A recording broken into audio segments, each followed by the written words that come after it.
Hello, friends across all time zones. Welcome back to your regularly scheduled broadcast of the LPL in English unofficial format. Excuse me. We are getting set here to kick off another series. We go back to Group C, and we get to see one of the darlings of the star of the LPL split, Thunder Talk, taking on Edward Gaming. And I am most excited to welcome to the unofficial English broadcast, Mr. Bloxer here. Bloxer, how we doing? How you feeling about this matchup? Really going to see how Group C could really shake out.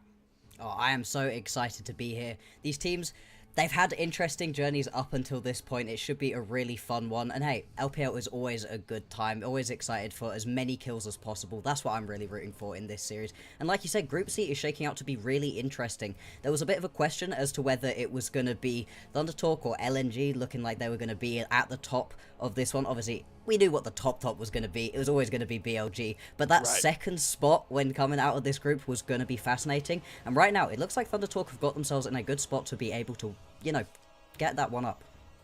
Get that one up, indeed. Maybe lock themselves into the playoffs with something like you talked about. A lot of people did not see coming, but we're still pretty early on into this split one of the LPL. So let's get a look at the groups as holistically as we possibly can here before we get too far. You got 4 groups with 4 teams each. If you guys have been coming back recently, you know exactly what we're talking about. The group to focus on that we're going to really hone our skills into is that Group C.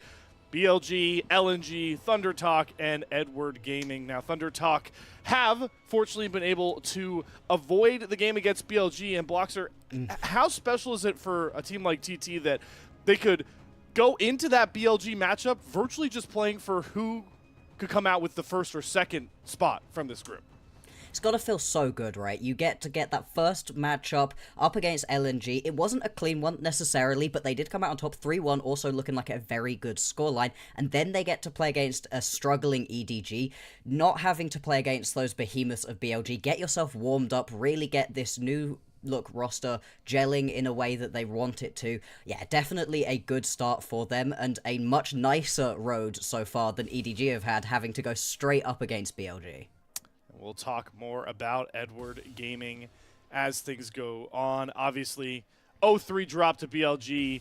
A lot of things to break down from that. But I think it's, perfect that we start by introducing Edward Gaming as they are. As we're still getting pretty used to that new look roster. So let's get a look at holistically how Edward Gaming look across the board here. ZDZ in the top lane, Xiao Hao rounds out the jungle, Angel in the mid lane, Assume on AD carry, and Wink at support. Bloxer, I know it's been a struggle here for Edward Gaming, but who here on this roster, this new look for EDG, really stands out to you? Yeah, Wink being the only remaining player that we saw last split. A real bright spot in what was a very tricky soul split for EDG. Honestly, this whole roster is very, very interesting. We've got a lot of players from a lot of different places. The person I'm particularly looking towards right here has got to be Assume, obviously pairing up alongside Wink. Assume's been having a pretty okay time considering how badly the BLG matchup was really looking previously, but it's just hard to look at this EDG roster and the way that they got that first matchup up against BLG to be as excited about them as we really wanted to be, right? EDG, one of those massive rosters that you've known for years and years, but the way that it's been going for them in recent times hasn't necessarily been as exciting. Bloxer, let's dive a little bit more into what you're talking about, you're alluding to. The EDG series versus BLG, I know you combed through the archives from that game. It may have been a bit painful, but you got to talk me through exactly what that kind of hurt EDG that you saw in that series. It was the team fighting. It was the decision making around when team fights could happen. As you can see right here, this game was pretty dang close up until the point at which this team fight happens. They're down a decent chunk of gold. It's almost inevitable. It feels like you bleed gold to BLG at points in the game in which you didn't even realize gold could be bled, but they were then going for fights down in item advantages, not with the correct amount of setup for the vision, and it happened again and again and again in that series. It wasn't necessarily that they were losing in lane. There were some decent lane matchups going on. We saw Angel actually have a really good performance on the Talia right here, but again, it's a fight after fight after fight, and the third replay we're going to have a look at is the same. It is EDG engaging a fight and BLG just wrecking house. It isn't a good look for them, and I worry a little bit that EDG aren't going to be able to clean up that engage with the fight because Thunder Talk, a little bit similar to BLG in that their team fighting looks very clean. I'm glad you brought that up because, I mean, I could be Captain Obvious here on the broadcast. I probably will a couple of times. Team fighting, pretty important in winning games of League of Legends, but none more important than the LPL with how hungry of a fighting style you can really get, even if the game has somewhat been slowed down in that early phase. But Bloxer, you talked about it. Let's get enough of these, EDG lowlights, and let's talk about one of the darling teams right now, Thunder Talk, one of the best team fighting teams that we've seen outside of those big top dogs in the LPL recently. Let's get acquainted with the roster. If you've been paying attention, you know him, you love him. Hoya in the top lane. You've got Beishwan jungle, Setab at the mid lane, 1xN AD carry, and Feather to complete that bot side. And that bot side, for me, Bloxer, really has been the most consistent group here. You've had big games from Hoya. You've had Beishwan pop off. Setab has some pretty good pocket picks, but 1xN and Feather together are really the glue, I feel like, for Thunder Talk's success. Absolutely. Feather on a hook champion is one of the most disgusting things I've had the privilege of watching in a long time. Just gorgeous play. We got to see it with the Blitzcrank in their previous series, and 1xN has just been popping off. The Jinx performance specifically was, again, incredibly impressive, and these two together has been great. You can see it right here. Some just lovely hooks, great plays overall, and it's just been really fun to see the way that this roster has really been gelling, right? It's 4 of the 5 members from last year, Setup being the only new addition off of DRX, and DRX did badly last split over in the LCK. They went 4-14. It was not a good time for them overall, but Setup has been performing pretty well for this team, but you don't need a pop-off mid laner on this roster because the bot lane is so strong. You can play around this bot lane a lot. You just need solid performances in the mid lane and to be able to carry when everything goes wrong there. Setup fitting in very well in this bot lane. Just great to watch. That was the big focal point, right? And something I was fortunate enough to be the caster on this very series we're getting to see here. But when it comes to Thunder Talk's success, it's hard. 1xN can be consistently carrying like we've seen him. But for me, especially in a matchup right now against LNG and the prowess they bring in their solo lanes, and you're going to see in a lot of other teams, especially BLG when you play them, obviously, you need to have consistency on those solo lanes. And for the most part, Hoya's had some big moments. This Poppy game was very critical. Actually found a pick against Joao in this one that actually decided it towards the Elder fight. You had games from Setab as well, but I really want to make sure, Bloxer, that we accent how powerful Setab has been in certain moments here, and statistically, just how phenomenal he's been. Demacia Cup and now bringing it over to the main LPL split. Yeah, he's been so very fun to watch. A real difference in playstyles as well. You've got the more sit back, relax, allow the game to happen to you picks in things like that Azir, but then also pulls an Akali out of almost nowhere and just wrecks house with it. So a really interesting back and forth. You can see with these stats right here, has had a really good look throughout this recent time here. But even in the LCK, was still looking good. Bounced around quite a lot, pretty much stayed in the DRX ecosystem throughout the entire career up until this point, bouncing between the main roster and that academy roster, and never looking bad. Obviously, they kept him for a very long time, so was impressive, and now getting to see him here in the LPL, I think is just such a fun story to be able to watch. Fun story indeed. A firepower-led story is always going to start and forever continue with the AD carry position. 1xN and Assume certainly at 2 different junctures in their career currently, but let's get a look at their stats. And, well, if the highlights don't talk the talk, I think the stats here, Bloxer, walk the walk. I don't even need to look at the numbers. All I see is the positional rankings, and it is a wipe for 1xN. Early on in the split, though. Of course. And we have to remember, right, that going into this, you look at this group, and depending on what your personal definition of group of death is, Group C was kind of looking like that, because BLG has just locked up that #1 spot. Everybody had assigned them that #1 spot going in straight off the bat. Questions surrounding will they drop a single game rather than if they're going to drop a single series. So going up against them right off the bat, not going to be the best look, but I think it was the way in which BLG just dismantled everything that EDG were trying to do. It wasn't even that Assume had a particularly bad time in the bot lane. They just couldn't teamfight. They just couldn't get things going. And a complete opposite right here for Thunder Talk. Even though they didn't have the closest series versus LNG, there was some back and forth, but they were able to come away with that 3-1. It still felt like this team were just gelling a lot better. And again, that gelling, the team fight ability, something we're going to hit over the head constantly during this broadcast, because Thunder Talk have looked best in team fighting. Even, I mean, you mentioned it, Blocker. Some of those LNG games, a lot of them were close, but especially in the early game, we constantly saw Thunder Talk fall behind early. I don't think they grabbed feats of strength more than once or twice in that series once we get into those Season 25 changes that I'm sure we'll address sooner rather than later. But they team fought their way out of it. That kind of makes Thunder Talk feel like the EDG kryptonite in a way. Yes.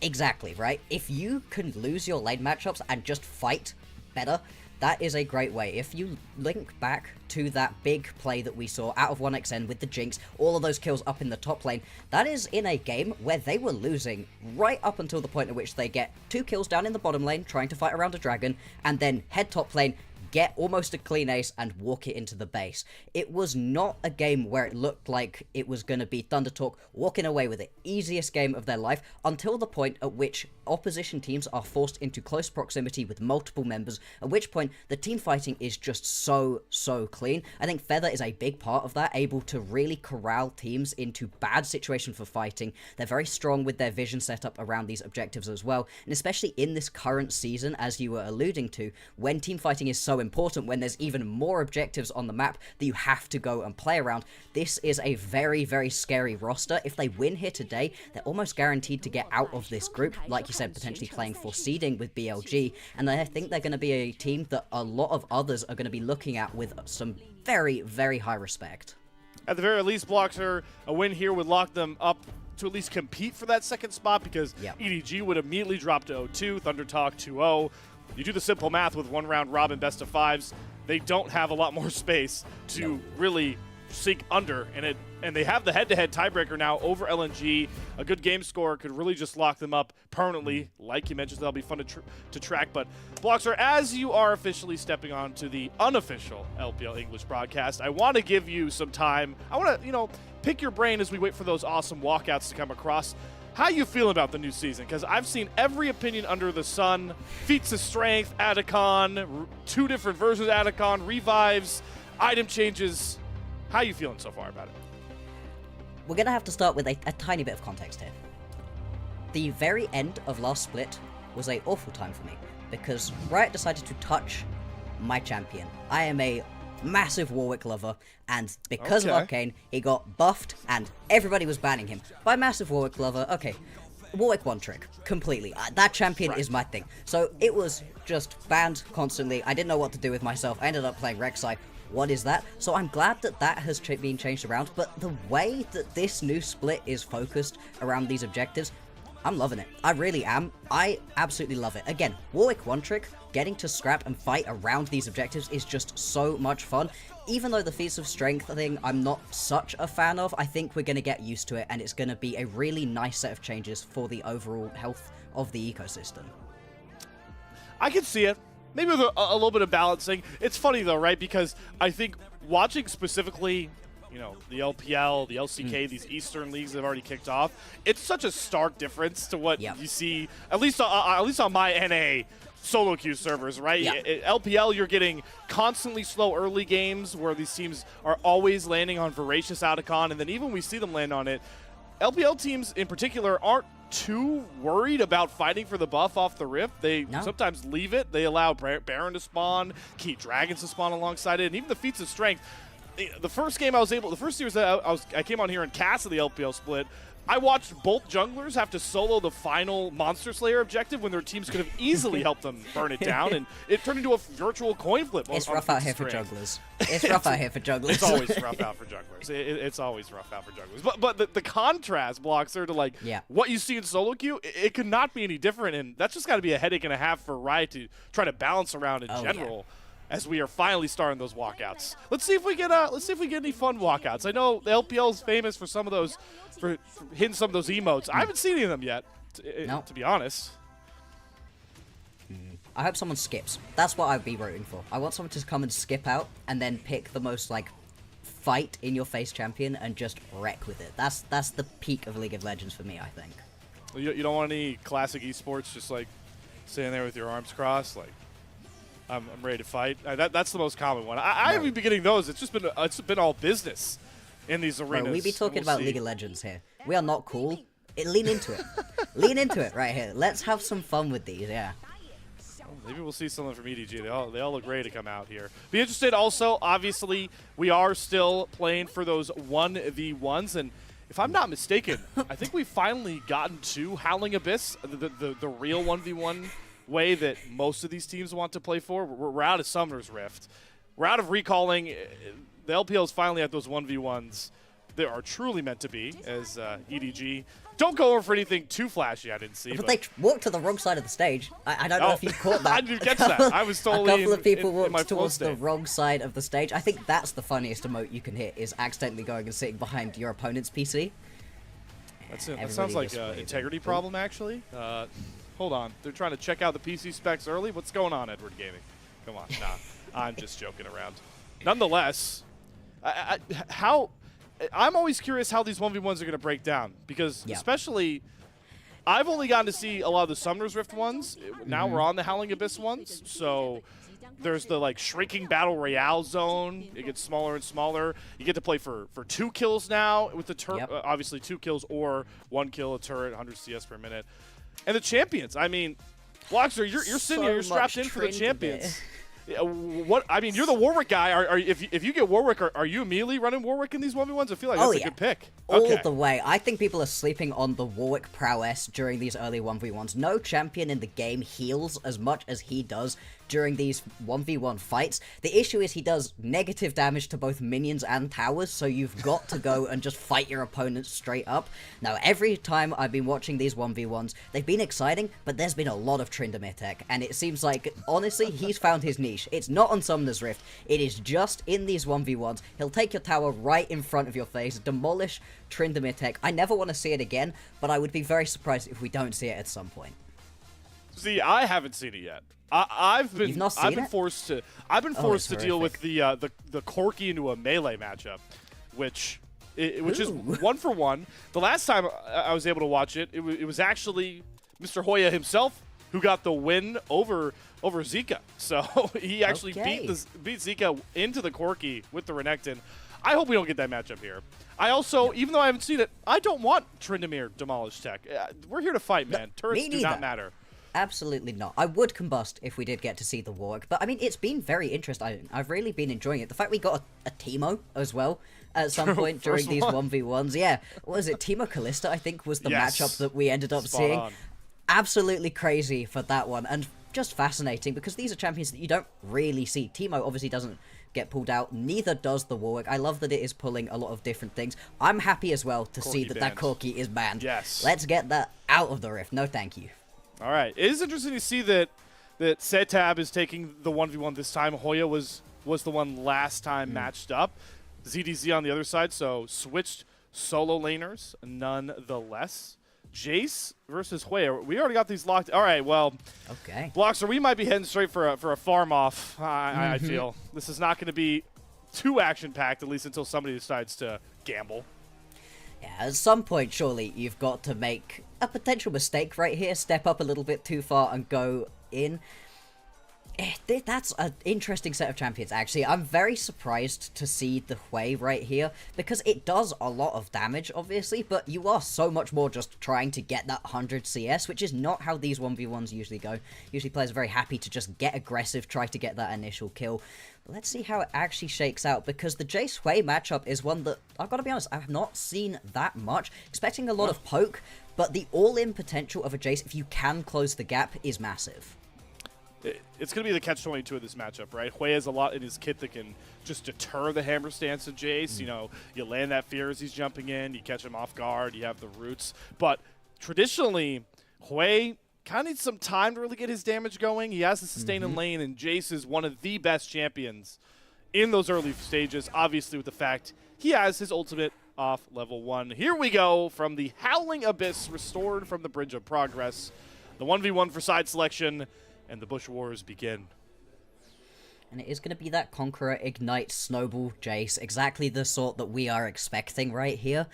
I think it is interesting, though, that it's going to be Arcane Comet right here for setup. So really looking to get initial poke down. Get ZDZ to a point where you're not going to be healthy enough to really fight back. But yeah, at least for the minute, it's just a little bit of farming. ZDZ finally going to actually step up and close that space. Pays for it a little bit, though. That's a decent chunk of health to lose this early. That's the chunk off of Hwei Fear? That's pretty disgusting. Snowball lands from ZDZ, but wisely not going to play like we all play in our ARAM games and decide that means we go in. Does not go under the turret.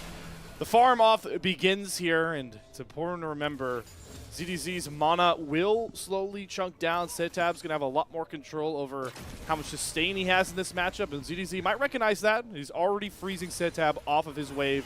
Unfortunately, his wave is going to crash pretty hard into this turret. Honestly, anytime I watch people do actual wave control during these 1v1s, a little bit of me dies. I just want to see blood. I want to see them fighting each other initially, but this is the way that these 1v1s need to go, at least for now, and ZZ really is getting full control. Look at the little bit of chunk damage you can do right here. That combo is just disgusting early on. Getting a lot of work, and still has got that Ignite available, so Setup definitely killable right here if ZDZ can get him out from under his tower. Gets the snowball, gets the pounding around with misses. the hammer stance, but does miss the empowered shockwave. Gets the ignite, so that's both summoners out of ZDZ for the barrier from Setab. And I did misspeak earlier, and I was corrected by the lovely Alk Battery. We can have recalls as much as I hate it, so we're already going to see Setab go for a reset here, as he is certainly hurting a bit more and should lose the CS battles for now, at least. Did keep the flash though, which is going to be very, very important. If you can flash over one of those accelerated shock blasts, reposition yourself, get a fear off something like that, then you can put yourself in a much better position to be able to win this 1v1. Yeah, like I said, everybody just going to be recall and heading back to base. The longer this goes on, the more the Hwei is going to be able to go toe-to-toe with the damage that you can put down as a Jace. You can see that Hex Drinker already coming through, right? ZDZ just wants to be able to survive a little bit longer because you can rely on your base damage on this champion so very effectively, especially into something that needs longer to get going, like the Hwei. It's a great call-out block, sir. Lucidi Boots come across for Setab. Just wants to lean into those cooldowns. Level 6 available for Setab. Going to give him an advantage into ZDZ. Obviously, the nature of playing Jace here. Snowball back up for ZDZ if he wants to try and close the angle, but Setab is playing pretty confidently around his minion wave. Gets the crushing mob, but ZDZ goes right in with the snowball. Spiraling Despair is going to slow ZDZ up, and still allows for him to take the more positive trade and gets the ult out of Setab. I was surprised that he wanted to go in versus that big of a wave, but obviously Fear's just one-shots it. There's the flash. Can ZDZ close the angle? Yep. 2 autos with the W, and ZDZ and Edward Gaming are going to win the 1v1 and allot themselves side selection to start off our best of 5. I love watching the way that the players react to winning or losing these battles right here. Just the smiles on people's faces, the excitement as it goes down. I'm still stuck in Summoner's Rift mode. Yeah, I keep remembering we got more kills to play for. I have to adjust. There's still more. There's not enough coffee in my cup for this. Nah, oh, Snowball tech on the cannon minion? Man, we are min-maxing Snowball cooldown, ZDZ, and I kind of love it. And gets just a huge wave under the tower, just continues to control what is going on. And the gold, it just isn't going to be coming fast enough to set up, I don't think, to really balance out how much Hwei struggles during the early game into a champion as effective as the Jace. And the ability right here to switch between ranged melee, the best bit of Jace, I think it's really highlighted in this 1v1 style where there's nobody else to get involved. It's sort of the perfect situation, right? It's not like on Summoner's Rift where you're getting these kills, you're controlling the wave, and then you get ganked, and ganked again, and ganked for the 3rd time. ZDZ lands another snowball. Good timed fear, though, from Setab. Will force ZDZ off of him for now, but I like the callouts there, blocks there. I mean, for me, ZDZ has a legendary item. I don't know how you play this 1v1 any further. If you Setab, that Maw of Malmortius is just so potent. Going to dodge out on that fear, get an accelerated shock blast with a pretty interestingly angled E. And Setab, my friend, farm is not a reality for you anymore. No farm. No ability to step up, just trying to poke right here. And obviously that Severing Bolt does a ton of damage. You see it snipe people all the time, but it's very tricky to land onto a champion as mobile as Jace as well as EDG. Oh, he hits it! Gets the accelerated shock blast into the snowball, and this time it's final. ZDZ with one of the clear 1v1s we've seen in the split will now guarantee Edward Gaming side selection to kick off our best of 5. That was fun, and hey, if EDG could perform like ZDZ just did during that 1v1, that would be very, very hype. That was incredibly fun, and I think, potentially, Thundertalk might have learned a lesson about giving over the Jace, and especially giving over the Jace into a more scaling mage. I'm just glad we got to see Jason in his true form. I hate this tank Jace we've been seeing. I know it's effective. I know it works. You don't need to remind me, but Jace is here to do damage, all right? Jace is not here to have 4,000 HP and a ton of resistances. At least we get it on Howling Abyss. Yeah, exactly. And the way that one worked out was just so very interesting. I think it really highlighted, as much as it can in a 1v1, the way that ZDZ likes to play. He likes to take up a lot of space in his lanes. He likes to really step up to his opponents, dare them to come fight him, and if they aren't able to go toe-to-toe, can completely take over these lane matchups. Now, Hoya, I don't expect he's going to be on the way in the top lane during this matchup, but it will be interesting to see. Well, yeah, if it happens, I mean, yeah, no thank you on that one. But I'm expecting it to be a little bit of a bloody matchup in the top lane, potential for some 1v1s. What's even more poetic about the 1v1 compared to the game, the series we have ahead of us, is that's technically a lane assignment like you talked about. That is where Edward Gaming might have the advantage in this series. So I'm glad that the 1v1 backed it up at the very least. Exactly. And hey, it's not completely out of the realms of possibility that Zetab does end up on the Hui. Maybe they have to go clear out a side lane, you know, end up in another bit of a little battle. That could be a fun through line. But no, there is the top lane that I think I'm looking at as a way for EDG to get into this one. If Xiaohao can really get these ganks off as effectively as I feel like he's been trying to throughout the last little while, then that is a place you can really try to play around in the top lane, especially because we are expecting that bot lane to really go in the favor of Thunder Talk. Another Sun and Moon cycle passes Bloxer, and Skarner receives another ban. 100% ban rate continues in the LPL as EDG 2 stock standard land on that blue side, the more powerful side for a lot of these teams. Aurora, Victor, we see that Kalista ban come across here. The Kalista Nico bottom lane, I think has been the most consistent bottom lane in these series so far, that aggro bottom lane for the LPL, but I see Ashe is left up, and I'm shocked we're not just locking that. No, it's been the premier B1 blind pick for what, like 6 months at this point? New split, everything changed, doesn't matter. That champion is still disgusting, but to be fair, so is the K'Sante. It's so very strong at the moment, can do well into both the aggressive top laners and the tankier ones, and just gives you so much versatility once you get into these big team fights. Not surprised at all, though, that Thunder Talk are going to see that the Ashe doesn't get locked in, and at least consider it for themselves. There's a reason it's been so strong. It can take over the bot lane in such an interesting way. You can pair it with aggressive supports and you can get tons of kills, or you can pair it with a little bit more of a chill bot lane, sit back, let the rest of your team pop off. 1xN has looked great on it in the past as well, so I'm very excited to see what he can do on this one. If I'm Thunder Talk, I'm making sure I've got my glasses on, contacts in. Ashe on red side is a dream come true. Poppy going to come in as well. That is a very interesting pick, but I like it for Hoya. Obviously, face value, the champions versus champion. Poppy with that steadfast presence can be a real pain in the side of a K'Sante, but this is Hoya's bread and butter. We talk about these 2 soul laners. They have those pocket picks. Bloxer, you talked about the Akali for Setab that we might see later, but this Poppy and the Gragas for Hoya are 2 picks that have been prevalent for him in both the Demacia Cup and the LPL split to start. With the EDG turn, Wukong and Varus, those are pretty 2 solid picks after the K'Sante start.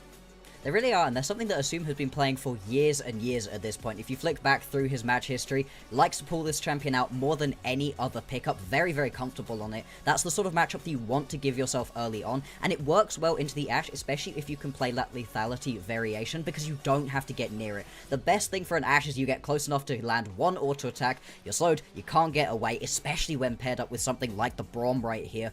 This is a bot lane that is a nightmare to try to get near. I'd be very surprised if we end up seeing a melee range support for EDG, because it would have a very tough time in this matchup. You'd have to really roam and get onto the rest of the map to try to help out your team, and I really like what Thunder Talk have got for themselves right now. They've got a really solid core to this roster. They've got a tankier top laner, a support who can really help out, and an Ashe who's both great for the utility and the damage. A very strong identity. They're just going to need a little bit of something extra right here in the jungle potentially to really get this composition going, flowing. Bloxer, all I see is Feather not on a hook champion, and I'm sad. But we got more games. That's true. Hey, the Braum is super fun, and we can't see it again, of course. So that is one of the joys of this. The full Fearless I was surprised to see that they were going to go towards full Fearless rather than the sort of half version that we got previously. And I think that's another reason I'm so surprised that we see this Ashe given over. You now can't play this at any point. That Premier B1's now just gone.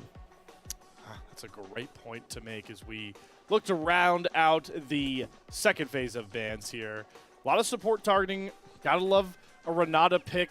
I like the Renata ban. I think it's a little interesting into obviously a Braum bottom lane. Maybe it's ThunderTalk signaling they're going to pick a lot more pretty obvious engage tools, I would say, later on in this draft as Jason Zyra round out the Edward Gaming picks here. And now we'll get to see where ThunderTalk want to leave their counter pick between their mid laner and their jungler. But like you called out, can't rely just on the engage of this Ashe Arrow and maybe a Poppy stun. Yeah, you're going to need a little bit more, and in terms of more, the things that people have been going towards really has been, obviously, the Wukong that we've seen picked away, and the Vi. It's getting hovered right here. I wouldn't be surprised to see that one locked in, and indeed we are going to get to see it. And this is a composition now that has a ton of hard engage, and the follow-up to get on top of an Enchanted Crystal Arrow that hits very easily. Both the Ashe and the Braum can follow up on those incredibly well, pairs with the Poppy so well as well. I really do like what ThunderTalk have got for themselves. So over to EDG, what do they get to round out this composition? Gonna need themselves a mid laner and a support. The Taliyah should be in the mid lane, but it can go over to the support as well. Be a little bit surprised in this matchup. I don't think you necessarily want to be playing that kind of matchup, although it would be taking you further away from the Ashe Braum. We'll see. Rakan. I like Rakan as a better answer into Braum. Obviously a little more shifty, so you can create a bit more. And Wink, as the most senior EDG member on this roster, going to look to be the major playmaker. I'm glad Taliyah's off the board for the sole fact that I think that would have been a bad pick for ThunderTalk. ThunderTalk, you got to index into a pretty damage-heavy, even potentially scaling damage-heavy mid laner, in my opinion, just for damage profile. Ahri is a very good pairing with Vi. It's a classic pairing. They're going to lock that one in for set tab, but across the board here, Bloxer, you're relying on a scaling Ashe, an Ahri, and a Vi to really compose most of your damage. That is not reliable into the phase of the game where we think ThunderTalk is most prevalent. It really isn't. This is a lot more focused on what you can get done during the early stages of the game, but potentially this is a way that they are really looking at their opponents, right? Hey, we think we can out-teamfight you no matter the sort of champions that we've got for ourselves, so we might as well index into the early game a little bit more heavily and see if we can't just win out in the early matchup, and then it makes the team fights easier regardless, and things like the Vi really help out on that, right? You can get so aggressive with this fight. You've got tons of setup for ganks in these lanes as well, and it is putting a lot of pressure right here on Bechuan to be able to actually get those ganks off. But if you can begin to get these lanes rolling, it's so tricky to play into this sort of composition. Braum is a great anti-engage tool. Ashe can do both going forwards and backwards, really does like playing backwards, and the Ahri is going to be able to follow up well. Like you said, it's not consistent damage, but if you manage to have a good early game, it is damage that can hit like an absolute truck. ThunderTalk looking to lean into pick potential and disengage oriented in the top and support roles. Edward Gaming still searching for their first win of Split 1 2025 LPL.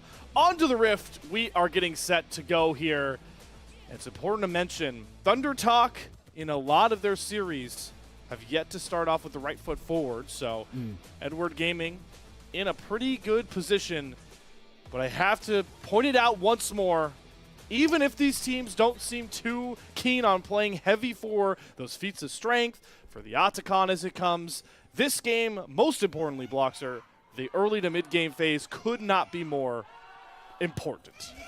Absolutely not. And we've spoken a lot right here about ThunderTalk, the way that they like to play, the way that this composition is laid out. But I think this EDG composition is also fascinating. It has an okay time during the early laning phase, but really comes to light one to get those 2 to 3 items under your belt and could begin to just poke people out massively with both the Taliyah and the Varus. This is the sort of composition that makes it very tricky to actually try to step up into these objectives.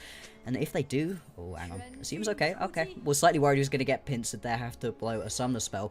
Once you're trying to play around these big objectives, and like we've been saying, there are more of these big objectives in the current meta, this is the sort of composition that can really command a space and force you to take bad trades walking into you. This is a pivotal game for Assume.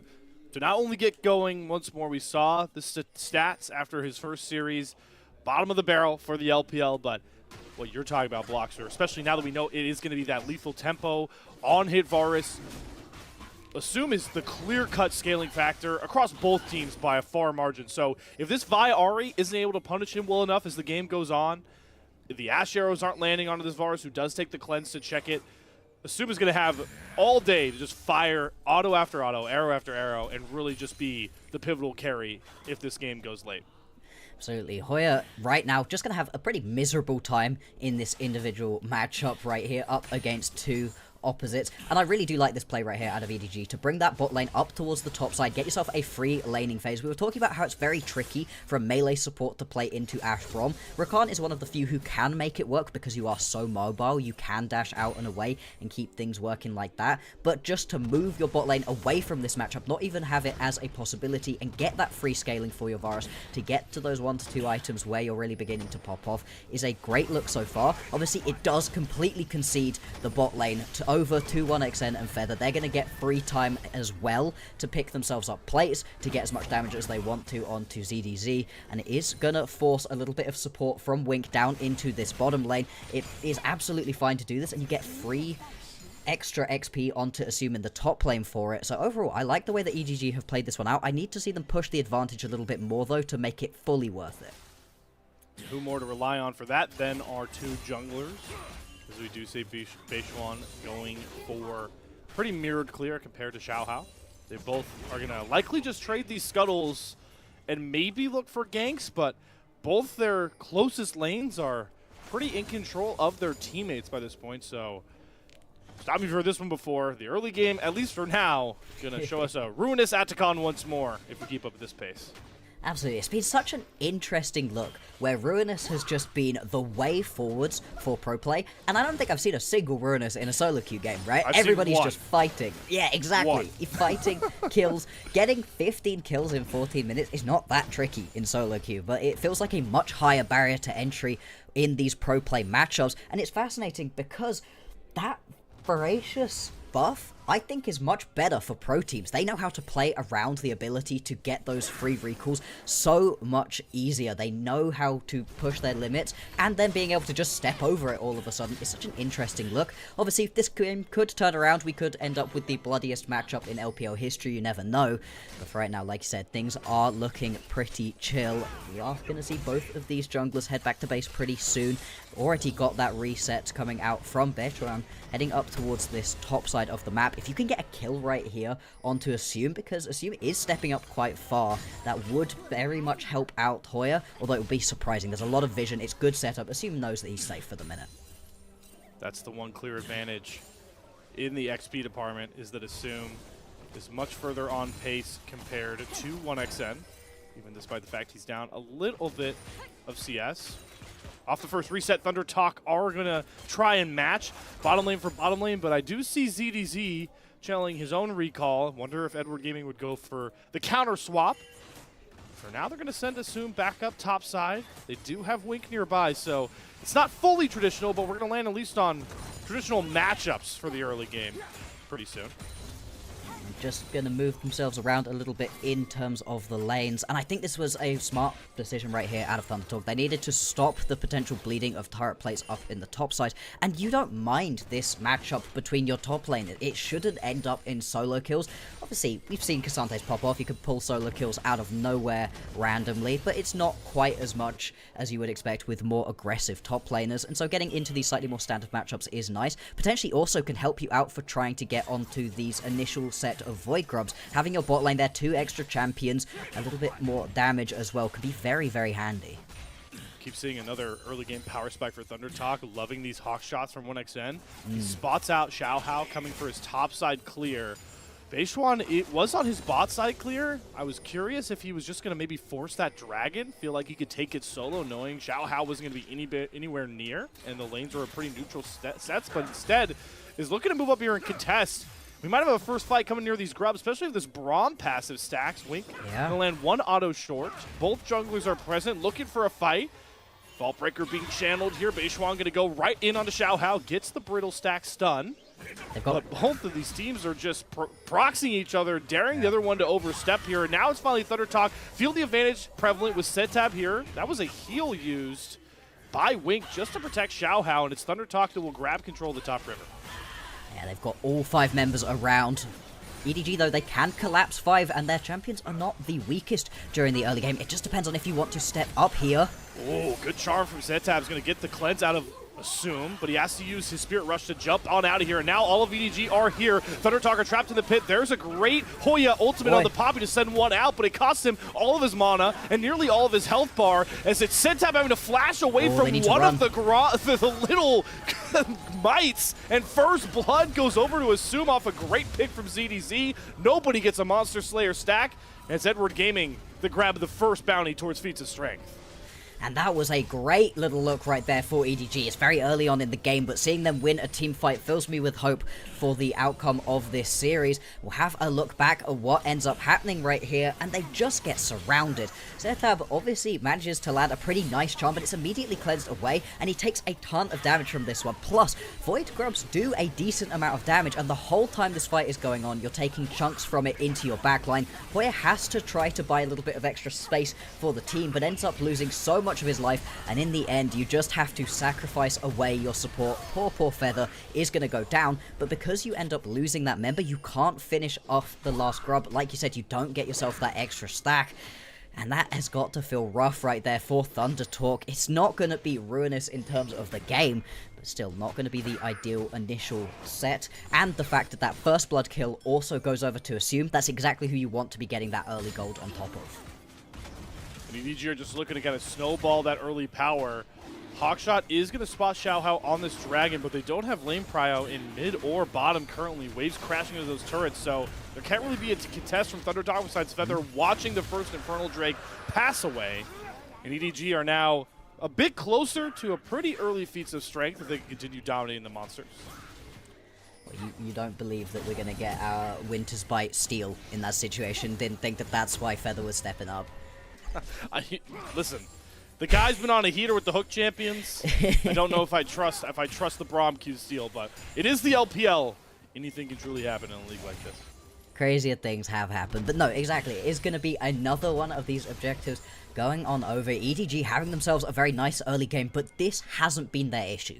Right now, this initial fight, and even an initial team fight at 7 minutes into the game, that's not where they've been faltering. It's been the late game decision making and late game team fighting that has been their biggest weakness. That being said, if you can win this early game, it's a lot easier to win out on late game team fights that maybe you didn't set up for quite as well, or you haven't positioned quite as well if you're just stronger than your opponents. Right now, it's not even 500 gold, the gap between these two teams, and nobody's massively ahead in terms of getting themselves those stacks or anything.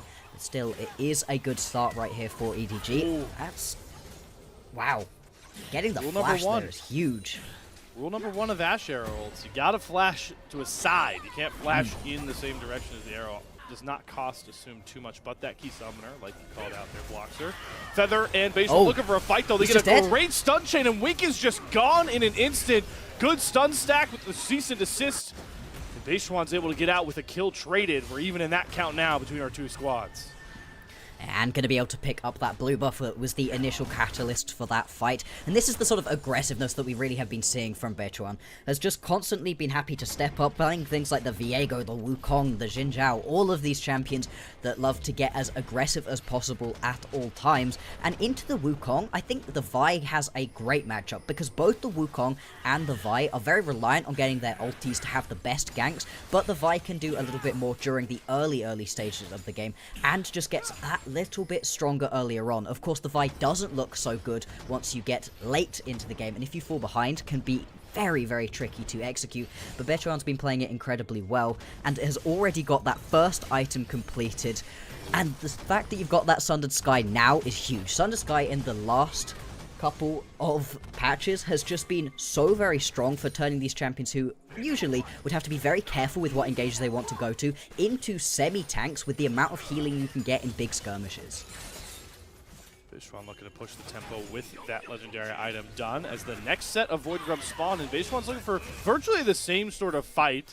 Forces the Trickster out of Xiaohao, and This is feeling like deja vu here because Thunder Talk, they're starting the grubs again, and they're on the ward once more. And they're going to get collapsed again. There's a Weaver's Wall available. Xiao Hao does have the Cyclone. Cease and desist is still a couple seconds away. This is a real big gamble from Thunder Talk, and they are nowhere near done with these grubs just yet. The second one's soon to fall. Here's the Weaver's Wall down, coming across for Angel. Going to trap some in. 1xN on the wrong side of the wall, but it felt a bit early as it does dissipate. Flash still has the arrow land. Flash Glacial Vision's going to follow. They're trying to go hard in the paint for Angel, but they're not going to get there. Cease and desist flies through his face one. He's got Xiao Hao in his sights, and he's going to find the first kill to set up the rest of the squad. In goes the all-out from ZDZ, trying to find these trade kills, but he can't get to Feather, and he doesn't have the same resistances. That Casante's not tanky enough, and Thunder Talk find the pick and make the kills happen for a big fight win.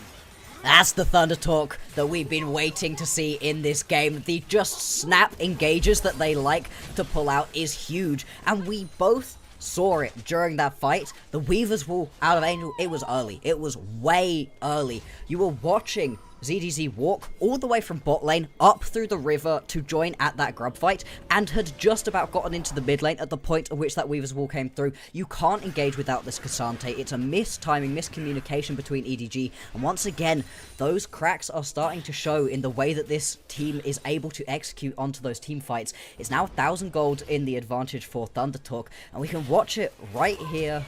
This was the mid lane play, actually. Wow, yep. Okay, this one right here, and it's just the snap engage. Feather splashing forward.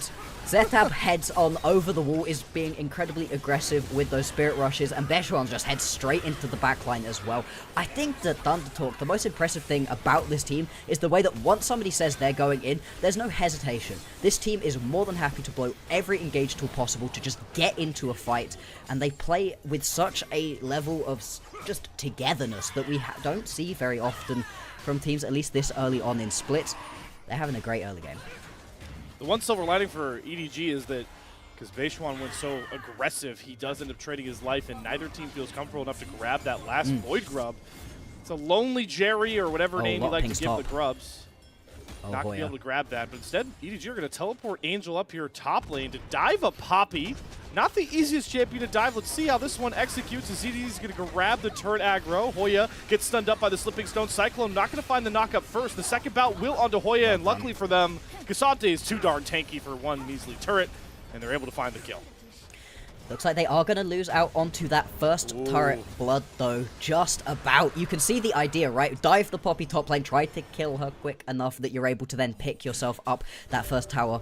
Doesn't end up happening. You lose the Drake as well. That final Void Grub does go over to EDG, and it is going to be 2 to 4 in terms of grubs. A Drake apiece as well, and this early game has overall been very, very even. Like you said, it is tricky to dive a Poppy, but the Cassante just stood there. Doesn't care. The tower is tickling him. It really does not matter. And as these first items are completed, this is the point in the game at which I think EDG really need to start up in the tempo. Kraken Slayer, Malignant's done for the two main carries of Thunder Talk, Blade of the Rune King, and a soon-to-be Seraphs for Angel and Assume. Gotta remember as well that we are now down to monster slaying to decide those feats of strength, those tier 2 to potential tier 3 boot upgrades. And each team is at 1 apiece despite all of the grub heroics. It's the dragons that are actually making the difference. Yeah, the dragons are just going to have to be a little bit more of a focus. So far, it's sort of been the consolation prize for whoever isn't able to get the big play off in the top lane. That is going to have to change if you don't want to lose out on a massive advantage going forwards. We've obviously got the Herald spawning soon as well. One could be pretty fun to play around. I'd be surprised if we don't see another 4v4, 5v5 situation. Both of these teams so far have been very happy to get involved, start to fight. Thunder Talk, with these first completed items, are in one of the strongest positions they're going to have in this game. The second item being completed is where this composition is really going to be able to pop off as strongly as possible. That's where I think EDG, they're just going to need to find a way to be a little bit more proactive, potentially get a pick before they need to teamfight, right? If you're having struggles with 5v5 teamfighting, starting it off with getting yourself a pick and turning it into a 4v5 is a great way to even the odds. Bechuan was looking, saw Assume there in the mid lane alone, wanted to maybe go for that ult play, but the rest of EDG all show up across the line 5 stacking this top river. They want this Rift Herald in their sights. TP. The Thunder Talk are trying to pull them apart here. Hoya teleporting in. ZDZ. Stun gonna land on this Hang EDG. on. He's not too tanky just yet. He's getting his health bar chunked, but he Oh! uses the all-out to pull base one under his tier 1 turret, and now the fight has commenced. Feather gonna fall first. Sentap trying to go into the backline, but Angel and Assume stay safe, and they trade out Hoya, and CDZ will not fall. Even a flash forward from 1xN will not grant him the gray screen. What a hero play from Edward Gaming's top laner. They grabbed 4 kills for virtually nothing. Yeah, they don't lose anything whatsoever. And I was watching ZDZ there step up, and I was like, what's he doing? What is he doing? But he baits everybody in, and the fact that you can pull Bertrand under your tower right there just completely breaks the teamfight lines that Thunder Talk were trying to draw for themselves. They need these clear front to back so that they can launch themselves in when they think the time is right. All of a sudden, that is completely broken. We'll have a look back at this one. You've managed to get to this objective early, so EDG, they've got a good setup for themselves. But ZDZ, he's just so confident right here, steps in, and the tower does just more than enough for Bertrand to pull everybody around. It's the backside of this fight, I think, that is potentially more interesting than watching ZDZ just beast mode on people, because there's just nothing that the main damage carries out of Thunder Talk could do. That's so nice out of Wink as well, to just be absorbing as much damage as possible. Honestly, an incredibly well executed team fight. Not something we've said particularly often in reference to EDG. And Blocks are the fear that we had from Draft for Thunder Talk already showing in that fight with the split damage. We talked about it. Ahri, Ashe, Vi, not too reliable in the damage department, certainly as the game goes forward. And when you split up that damage with Beishuan being thrown under turret, 1xN trying to help, and then Setab going for his own hero play on one side, it's just not enough damage to even assuade Edward Gaming from any of these aggressive plays. They're going to have to get back to trying to play stacking the Ashe Arrow, cease and desist, the Setab damage, because that's really what's going to work for them. And the time for that to really be effective is ticking minute by minute. Absolutely, and I think that that's where the lane swap that we saw during the level 1 was so impactful, because it takes everybody out of position, and you can't use these individual lane matchups that were so strong out of this Thunder Talk draft actually to the great effect that you would have wanted. We are now going to see this Rift Herald into the mid lane, takes a decent chunk out of this mid lane turret, not going to be able to pick up the kill onto it though. We do have 4 members hanging around all together. Could potentially look for a play if you're able to land a bit of engage. There's an attempt to get the pushback onto Hoya, not going to end up happening, and the play does fizzle out just a little bit. Straight on over to the Drake though, and this would be EDG managing to complete those feats of strength. Setab committed to getting that top lane tier 1 first. Can't teleport in. 1xN thrown on the wrong side of the Weaver's wall. He's got all of EDG in front of him, and they're going to pile on the CC. 2 Cyclone knockups is enough to get 1xN, and now the ball, all holds are off, and EDG are flying forward with grace. What a Weaver's wall from Angel. Another setup for Edward Gaming that results in a victorious fight. Gorgeous, gorgeous fight right there. You pick up a tier 1 mid lane and this dragon to boot. Brilliant, brilliant fighting right there out of EDG. And that was the Weaver's Wall that we were hoping for. That initial play that we saw up around those grubs wasn't the best use of the Weaver's Wall, but this is exactly what we needed. Setab also going to get jumped right here. Does still have the ulti to be able to survive, but having to use that once again defensively. It hasn't felt like Setab's really been able to use that one in an offensive position so far. Thunder Talk, they're our team fighting team, but they are getting out team fought right here. Weaver's Wall is just brilliant to get everybody corralled in together, and you can see it's that Wukong Cyclone into the backline onto multiple members. Bertrand is having to run away on the backside of the fight. This is an EDG that we haven't yet got to see.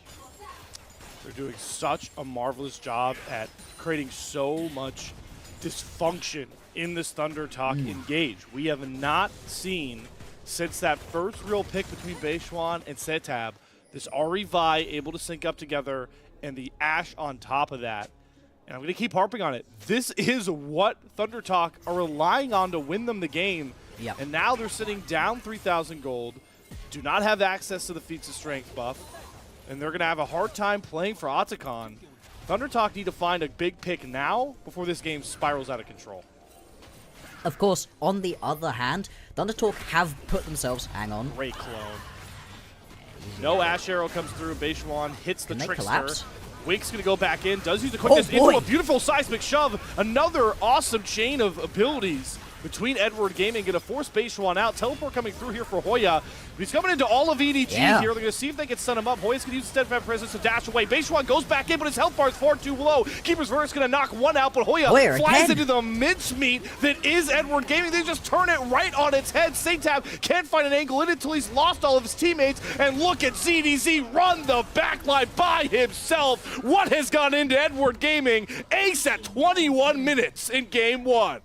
ThunderTalk are falling to pieces right in front of our eyes right now, and it feels like the luck just isn't on their side. Everybody surviving on slivers of HP, but beyond that, luck is one thing, decision making is another, something we've criticized EDG for so much throughout the early stages of this split, but right now it is absolutely ThunderTalk that are making bad calls. This is a good counter engage on what was an attempted Enchanted Crystal Arrow play onto the Wukong. Now they're running away, but it's the teleport in out of Hoya. It comes through at an okay time. You get a little bit collapsed upon, have to run away initially, but this fight should be over.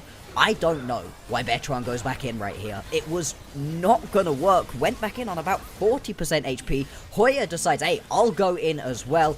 And I love 1xN and Feather being like, well, I guess we're fighting now. It's something we've complimented ThunderTalk for before, that they're all willing to scrap and fight. When somebody pulls the trigger, everybody goes.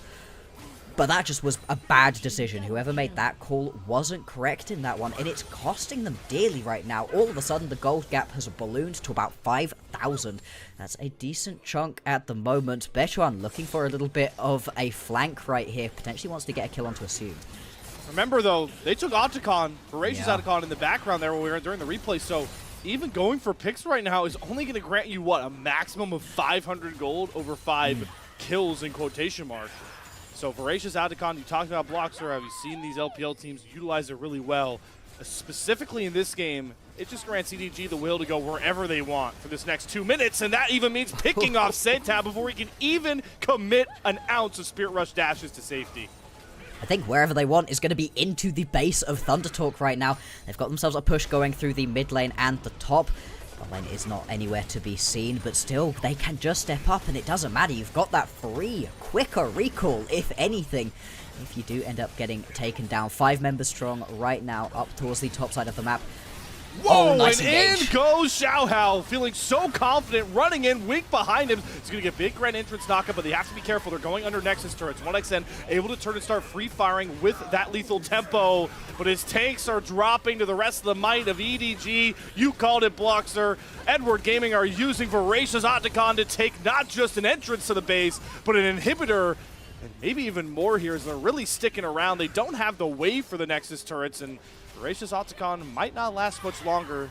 EDG trying to escape to get a safe reset, but Beishuan is on the hunt. Spotted out on a ward, though, by Assume, who will force him back. And that should be the gist of it. EDG reset with nearly a 9,000 gold lead in this one. And this is the other side to the Vi pick, right? You get these great plays off early on. This champion is excellent on a gank. Once you get that level 6, pretty much guarantees you a kill, barring some massive flash plays that your opponent can pull out. But once you get later on into the game, if you don't get that next set of items, you feel so weak. Every single time we see Bechuan trying to get a little bit of an engage going, a flank, as soon as he's spotted out, gets chunked for most of his HP, and it's really shown by the items right here. We called out that he got that first initial item super early on, but has since stalled out massively, whereas Xiaohao has been able to pick up a couple more items, is in a much stronger spot, and with a champion that finds it a lot easier to teamfight. EDG, they draft themselves a comp that worked well into what ThunderTalk usually like to do for themselves, and it so far has been working out to great effect. And now they can just take the free buffs they can get across the rift here. Second Mountain Drake, sure. What can ThunderTalk really do to contest? Baron spawning? Sure, why not we get Vision set up and start pushing these lanes in? We got supers in the top lane, the perfect position for a Baron take. ThunderTalk are going to have to start gambling. You can see Beishuan going for it, but the pings allude to the fact that he has once again been spotted out. Ooh. Has himself a 1v1 with Wink, but 1xN is getting dove by Angel and Xiaohao, able to flash away from the Wukong. Really expert kiting here from 1xN to try and turn this for ThunderTalk, but all they end up getting is a couple key ultimates out of the much stronger Edward Gaming. And they're now going to have to just head back, try to get a little bit more health back And like you said, with those super minions pouring in through the top side, you're going to have to be very careful. It's going to be the Baron started up right here for EDG. Now, they've thrown games in this position before. Yeah, and they don't have any ultimates to really fight, and Beishwan knows it. Angel gonna flash away with the Seraph Shield, should be safe for now. Sentab gets a big charm onto Assume, who has to use his cleanse, but he's still safe. The damage isn't enough there for Thunder Talk just yet until Sentab dashes mid-stasis to find the pick onto Assume, kites himself back out expertly, and here comes the lightning after the thunder. 1XN free firing on his ass, knocks down Zhao Hao. Next is ZDZ, he sure is tanky, but can he 1v5? The health bars are low, but not low enough. Thunder Talk find an inch, make it a mile. 4 kills and a turn to Baron to break open game 1. They are gonna lose themselves a Nexus turret for this potentially though. And low health bars on taking this Baron. Still though, we called it. EDG, they find these team fights so tricky to do, and once again around a massive objective in the late game, EDG, they stumble, and man oh man was it close. The wallet diff nearly came on through, but we have had such a quiet game from 1XN despite all of the hype we were giving the man earlier on in the show. But in this one he pops off, really pops up. Setab too, getting into the backline, picking up that initial kill, really unlocks 1XN to then be able to kite through this one, and really just weaves through this fight so expertly. ZDZ nearly pulls it back though. This Cassante, we were very judgmental of it being taken as that blue one pick when the Ashe was available over on the other side, but ZDZ is showing why this pickup is something that EDG are so willing to take early on, showing just mastery on the champion. Still though, between Setab and 1XN, those two are able to carry that fight, and that's now going to be the Baron buff in the back pockets of Thunder Talk. The big spoils from that win, though, could just be the sheer gold that they get. Now that gold lead, I mean, Blockster, we were staring at it. It was approaching 8,000, and now it's down to a measly 2,000 at 30 minutes. That is as marginal as it comes. Losing a team fight in that position is incredibly difficult to do. It's something, unfortunately, EDG have been well acquainted with in recent times, but massive props to Thunder Talk to be able to weather the storm.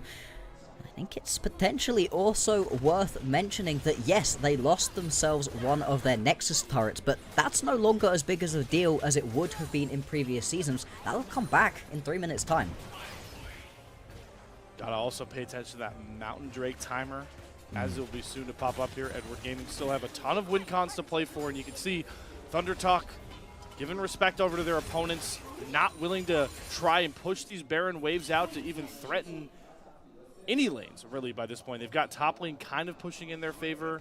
1XN gets the mid wave off of the middle inhibitor turret, but they're not going to get any structures off of this purple buff.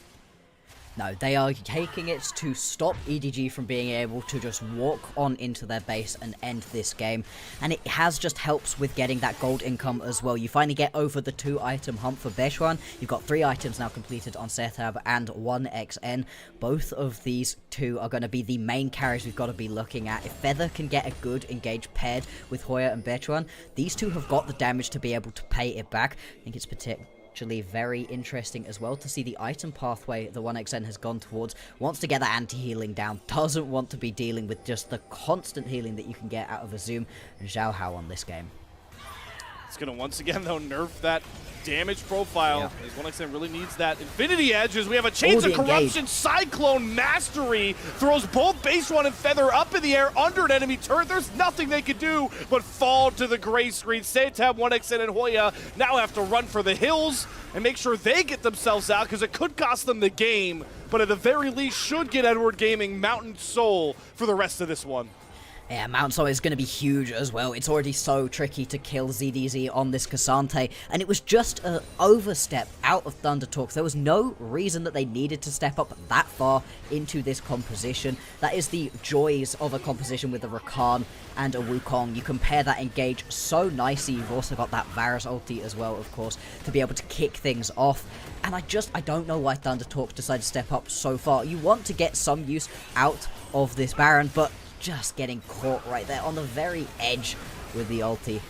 And the quick response out of EDG, they pull the trigger immediately pick themselves up those 2 quick kills. And that's all she wrote when it comes to the Soul. Dragons aren't something we're focusing on quite as much at the moment, but that is going to be a big buff for EDG. Beishwan, very aggressive Vault Breaker.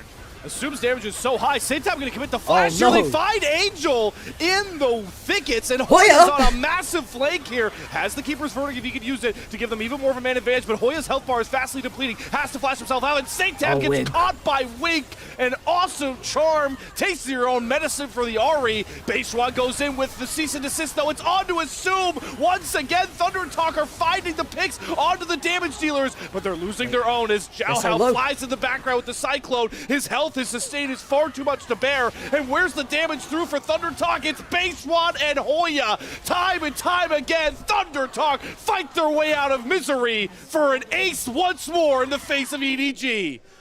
Thunder Talk, they refuse to die in this one. Every time they lose out onto a couple of kills, they find a way back into this game. And this one is the bloody mess that I had been hoping for. Picking themselves up another ace, and another ace that they can't really do anything with. Looking back in onto this one, the fact that the Enchanted Crystal Arrow goes wide to start this one off is insane. But this, the move forwards out of Saintab, just annihilating onto Angel, and that's not a carry you want to have die right at the very start. But then from the follow-up, you can see Wink. I love these engages. That move forwards into the grand entrance is just gorgeous, managing to pick up another couple of kills, but you can't disengage from this composition. There's a Braum, there's an Ashe, there's a Vi. Trying to run away is almost impossible, so you're forced as EDG to keep fighting into this one, and eventually they just lose out onto the sustain damage, but it takes everything that Thunder Talk have to be able to pick this one up. It's just such micro missteps from EDG that are costing them. Angel, a little bit out of position, shows his head behind his front line for half a second, Saintab commits. Assume one click too far forward, got him hit by the Vault Breaker before the cease and desist comes through.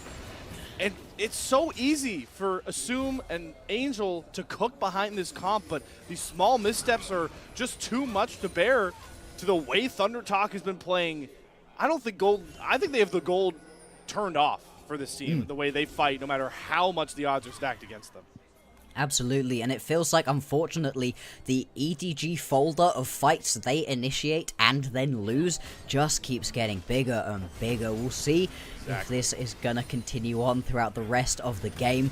Like you said, Thunder Talk, they just seem to be able to fight differently. I'm very excited for the matchup between them and BLG, but obviously there's still a lot of League of Legends left to play in this series, and I still don't know who I think is going to win this game. I worry that EDG are a little bit cursed. Every time they get themselves in a good position to a team fight, just seems to go wrong for them. Still though, they've got a push in the top lane, they've got a wave in a decent spot in the bot lane as well, and with some control over the mid wave, they can set themselves up a great amount of vision around this Baron. That's everything that they need to at least put themselves in a good position for this upcoming team fight. Thunder Talk, they're going to be once again trying to walk in blind, but they've got to contest this Baron. You can't give over a second one right here. It would most likely spell the end of the game. It's important to remember as we gear up for potentially a final game winning or game saving fight, the EDG do have that ease of execution. Simple. If you could stack these knockups, these ultimates between Wink, Zhao Hao, Angel, the seismic shoves, Assume is 4 items deep on this on-hit Varus, has more than enough damage to bring these front-to-back fights home. It is on Thunder Talk to continue to find flank angles, engages onto these carries. So EDG still in a pretty comfortable spot as they continue to scale behind a Mountain Soul, and by God, whatever the health bar is on ZDZ right now. ZDZ is just so strong at the moment. Stepping forwards, potentially looking for that initial engage. You've got to pick your moments so carefully for both of these teams. Your engage tools are strong but squishy.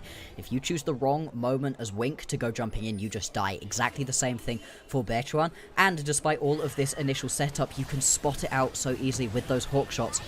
Thunder Talk, what can they do? Arrow gonna land on his ZDZ, buffers it perfectly with the W. Believe he actually got saved by Wink there, so no stun comes across. One key ultimate is down. Xiao Hao, not the healthiest, but looking for a way in here. He's going to go on to Beishuan. Does have to quit the flash, but gets knocked up by the Cyclone. The Weaver's Wall keeps him in turret range. Beishuan is sectioned off from his team and cut down. EDG now with no jungler on the enemy team should have a free shot at Baron. There's nothing Thunder Talk can do. No, it's just a mistake right here. You could see fully charged up Vault Breaker on Bechuan. Could have stepped away, could have tried to get over that wall, but just decided to stick around for a little bit longer, wanted to go in, wanted to get that fight off with the rest of the team, but unfortunately isn't able to do so in EDG. They survive themselves another potentially scary situation. They do it by avoiding a team fight, getting an initial pick, exactly what we were calling for this team to do earlier on. Once again, it really does feel like it's on ZDZ, constantly stepping up, an Angel with a great Weaver's Wall. The first one wasn't ideal, and everything since has been great. Set up on a little bit of a wild adventure right here. Might be able to get this flank off. He's not going to be spotted out. Beishuan is still mere seconds away from spawning. There's the Keeper's Verdict, sends Angel away. So it's a 3v4, now going to be a 5v3. Sitab is committed to this flank. His old Greybeard Elder spawns onto the Rift. Beishuan is back up, making his way back down, but EDG have taken complete control of this bottom river, and Sitab is still so committed.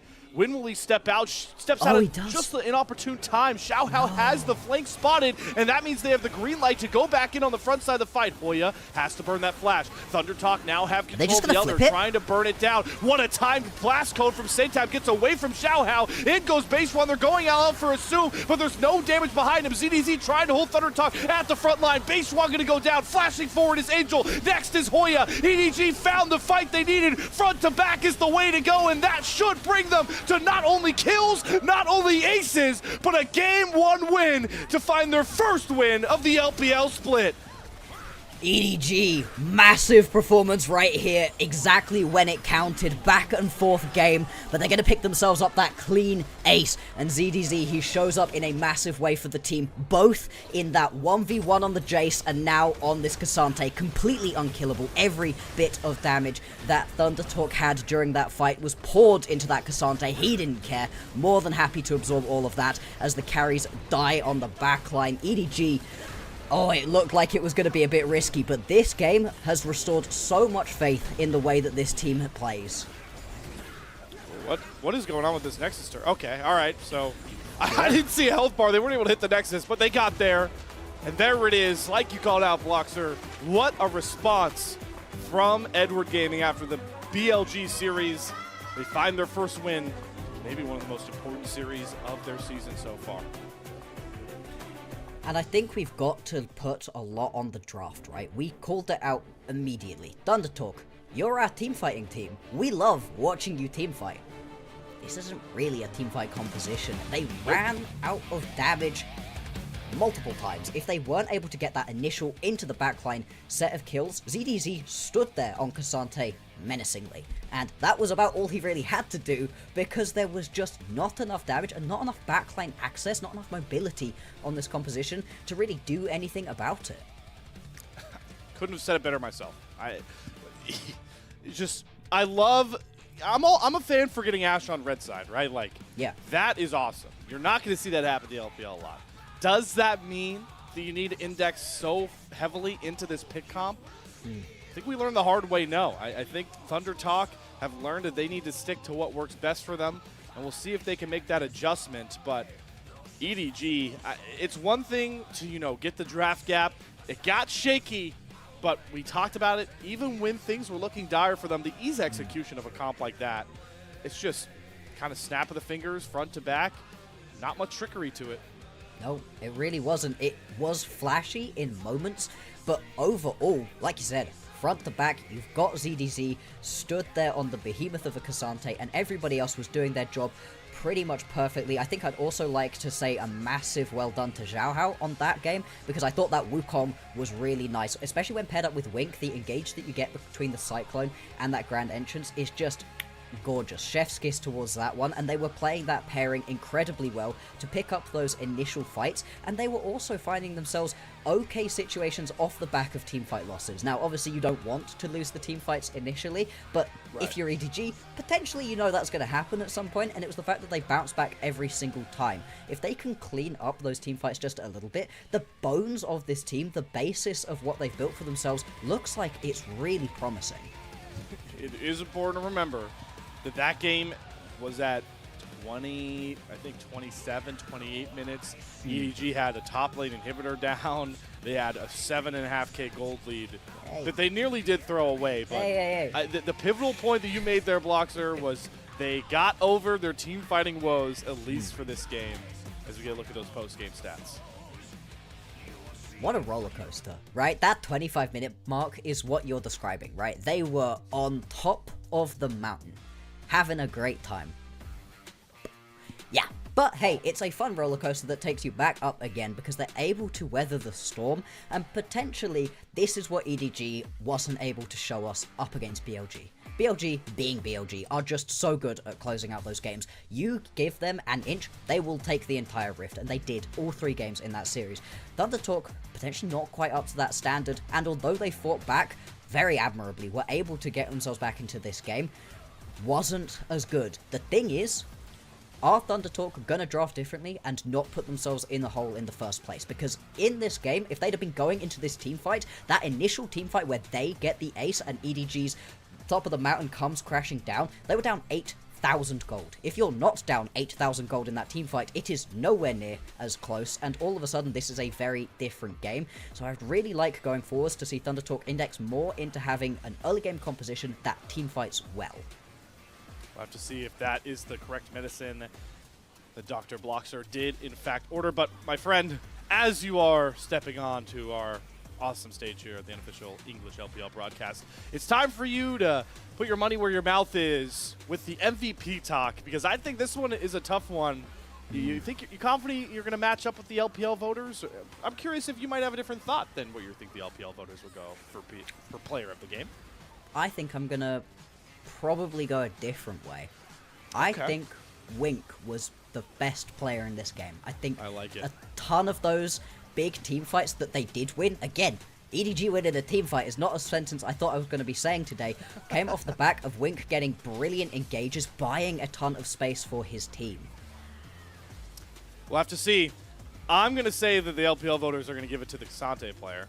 Yes. Which, I mean, it had 17,000 health and just stood there, and also dealt 1 million damage too. Like, it's very... And I'm not saying ZDZ didn't have a good game. He had a damn fine game.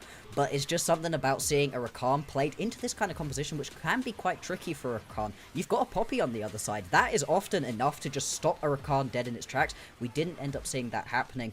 I think that's why Wink would be my player of the game right here. we'll have to find out. I'm excited when we get that reveal. For all you patch, I guess I really want to call it Season 15, patch 15.1, but we're on that weird new format. Patch Season S125.1. All you haters of that patch. We did see the Feats of Strength team and the Ruinous Otacon buff wearers win this one, so I guess you get a point for the Reddit and X haters out there of the patch. True, true. It's not like EDG made those buffs look strong, though. They feel like they were, whilst necessary to the outcome of this game, only at that moment where they were pushing into the base and using the fact they had that free Guardian Angel to great effect, did it really feel like that was the deciding factor between these two teams. Other than that, I mean, the way that ThunderTalk just didn't really seem to want to fight for those feats of strength at all, didn't particularly care about going towards Atakan either, was perfectly happy to just say, hey, we're gonna be able to out-team fight you. You know what I'm noticing here, Bloxer? We may not be as drippy as our two awesome LPL casters, but at least we've all got some sort of chain going on here. We all got some chains going, so at least we can match somewhat up to this drip. I'm telling you right now, I've got nothing in my closet that matches that drip. Let's see how drippy our MVP looks, though. Does Mr. Bloxer nail his first pick on our broadcast? No! It's going to be the Kasante player. Yeah. ZDZ takes it home. Shock and awe. Dealing 16% of your team's damage with that build is disgusting. K'Sante is certainly a champion of all time, but I think ZDZ is very deserved in this one for two things, right? Winning this game with the K'Sante and playing it so well, but also winning that 1v1 that gave them the side selection, that gave them blue side, that allowed them to first pick the K'Sante. It was all planned out, all on the shoulders of ZDZ, and I mean, looking at this highlight package, man is playing on the edge the entire time. In the last team fight, he's so tanky, he barely takes any damage despite being the main focus of everybody on Thunder Talk. But throughout the rest of the game, there were so many deaths that he just about avoids and baits so many members of Thunder Talk in that it leaves them out of position and easily killed by the rest of his team. I think that if we're giving MVP based off of the flashiest play of a game, that last fight where he lost 75% of his K'Sante's health bar, still able to hit the Natovo strikes mid-W into a wall with that ultimate. That, you know, K'Sante may be kind of straightforward for a lot of people when they watch, but the nuances this champion brings is another reason why he's so potent in pro play ever since he got released, and ZDZ really showed off those chops. But Thunder Talk fans, fear not, because if we are leaning on what we've historically seen, it's a small sample size, Thunder Talk are really good at dropping game ones and then turning dominant. They did it to LNG twice in a row. So, in a way, Thunder Talk are in familiar territory in this Very matchup. comfortable, very comfortable. And hey, they physically cannot draft themselves the same composition. So we don't have to worry about having to see this pick-style composition out of Thunder Talk again. And I think that is a good thing overall if you are hopeful for Thunder Talk's chances in this one. The way that they play, it just didn't feel like it suited the pick composition, and they still nearly made it work. It's not like Thunder Talk got leveled in this game. It was incredibly back and forth. Again, I can't help but keep thinking back to those team fights they won down hundreds and thousands of gold. If they're a little bit closer in gold, I think that we end up seeing this one as a Thunder Talk victory. Obviously, ifs, ands, or buts, it didn't go that way. They need to go back to the drawing board, but it was still an incredibly impressive game out of both teams. I'm just very excited to see an EDG victory on the board at all. It's obviously great to see teams pick up that first win of the split, but I do not think we've only got 2 more games left of this one.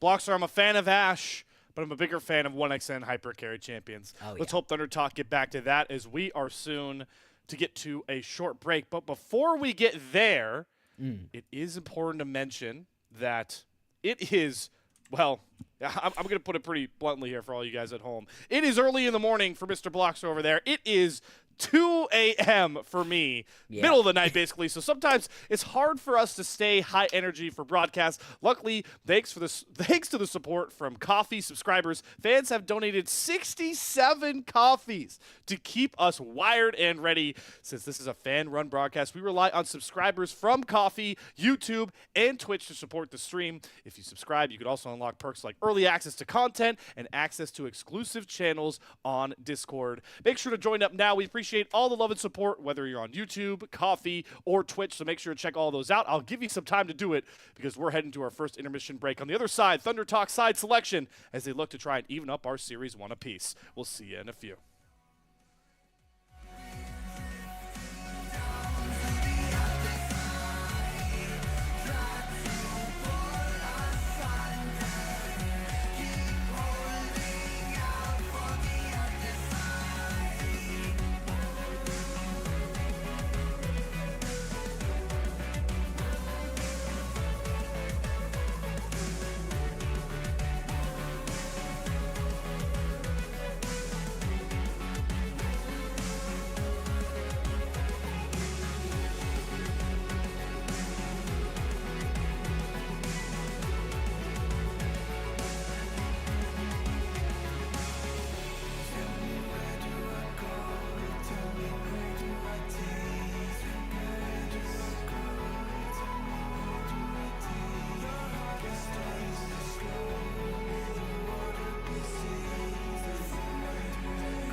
Hope you guys didn't miss us for too long as we are getting right back into our featured matchup for tonight's Group C look at the LPL on the unofficial English broadcast. I, myself, and Slayer. This is Bloxer, your duo, taking you through. And boy, did we have a climactic start this one. Nearly 40 minutes for Edward Gaming to find their first win of the LPL split. Yeah, they didn't make it look easy, but they damn did make it look fun. What a game that was. Really back and forth one between the two of these teams. EDG, it felt like they were going to throw it at every available opportunity, and that might be a little bit of unfortunate bias from having watched the EDG of the past, but this is the new look roster, and it looked great overall. It was an incredibly enjoyable game. Obviously, we're going to have to see some very different pickups this time around. They're going to lose out onto that Cassante that they had such success with in the previous game. I'm going to be very excited to see what it is that we end up seeing in this top lane matchup this time around. Reminder, this is the Thunder Talk comfort zone. They fell game 1 to LNG, did not drop a game after that to find that big win. So if we're going to see if prevailing ideals break under EDG, this is the game to start it. And obviously, if you're Edward Gaming, nowhere more comfortable in a best of 5 than up 2-0. But Thunder Talk are on that blue side. Still going to throw respect bands over to Victor. Corki, obviously a big pick. Nocturne, pretty potent, especially when we talk about how important the mid game is with all those different buffs. Skarner, thankfully, going to keep that 100% ban rate up at the very end for EDG, and we are continuing with some really intriguing B1s. B1 Leona from Thunder Talk. The sort of thing that would have been unthinkable in the previous years when we wouldn't have had Fearless. But now in Fearless, I can understand why you want to pick yourself up something like this so early on. You don't want to let your opponents have it. You want to get the chance to be the only team to play it during this series. Now, we saw what ZZZ could do on this champion during that 1v1s. Fascinating to take the Jace this early on as well. It's been very high priority. We've been seeing it in a ton of games, but still, to take it this early on, the flexibility is there too. I'm expecting it to go into the top lane, but you can potentially move it around still. Wow. I was gonna be interested. Locking Misfortune without her most common pairing is a little bit of a brain tickler, but there are many good pairings, support and AD carry with Misfortune, so we'll see. Maybe that Nico comes through on the R3. You really need that setup for the bullet time, so we'll see if we get that. Leona gonna get the pairing of Ezreal for 1xN. 1xN, even in the LNG loss, had a near game-defining performance on this champion, so it's good to see him back on a more damage first instead of setup first AD carry. Absolutely, but it still isn't that hyper carry that we were really hoping to get to see out of 1xN, the one that we were really hyping up. The Jinx, it's not been banned, still hasn't been picked though by Thunder Talk, and it's been the most impressive pick for 1xN. Any of these hyper carries though with a ton of resets have been really, really fun to watch. You're not wrong in that the Ezreal has been good, but it isn't still the same full team fight kind of composition that we were really expecting. That being said, I love it paired up alongside the Leona, because you could take your Leona and just leave them to do whatever you want, and Leona paired up alongside a Xin Zhao is an incredibly scary gank duo that can really take over the rest of the map, and you don't have to worry about your Ezreal. He is fine. As the Ezreal OTP I am, that is what I tell every single one of my solo queue supports. Do not worry about me. Time to farm into the turret. So 1xN likely going to adopt that same mantra. Lee Sin was locked in for Xiao Hao on the turn. So a lot of support pairings you can get rid of here. The Rel, the first one, I still think, I know the EDG comp is already pretty squishy, but Nico is so prevalent in that support role, especially in the LPL. Wouldn't mind throwing that respect ban over to Wink. Comes to mind Rosie Love of Ultra Prime when they were able to get that one clutch win just a week ago. That Nico was massively impactful, but the Alistair ban will be there instead. So still some engage options for Wink. Wink, we've been talking about it. Really interesting to see if we can get some hook champions. Still not really going to get to see that one. Elise support tech. We got it. Yes, we got it yesterday or 2 days ago. Are we getting it again? Oh boy. I mean, There we are. Fine, That's sure, it. why not? And I like this, because actually, all of a sudden, I feel like you do have to care about your Ezreal. Obviously, Ezreal still has a ton of mobility and can sit under tower, but you are under so much more threat between that Elise and the Misfortune. That pairing does a ton of damage early on and can really take over and just keep this Ezreal completely pinned underneath the tower, unable to really do anything at all. And also, the Elise can roam pretty effectively alongside something like the Leona. Don't have to worry too much about getting out roamed across the map. Is going to be an Aurora pickup right here for Setab. We have seen before, they didn't end up winning the last time that this one was pulled out. That was in one of the losses versus LNG. Feather just picks up that on for Hoya. Very Hoya pickup. Hoya loves to have these very big tanky champions up in the top lane. It's fine into the Jace. You don't get to take over the matchup, but it's not the end of the world. Especially with the tank Jace that we are likely to get here from ZVZ. Can't really be as oppressive into that Ornn is the Vladimir. An LPL staple pick, I feel like, by this point. It was actually... I'm trying to remember if it wasn't Setab that we got to see that from in a game 1 earlier, but has been a prevalent pick. Angel will land on it with this R5 for EDG, so we went from a game with a ton of setup and a ton of power in the mid game to tons of scaling. Ezreal, Vladimir, Misfortune, Aurora, Ornn, all of them. Really all about the later stages of this game, where we still believe ThunderTalk are the better team when it comes to the push and shove. Yeah, exactly. ThunderTalk really have gotten themselves a little bit more back into that comfort zone. Still not fully, it's not like you've got yourself that hyperscaling ADC, but this composition is going to be a lot more comfortable in these team fights and really has that standard setup that you really want to see out of a ThunderTalk composition. You've got so much engaged between a Leona and a Xin Zhao. Ornn, no matter how far behind you get, if Hoya has a struggle in this laning phase, is still going to be useful with that Ornhorn, and the ornaments later on into the game are going to be huge as well. And this composition, if they can get those team fights going, is huge. That being said, EDG, they are far more specced into trying to get things going for themselves during these laning phases, and Lee Sin as a jungler wants to be proactive, wants to be getting kills, and has a lot of lanes with a lot of damage, but not so much gank setup to be able to do so. Luckily, has the gank setup with his usual jungle counterpart in most matchups, but now support teammate in this Elise. I think Wink is going to be in a premier position to, like you kind of talked about, Bloxer, not allow ThunderTalk to try and just four-man group up, leave the Ezreal 1xN to his devices. I can't think of a better champion prepped for early game dives than Elise with that repel. So we'll see if Wink is able to use it to punish maybe not even just this Ezreal, but anybody on ThunderTalk trying to sit below that turret. As we are on to Summoner's Rift for what could be a series-defining game where ThunderTalk has normally found a way back into the series, and EDG are looking for a crushing blow to really shake up this Group C. Yeah, we haven't really seen what ThunderTalk do when pushed to the brink in series. They've had a decent time of it in recent memory. EDG very, very opposite with that one. Speaking about teams that are very good for dives, it feels like a lot of what EDG has got for themselves is great at the dives. At least obviously one of those best pickups, but Lee's great for it. So is the Vladimir. See if that comes to fruition or if it's going to be a little bit more of a standard game. And as much as I would really like to get super hype about 2v2 kills in the bottom lane, they could happen, certainly, but I feel like, as we've been saying, it is far more likely that we're going to see these supports abandon the bot laners and go get involved elsewhere, especially as we're once again seeing this lane swap come out, initiated this time by ThunderTalk. And Bloxer, you got to feel a lot better about this for ThunderTalk.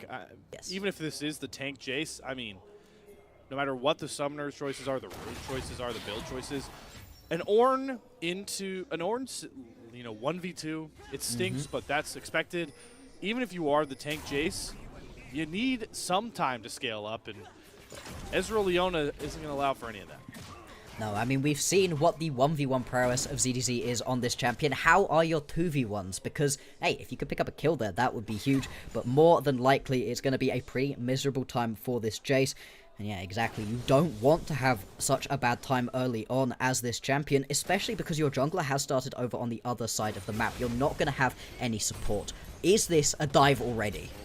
We might have dives on both sides. The first one is going to be Thunder Talk. Oh, it's Great so Zenith clean. Blade interrupts ZDZ. Beautiful setup from Feather, and they're able to grab first blood. Response coming for Edward Gaming. Hoya, level 1, gets to level 2 over now, but they have the Elise's power with that repel. Gonna flash get the cocoon, is interrupted with the dash, but with the repel, with the trading of turret aggro, it will be traded back. Both top laners fall, but Thundertalk to get first blood and get a hell of a lot more than that as they double up that kill count and keep 1xN up to grab the kill and all this farm for himself. That is not worth it for ZDZ. Yes, you managed to get yourself a kill right there onto Feather. It's a little bit of extra gold into your back pocket. You can see it does turn into a longsword, but you just give so much over to this Ezreal right here. Get to push in a full wave, pick up a turret plate, and you're not even worried about getting pushed in right here because you've lost so much XP as well as ZDZ. The teleport down. Hoya recognizes, hey, I don't want to get redove. Just walks back to lane because, again, the Ornn doesn't care. Sure, you're not getting any CS, but it doesn't matter. This champion is going to be useful whatever ends up happening. So far, Thundertalk playing this lane swap very, very well for themselves and have put this bot lane in such a strong position. Still do see ZDZ with pretty sizable gold lead over Hoya. It's what's giving the gold swing to EDG. He was able to find that trade kill on the second dive nonetheless. But first blood bounty over towards Thunder Talk. We'll see how much they want to use that to maybe play for these Monster Slayers. Monster Slayer goals as they are overloading towards this top side. And Wink knows it, wants to respect it, is going to leave Assume in the 1v1 up against Hoya. Just sit on into this one, see if you can survive for as long as possible. Ornn is an assassin, by the way, in case you didn't know that. Ornn seems like a tank. No. This champion is an assassin as well. So I would be respectful right here. As Assume, don't want to get too close to this Ornn if you can help it. And isn't even able to just bully the Ornn off of the CS right now. That's how strong Hoya is able to play this one. Again, everything right now just going in the favor of Thundertalk. And we've seen quite a lot of explosive plays so far in this game. The thing that's been drawing my attention is every time we pan across mid lane, tons of damage being put down. No kills quite yet. Solo kills, though, potentially on the horizon. Aurora is one of the best for actually picking up solo kills in a meta in which mid laners often just kind of ignore each other and are more interested in the team fights elsewhere. Can I interest you in a lane gank? Oh, no, Hoya, that was such a mistimed dash forward. Flash is immediately committed from Xiao Hao, and he should find this kill. That's a timing moment for Hoya. Oof. Yeah, that's the moment when your heart just sinks through the floor the second you dash forwards, the enemy jungler pops up in vision. I feel like everybody can relate to that one. And that does give free access right here for Xiao Hao to head straight on over towards this Ocean Drake. Going to be able to pick up a good amount of damage onto this one. Of course, this one is in the area. Could potentially try to get a little bit of a steal going. Might be looking towards the mid lane instead, though. Level 6 ultimates available for both of these mid laners. Angel confident taking some of these worst trades. The fact that Vladimir can just sustain himself back on up is both junglers and supports paying mind to the mid lane with the Grubs and Dragon both on the board here at the same time. And it was just a disengage. Xiao Hao decides actually not interested in trying to pick this one up, wanted to get involved in that mid lane play instead, and that's going to be a pretty big disadvantage right now because you're going to lose out onto these Grubs, don't get that standard last season trade of first Grubs for first Drake. They can still head on over and pick this one up, but it's just delaying things. It's delaying when you get the Drake on the board, it's delaying when you get that first little tick towards a feat of strength into your favor, and also giving over these 3 Grubs is going to be pretty impactful. Things like the Aurora can struggle a little bit with trying to take towers, same sort of thing with the Ornn, and so getting these Grubs is going to be huge for being able to increase that damage output onto towers, and potentially more than that, take away extra tower damage from someone like ZDZ, who can just sit on a side lane and shred through towers if given the opportunity and 6 Grubs to do so. Thunder Talk sacrificing early gold lead for that objective chase. No signs pointing towards a Drake start just yet for EDG as we finally settle into our normal lane assignments about 6 minutes later than expected, or 5 minutes later than expected. But for ZDZ, with all that attention paid towards the grubs, he has been able to build back a bit of a CS difference and should be pretty comfortable in this lane against Hoya, as we do see the ultimate from Vladimir come out here. Angel looking for a big trade into Setab, but doesn't have enough damage to really bring it home. Maybe just using that ult to find even more sustain to stay in lane. Yeah, just wants to clear things out a little bit because Etab has been so happy so far to step forward, constantly poking Angel out. Is at least going to be able to push this wave underneath the tower, potentially open up an avenue to be able to roam down towards this dragon, help out the rest of the team.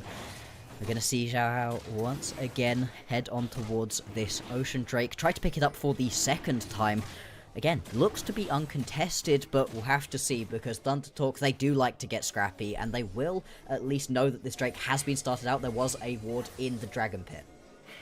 Don't have Solar Flare available for Feather. Dragon is under about half HP. Wing trying to assuage Thunder Talk from walking their way up the river. They got to be careful, though, that they don't pincer themselves. But Beishuan is just looking for the engage on to Xiao Hao himself. The slope between worlds and the true shot barrage to put a bow on it. And Thunder Talk just brute force their way through the setup, get a kill, and the first dragon. They are en route to an early set of upgraded boots. Indeed, they are. First set of grubs, first Drake, and in the context of having lost out onto that Drake for your team, the amount of time that Xiao Hao was spending taking this in the first attempt and then in the second attempt feels terrible. And it's also a great little true shot barrage as well to be able to snipe this kill away. It was going to be a kill picked up.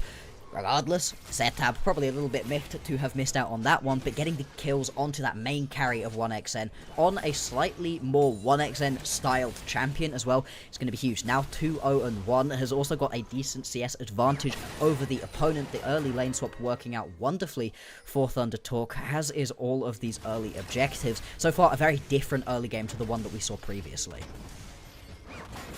This is a game, I can say it, with the stamp of OTP approval, that Ezreal could be very dangerous in.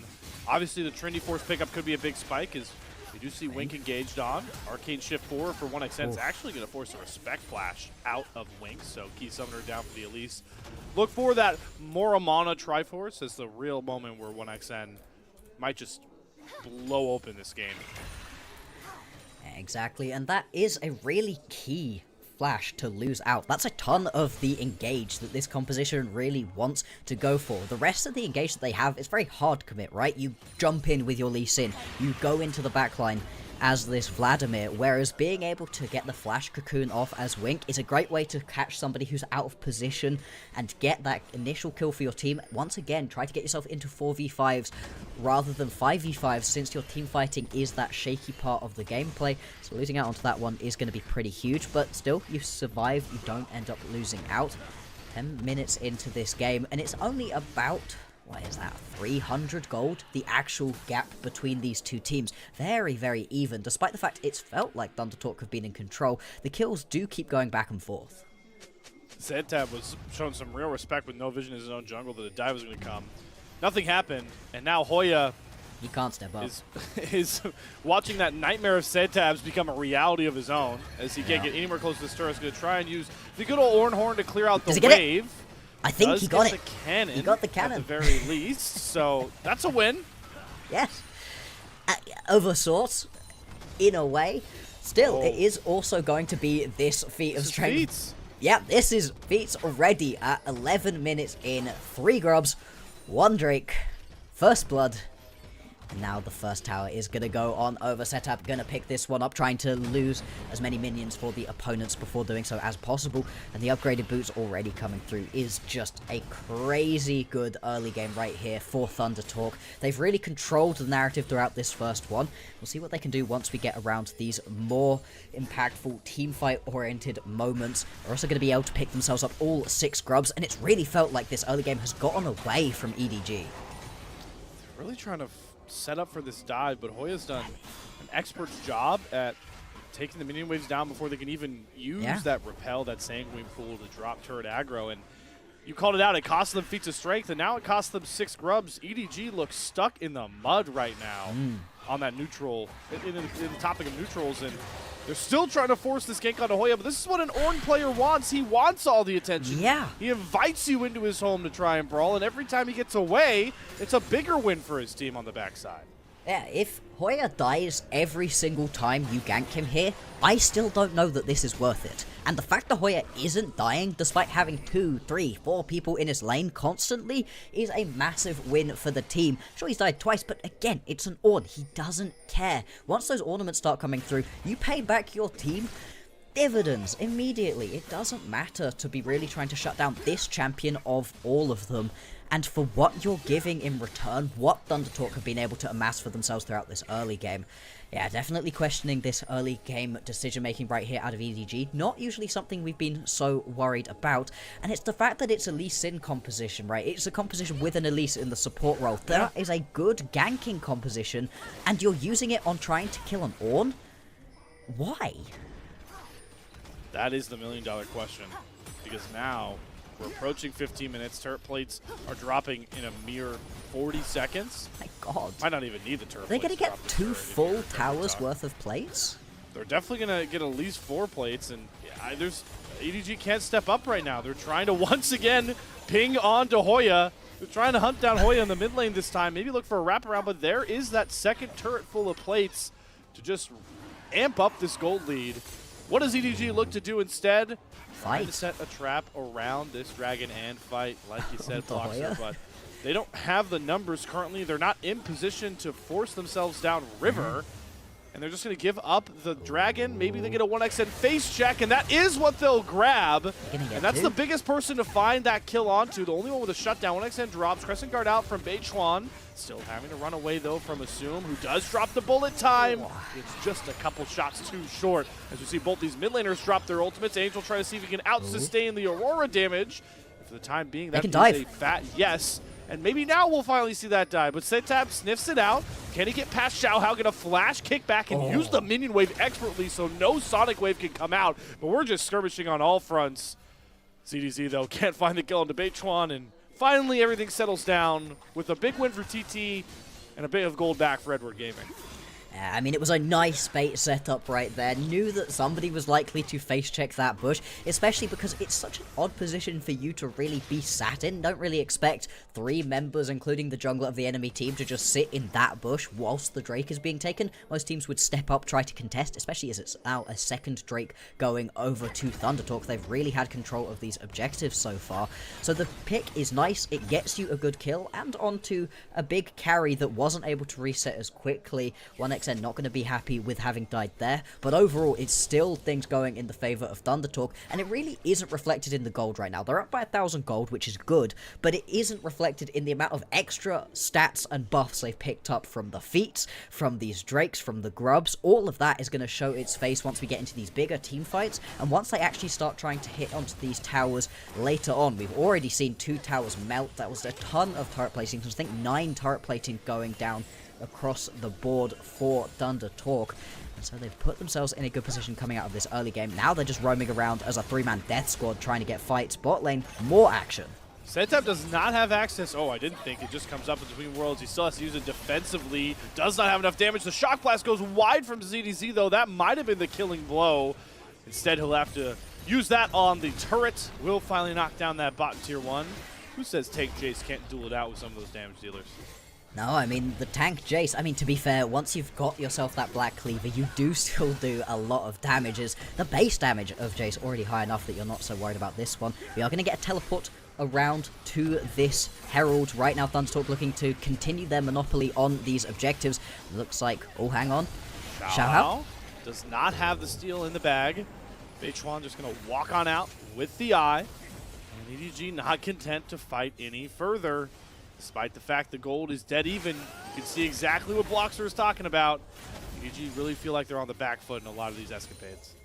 And they're just getting to all of these objectives late, not able to set up around any of these fights. And we saw in the previous game how even when EDG were able to set themselves up for a fight first, it didn't necessarily go their way. Without vision, without that initial setup, things are going even worse. They are at least not overcommitting to fights they would likely lose, but at some point you have to pull the trigger because this composition scales so well out of ThunderTalk. If you just continue letting this game happen to you, at some point your Nexus just falls.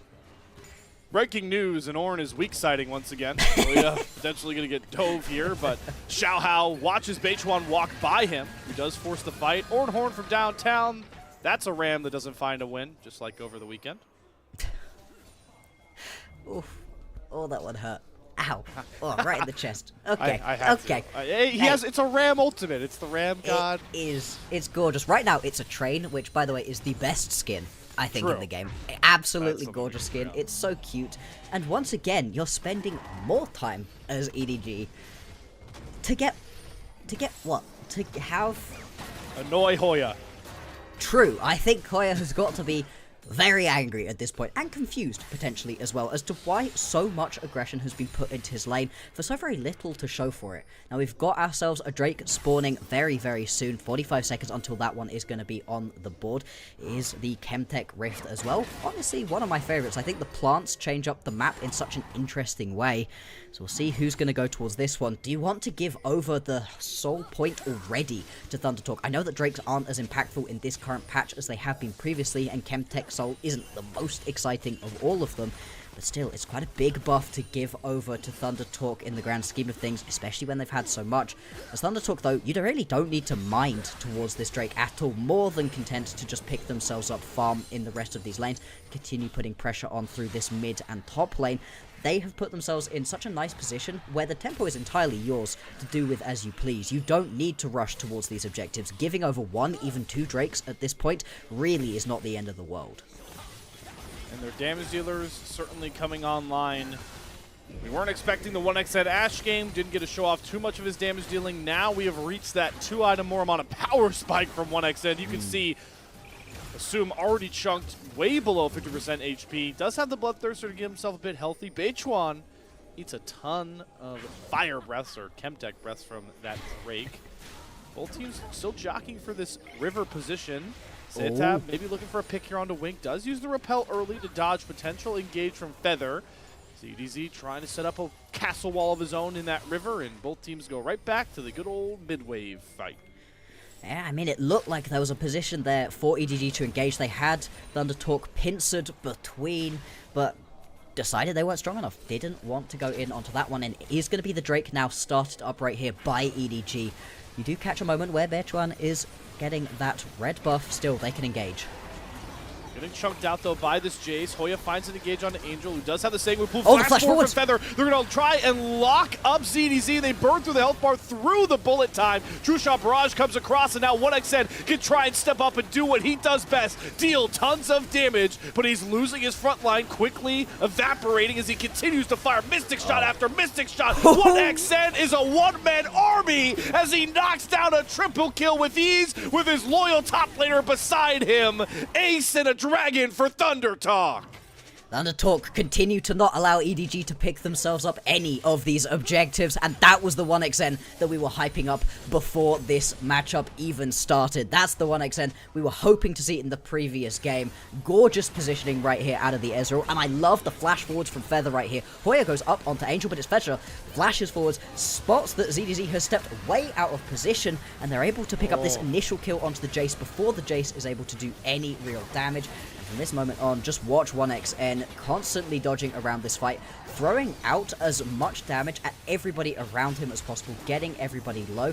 You do lose Beichuan on this bit of fight as well, but it's now 3 quick kills in succession, and the Drake to boot. This is the team fighting that we're expecting out of ThunderTalk. We didn't quite see it in the previous game, but this one, they're coming into these team fights with the advantage, and oh boy, do they look good when fighting like that. Always a fan, obviously, of the LPL broadcast, especially when they're able to throw those replays up and show us things that you can miss in the chaos of a full 5-on-5 fight.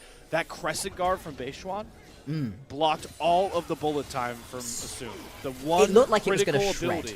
Yeah, it should have shred if it weren't for that ultimate that just blocked all of it.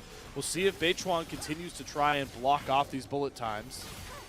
As we see the Atakan started up here, Voracious as always. Yeah. Xiaohao looking for a way into this pit. Sonic Wave not going to land, so he's going to try and dash through, but Atakan is already finished off. The revive buff is available for Thunder Talk, and boy, does it scare the hell out of EDG. Another bullet time. Vanquish, 0 damage because Beichuan blocks it all himself. Thunder Talk are rolling into team fights like we expected when we kicked this series off. Crescent Guard once again just absorbs everything that you're trying to do right here. And assume it feels so bad to have this big team fight ulti and lots of champions stood right in front of you and there's just nothing to be done. Xiaohao has to ward hop over, tries to get a kick going, and it just doesn't end up working out. Sethab still is going to be able to survive. And this... that feels terrible. You do at least manage to pop the free GA off of one member of Thunder Talk, but it's nothing. It's nothing right here. Thunder Talk. Yes, exactly. They are in firm control of this game. 6-1-2 right now on 2-1XN.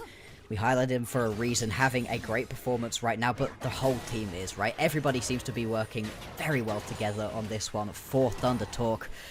And right now, the next big buff that they're going to be worried about is the Baron spawning in just about 2 minutes' time. So far, they haven't let their opponents get any neutral objectives whatsoever, I guess other than technically towers. So they hopefully are just going to be able to pick this one up. That's what they at least are going to be looking for. EDG. Whoa. They're just getting jumped in their base. Yeah. No punishment whatsoever. No. Just walks his way out. Grubby's getting some solid damage onto that inhibitor turret. This is the Thunder Talk. This is what the same confidence, but when they aren't playing from 8k gold behind, exactly, it could be certainly suffocating. Absolutely, and EDG, they really need to find themselves a way back into this game. First and foremost, you need to get that Voracious buff off of all of these members of Thunder Talk. Then you can talk about actually killing them. For the minute, it looks like they're doing a little bit of poke. Here we go again. It's Beichuan with the Crescent Guard up, steps up. That bullet time canceled by a solar flare. Ornhorn. Also cannot use any of it, and the Ornhorn calls for the death of Xiaohao. Beichuan dashing in, still has his own revive, 1x over the wall, and here goes the Xin Zhao back to base. Even when you kill off their health bar, Thunder Talk won't even give you bounties, won't even give you 300 gold. They're just giving you hands over and over again. As 1xN and company are going to hit onto this inhibitor turret. In goes Angel. They do lose the Voracious Atakan revive at the exact right moment, so EDG can grab some of these bounties. Arcane shift away from 1xN, try to create some space, still firing out these Mystic shots. Gets flashed on by Angel. He's going to get kills! Combined with the Mystic shots of 1xN, he will not fall! And nearly finds another with the True Shot Barrage, but man, is this the 1xN we advertised at the start of this series. Yes, it is. I love that he's staring down the face of 3 opponents, 1 little Ezreal, and he knows he's going to get a kill. I was just waiting for the moment at which he decided to then arcane shift forward again and try go get more kills. Looks like the action does not stop, though. There's going to be a bit of an engage right here. Thunder Talk might have bitten off a bit more than they can chew. They don't have a lot of their main carries, but EDG, they just don't have that actual engage and the CC really necessary. You've got slows aplenty on this team composition, but in terms of hard CC that you can apply from a distance, you have one champion and it's an Elise support. This was the worry. The pairing with Misfortune, she needs a support like Leona to even get these bullet times off. I know they've been canceled constantly, but there isn't great setup for this Misfortune, and Assume is in such a tough spot. EDG as a whole are in a tough spot, down over 6k gold. They can just Baron. Base broken open. They have to succeed a Chemtech Soul as Thunder Talk continue rolling the ball. They could just push through mid right now and force on towards a Baron if Thunder Talk wants to. Xiaohao having to jump away right here. Anytime you're face-to-face with Sethab and 1xN, it's a good decision to turn around and run away. They do exactly that. Push through the mid lane, head on towards this Baron. You don't even necessarily have to start it up if you don't want to. You're just trying to draw EDG in because you win these team fights.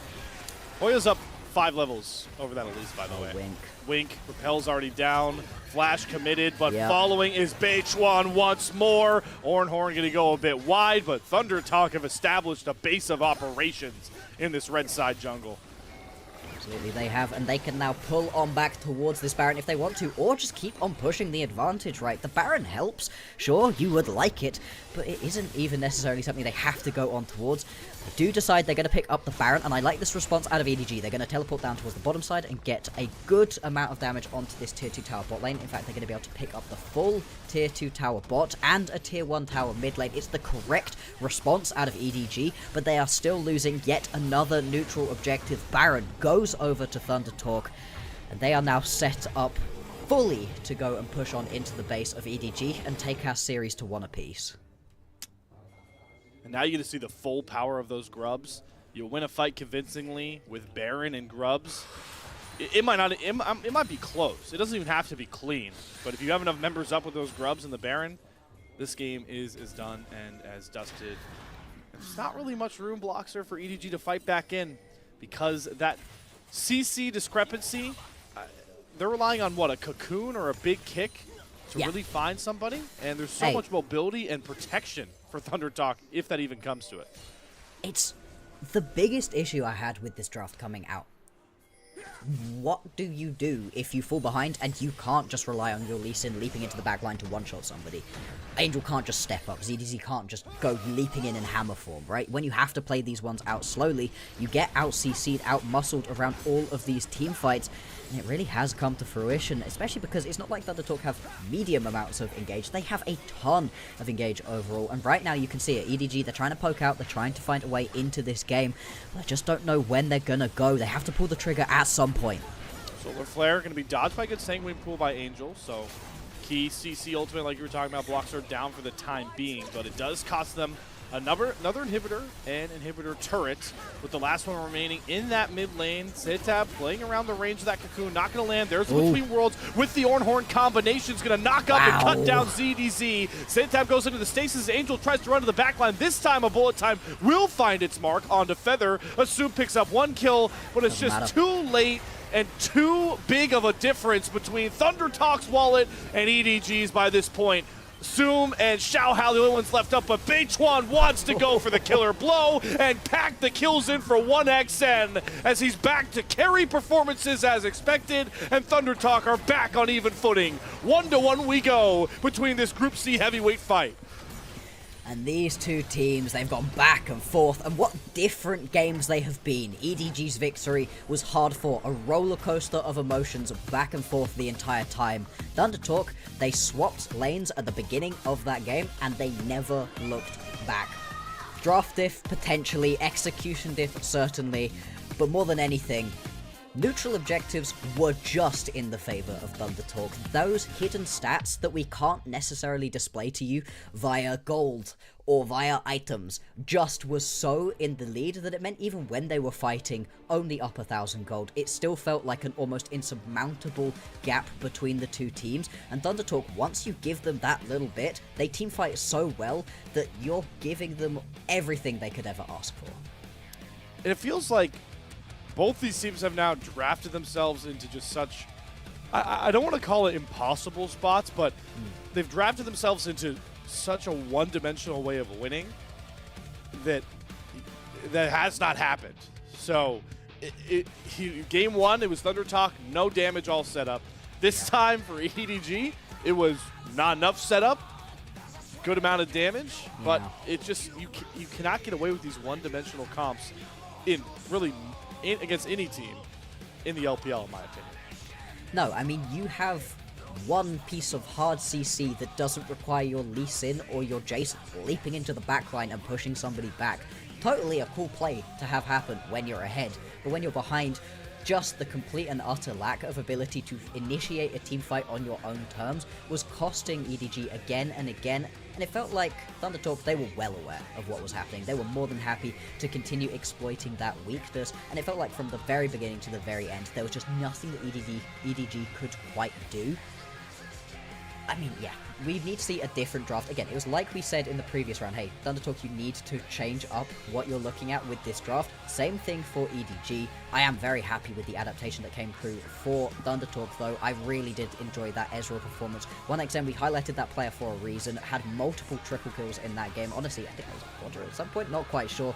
Either way, was dealing just tons of damage, and it's the way that this player moves that I think is the most impressive thing. On both the Ashe and the Ezreal we've seen, weaves through these team fights so very effectively, almost never is getting hit by any of the big CC things. The only time we really saw that was when he blind checked the bush that he didn't expect 3 members to be in. Yeah, and any AD carry player is dying there. I don't care if you slot Ruler or Prime Uzi into that position. Yeah. They are dropping.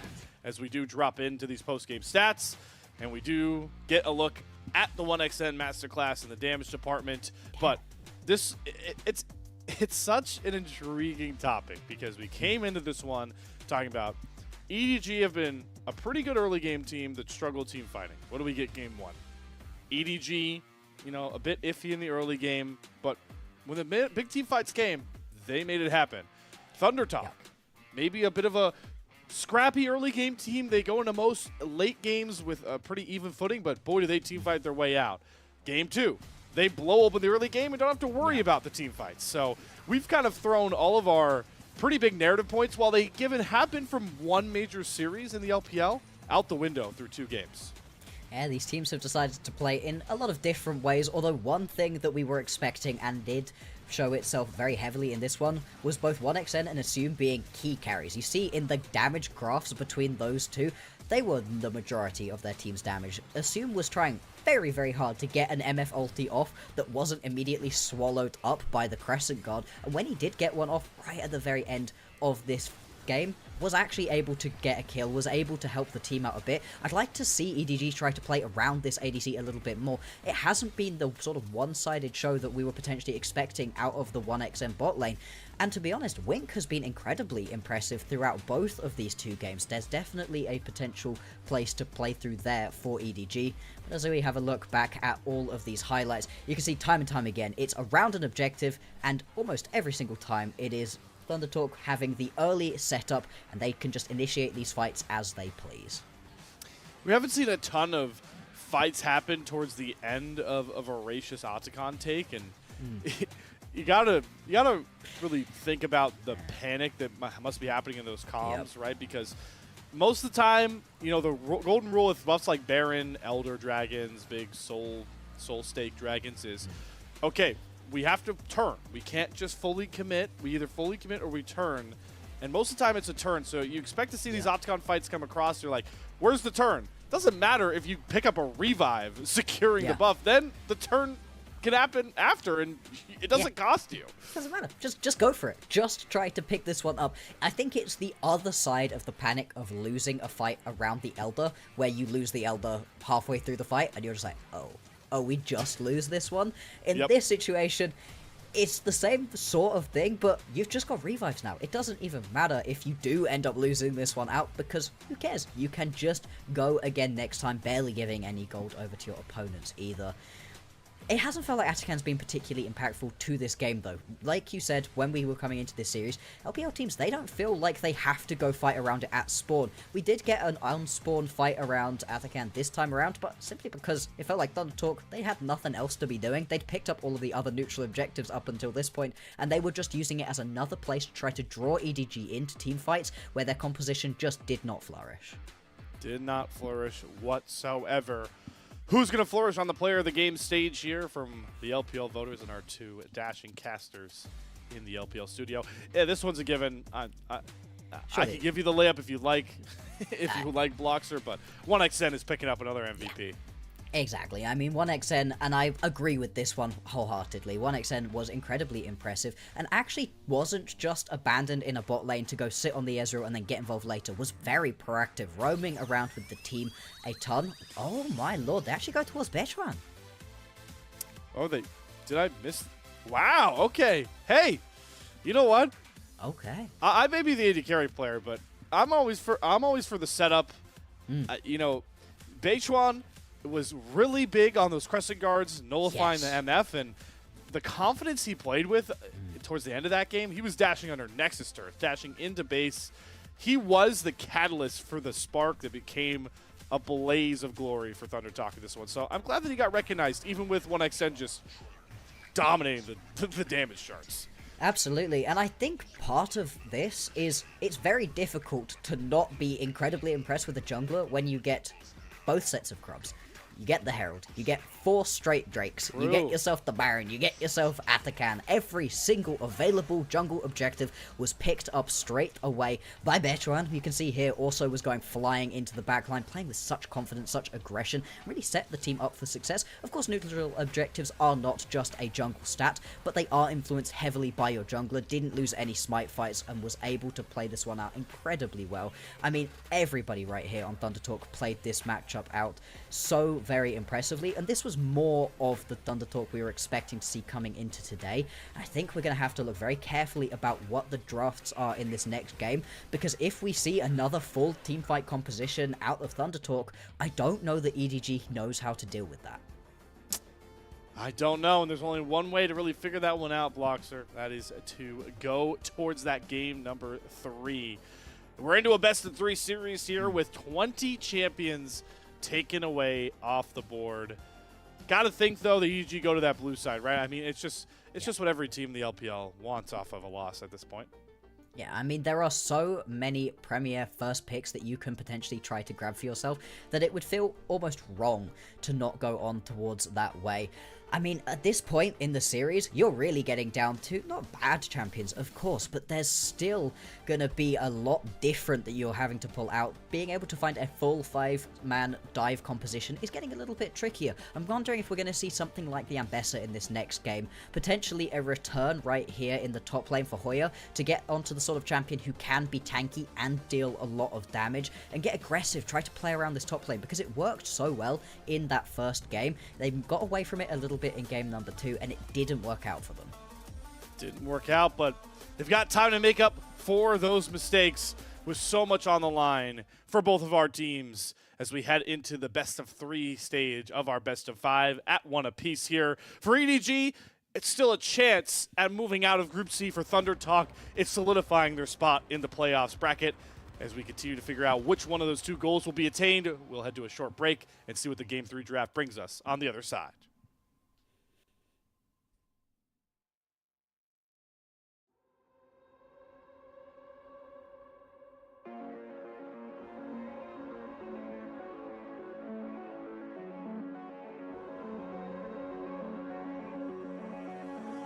Tell me, where do I go? Tell me, where do I take us? Your heart is starting to slow. May the water be safe. As I dive in, blood stains washing underneath the waves.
pivotal match comes our way in this fearless best of 5 showing on LPL's unofficial English broadcast. EDG take a nearly 40-minute banger game 1 win, but Thunder Talk with the more decisive counterblow.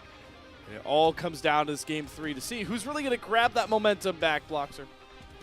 Absolutely. I mean, Thunder Talk, they came out swinging in that second one and really backed up everything that we'd been talking about in the pre-show, right? They had a composition that was all about the team fights, and they executed those team fights so very impressively. They didn't allow their opposition to get even a single one of the standard neutral objectives. A couple towers, the only things they really had to concede other than kills, and it was just a clean game from top to bottom. It never really felt like EDG were able to get their foot in the door on this one, but of course, the joy of Fearless is that we're not going to see these two compositions again. We are going to get to see something different, and EDG, they've shown us that they can play around a teamfight composition themselves pretty well, and we're expecting they will have picked up the blue side for themselves off of that loss. And so what can they do to draft themselves into a little bit of a better position? Because a draft composition with basically no hard CC is apparently a bad idea.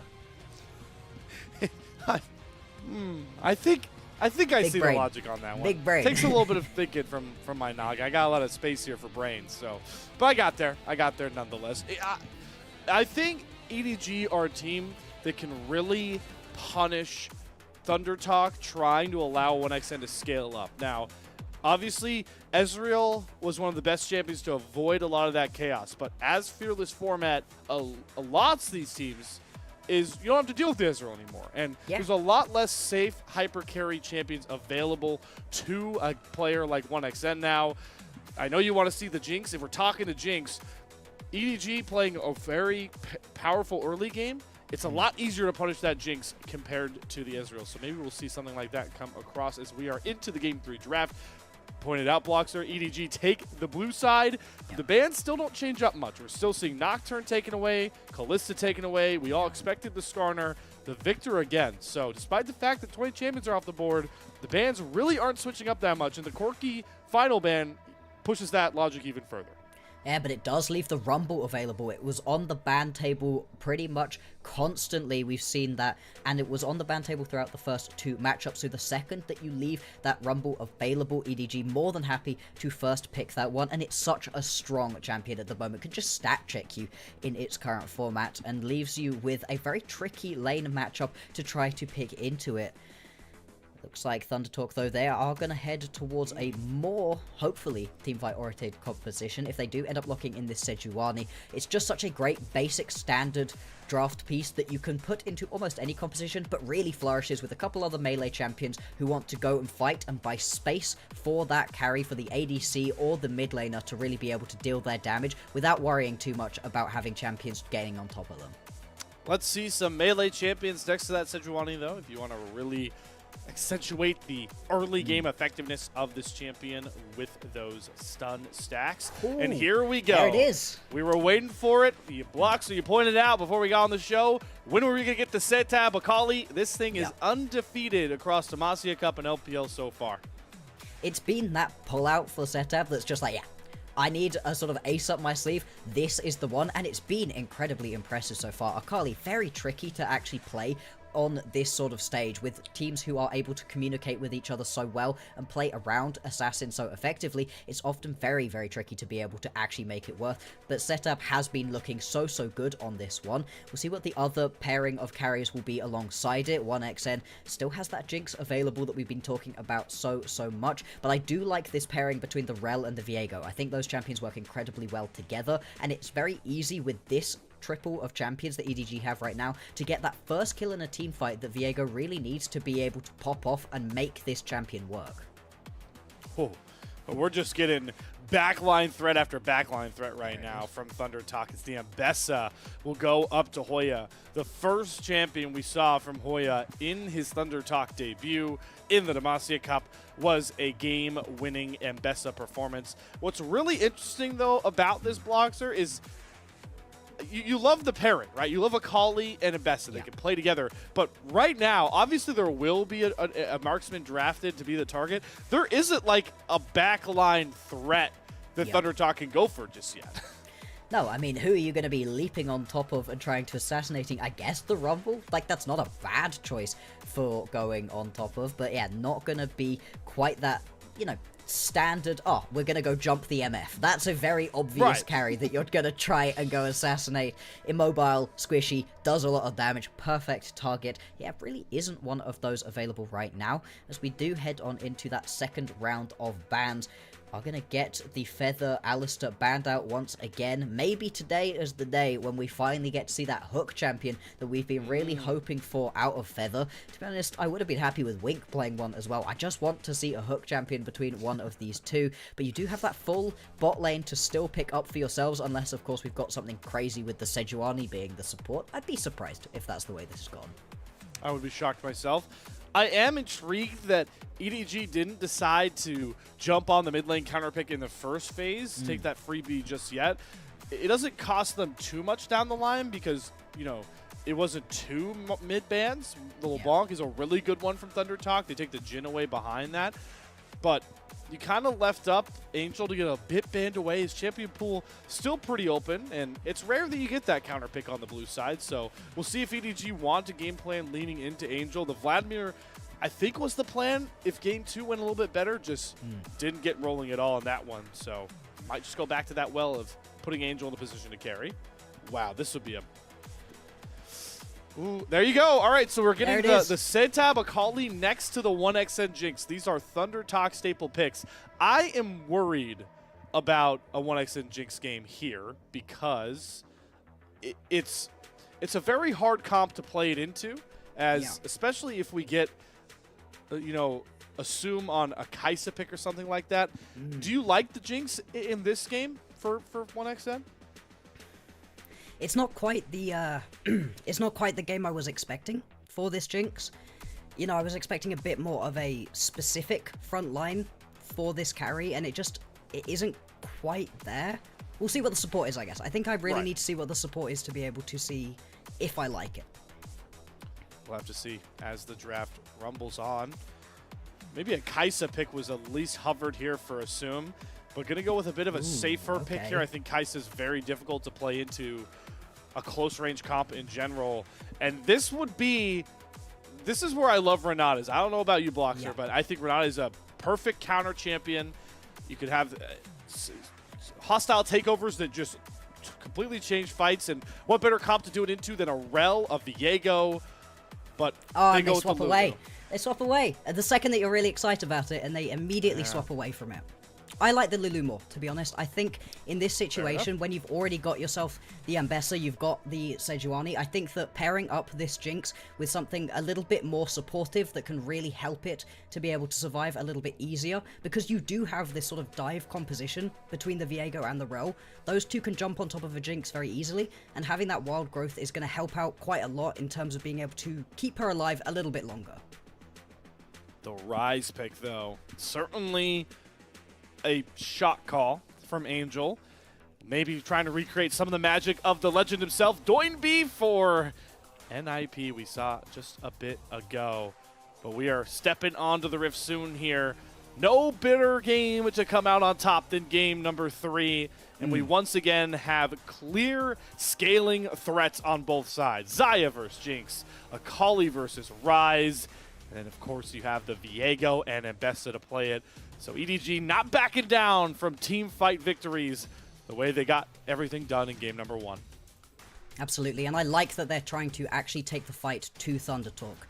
I didn't want to see them sort of turtle back, try to just win these early games and abandon the idea of being able to fight around these big objective team fights. It's such a prevalent part of the meta. You can't abandon it. And so the fact they've got themselves a composition that can make those sorts of big impactful fights work. And I think there's a lot of very interesting little bits that this composition works well with each other. The way that the Rise and the Rel ultis can work together, the same sort of thing with the Rumble. All of these champions can work so well to make a wombo combo of dreams if you can set it up.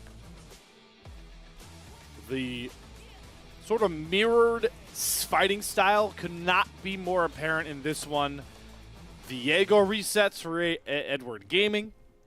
Jinx resets for Thunder Talk. As we continue back on to Summoner's Rift, the crowd once again leaning into LPL tradition. As Thunder Talk will look to edge even closer to an unlikely playoff spot in Split 1 of the LPL. But they've got 2 more wins to find that as we set up to a pretty neutral fan start. Curious to see if we'll get any lane swapping. Maybe this will be the traditional game we were waiting for here, Bloxer. Potentially. It will be finally interesting to actually get to see 1xN and Assume in a lane matchup. See what these ADCs can do, what these supports can do. As we said though, it looks like 1xN and Feather, they are going to be heading up towards the top side. Nobody wants to play a standard matchup right now. Everybody just trying to immediately head on towards other lanes. And let's see what happens with this one, right? Does ZDZ have a better time in this one? Ooh. Oh, Beishwan. Luckily, Hoya shows up here because I thought they'd just dive in. Wink still wants to go in with Assume. They get the Ignite and on top of Beichuan, and he flashes immediately respect. So the clear already disastrously started for the Thunder Talk jungler. Yeah, exactly what you don't want to end up having happen right here. As a Sejuani, you already clear very slowly as this champion. You're not going to be able to run through your camps, not in the same way that a Viego can, so you're just going to be down in terms of the tempo already at this point. And we're also going to see, like we said, the lane swap, so you're going to be later to try to potentially make a dive happen, if that's the way that you want to play this one out. We'll have to see if that's going to be the case. Obviously, they've got the swap around this time where it's not junglers heading towards their bot laners, so they can play around the potential dives. Instead, going to be trying to dissuade anything like that from happening. But the pressure already right here from 1xN and Assume onto both of these top laners is huge, and these are top laners for whom I think losing this much CS, losing this much pressure is an issue. It's an issue on both sides, and it's why I really felt like this game was the one to get those traditional lanes, because one, both top laners want to try and fight for advantages themselves, and on the back end, Xayah Rel is a bit of a scrappy lane, but Xayah traditionally likes to scale up a good amount, and then obviously Jinx Lulu lane is fine handshaking a farm out. So I thought it'd be a bit more passive on the bot side, top laners brawling it out, but the most action we've seen is in the jungle as Beichuan's early game just goes from bad to worse, lost out on a couple of those Raptors. Yep. As Xiaohao just continues to power farm. Just getting pushed around right now, potentially looking to stop that from happening by heading towards this top lane. Even without getting the dive kill right now, just pushing ZDZ back off of this minion wave, stopping them from being able to pick up as much of the farm and the XP as well is going to be impactful. You can see it's doing slightly better at least than Hoya, who really isn't being allowed to pick up any CS whatsoever.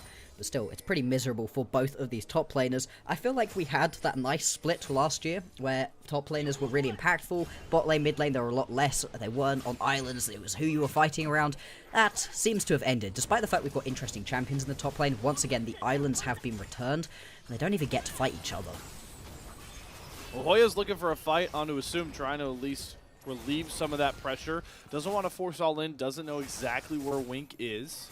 Doesn't want to commit fully to any fights just yet, but Assume does have to be careful himself here. Hoya with full access to his early game kit with those dash resets could find himself on top of Assume, but Wink is going to swing on back over as EDG look to really push the tempo here on this bot side of the map, shaping up potentially for a dive here onto Hoya. The minion wave is far from healthy though. You should just be able to cut this one down and survive another wave for now.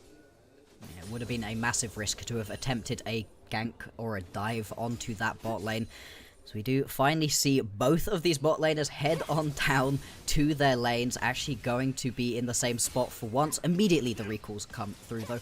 We'll see if it is going to be a swap out once again for EDG's bot lane, or if they actually do want to stick around. They are at least going to recall, so you do get the potential option of moving back on out of this one.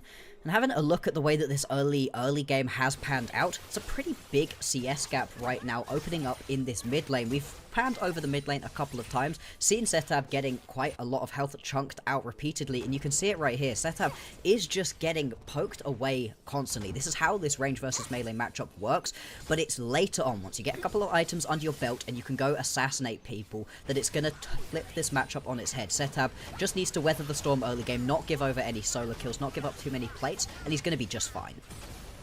There's a real push and pull between the Ryze and Akali matchup.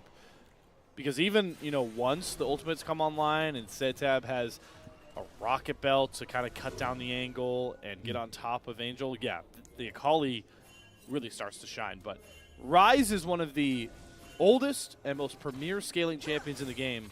So if it gets late enough, Angel can just take this game over with a fully stacked up, scaled up Ryze himself. So it's gonna be really intriguing to track when both these mid laners utilize their stronger points individually in this matchup. But we'll have to track that as it goes on, as right now attention gravitates towards the Grubs.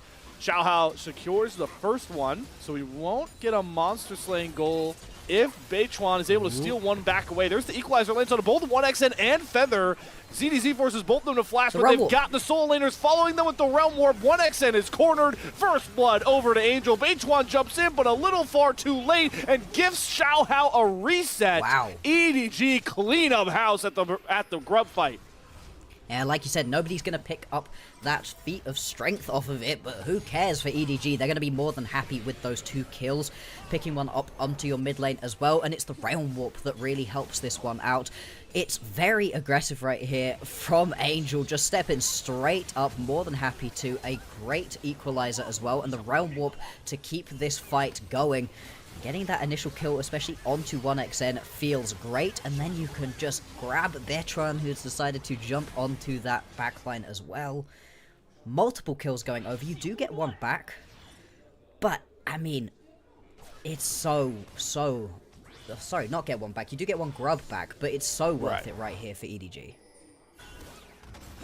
In a prime position, talked about how their early game has been the best phase of the game, especially for players like Xiaohao and ZDZ in particular, especially on champions where the R button is so pivotal, like this Rumble.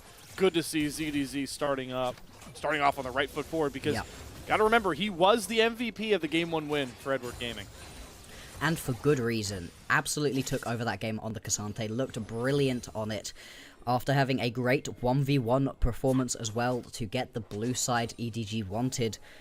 Really, really nice day so far for EDG's top laner. We'll see if he's able to continue this one on. We have got the jungler in the area right here for Thunder Talk. They're not going to end up going too far forwards at this point. There is spotted out, but I mean, Sejuani can gank from quite far away when you do have that Glacial Prison up. You can jump out of almost nowhere with the Arctic Assault. Managed to land that one potentially. We'll have to see if they decide to go for a fight. But right now, eyes set right here onto this Drake. And there is some follow-up right now. EDG are on their way over.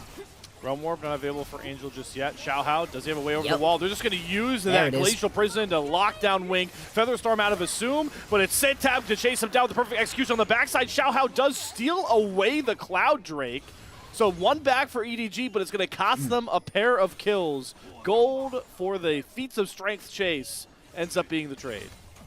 Exactly. I like that play right there out of Thunderdog. It's exactly what I was expecting to see, right? Beichuan just turns around, uses that ulti, is able to pretty easily pick up that initial kill, and you get to give a kill over to your 2 main carries. It's who these kills go to that is especially exciting for Thundertalk, and they can just turn this one. I mean, Rel is a tanky champion later on. At this point in the game, Wink just gets destroyed. It is unfortunate, though, that you do lose out onto the Drake. Being able to pick up those 2 kills, and the Drake would have been excellent, but you can understand why Beichuan felt like he had to just flash over the wall, run away. Stepping up in that situation would have likely resulted in his death, and potentially losing the Drake anyway. But like you called out, it's a kill onto 1xN and Setab. I like to talk about how sometimes with compositions from a damage standpoint, you have sort of bridge champions, and Setab in particular feels like this Akali can be that bridge, right? Because the Akali can function on really just with the Rocket Belt, maybe a second item for extra damage. Can fall off and be a little bit more unreliable when enemies get tankier, it becomes more difficult to dive in. But that's when 1xN's Jinx is standing at the other side of that makeshift bridge alongside with Hoya's and Bessa. Yeah. We talked a lot about Thunder Talk is maybe draft gap themselves with some of these damage profiles. This game feels like staple Thunder Talk drafting, at least in the damage department. Absolutely it does. You can use Setup to go and get those kills onto the squishies, like you said, and then just get all of that damage down between the Jinx, the Ambessa. These champions are supported so well by the rest of the composition. I really like what it is that Thundertalk have picked up for themselves as we once again watch these mid laners go at it. A lot of damage being chunked down and a lot of pings coming through from EDG onto this bot lane right here. They're potentially looking to grab a kill onto Setab, and they could even go for the dive right here. Akali obviously slippery, but... Oh, Setab wants to go in and at least try and find a trade here, but gets stun locked by Angel. The perfect execution nearly finds the kill, but a well-timed Magnet Storm finds that kill for EDG. On the flip side, CDZ gets caught himself by Beichuan. Another well-timed Glacial Prison locks up ZDZ to a gray screen. Is going to grab them 3 grubs as well off the back end. And that is at least another feat of strength going over so that Thundertalk don't have to worry so much about that objectives ones going against them. Bot lane though, they are going to lose out onto this tower. It's going to be another feat of strength. That's 2. That is going to be everything that EDG wanted out of this early game. And the fact that you don't get that return kill onto Setab feels really bad. If he was able to pick that one up, it would have delayed the push in the bot lane. It would have given him a little bit of extra gold. It would have made that death a little bit easier to swallow. Instead, things go a bit wrong, and we get to see once again Thundertalk and EDG going toe-to-toe in a very close early game. We'll see if the feats of strength victor ends up being the overall game victor. So far in 2 games has held up, so maybe that's nice for all you EDG fans tuning in with us, but it's just going to be so exciting once this game really breaks down to team fights, because there are so many big moments for resets, tons of damage on both sides. I know we really hyped up Thundertalk's ability to draft for where they're most comfortable play style wise, but a Rumble, a Rise scaling up next to a Viego and Zaya. I really hope this game stays close the whole time so we can see who really can be the better team fighter on the day. But for now, all we're going to get is dives onto Hoya, who's been relatively quiet in this one. Has Cell Summoners, has the ultimate available. He's going to run away from the turret, turn back with the public execution onto Xiaohao, but that wasn't enough to find the trade kill. There's more than enough damage for the EDG top side, and they find themselves a kill and more turret plates to boot. Tons of gold being pumped into EDG's back pockets right here. They're up by about 1,000, although that will be leveled up a little bit by all of these plates falling in the bottom lane as well. This is an action-packed early game. Still not enough that we're not going to get a voracious Atakan. Right? Ruinous seems out of reach for teams at this level, unfortunately. But still, it is at least going to be interesting to watch so far. TP coming in. Oh, they're going to go for a big play here. Wow. Here's the Setab Akali, getting a kill put on a silver platter here by Hoya. Xiaohao is far too low. You can flash all you want, buddy, but Akali will follow you from the shroud. Shut down over to Setab, and Hoya gets his revenge onto ZDZ. Great use of the summoner teleport from Thundertalk to grab a pair of kills. I love the way that play works, and you bring the Lulu along with you so that Hoya is under no risk of dying. The wild growth is huge. He's gonna get jumped right here. He doesn't get over the wall. Beichuan cancels with the Arctic Pursuit and gifts the kill to 1XN. A mistake from EDG. Yeah, and that loses them so much. You lose the 2 kills in the top lane. Now you lose your support in just a mistake. Doesn't manage to get over the wall. Good cancel coming through. Tons of damage being put down onto this tier 1 tower in the mid lane. And that space being bought for your jungler to be able to start up onto this Drake. They're trying onto this Infernal Drake already. It's going to be taken out nice and quickly. And that is going to be a very good look for Thundertalk during this game. We were just talking about how EDG had a good couple of minutes, how they put themselves into a decent advantage in terms of gold, but that gets closed up almost immediately. And at 14 and a bit minutes into this game, things are feeling just a little bit on the edge for EDG, as they always do as soon as the kills start falling out of their favor. Because their team fighting has been so circumspect recently, it feels like they have to go into these mid to late game fights ahead, and you worry immediately as soon as they start losing out in the early game. Are able to grab that top tier 1 turret thanks to the work they did earlier. Angel secures that one. We also have secured yet another voracious Octacon. Your hunch was right there, Bloxer. We'll get another revive buff gifted to one of these 2 teams. And how powerful is it in general? We've already answered that, but especially in this game state, this draft between our 2 squads. Yeah, I mean, because both of these teams are built around a carry who needs a reset, it is more impactful than ever. You've got yourself both a Jinx and a Viego, both of whom require that first kill to get themselves popped off, either excited or to get that body and really be able to run through these team fights in the way that you want to. If you are the team that loses out onto this Relacious Atakan buff, and you can't physically get that initial kill, that is just devastating to your chances of winning that team fight. It already sucks that you're losing out onto the recalls, onto everything else that buff gives you, but the fact that you can't stack up those abilities, you don't get those resets, makes it almost impossible to win into that individual team fight. So I think both of these teams are going to have to put a lot of focus around trying to pick that one up.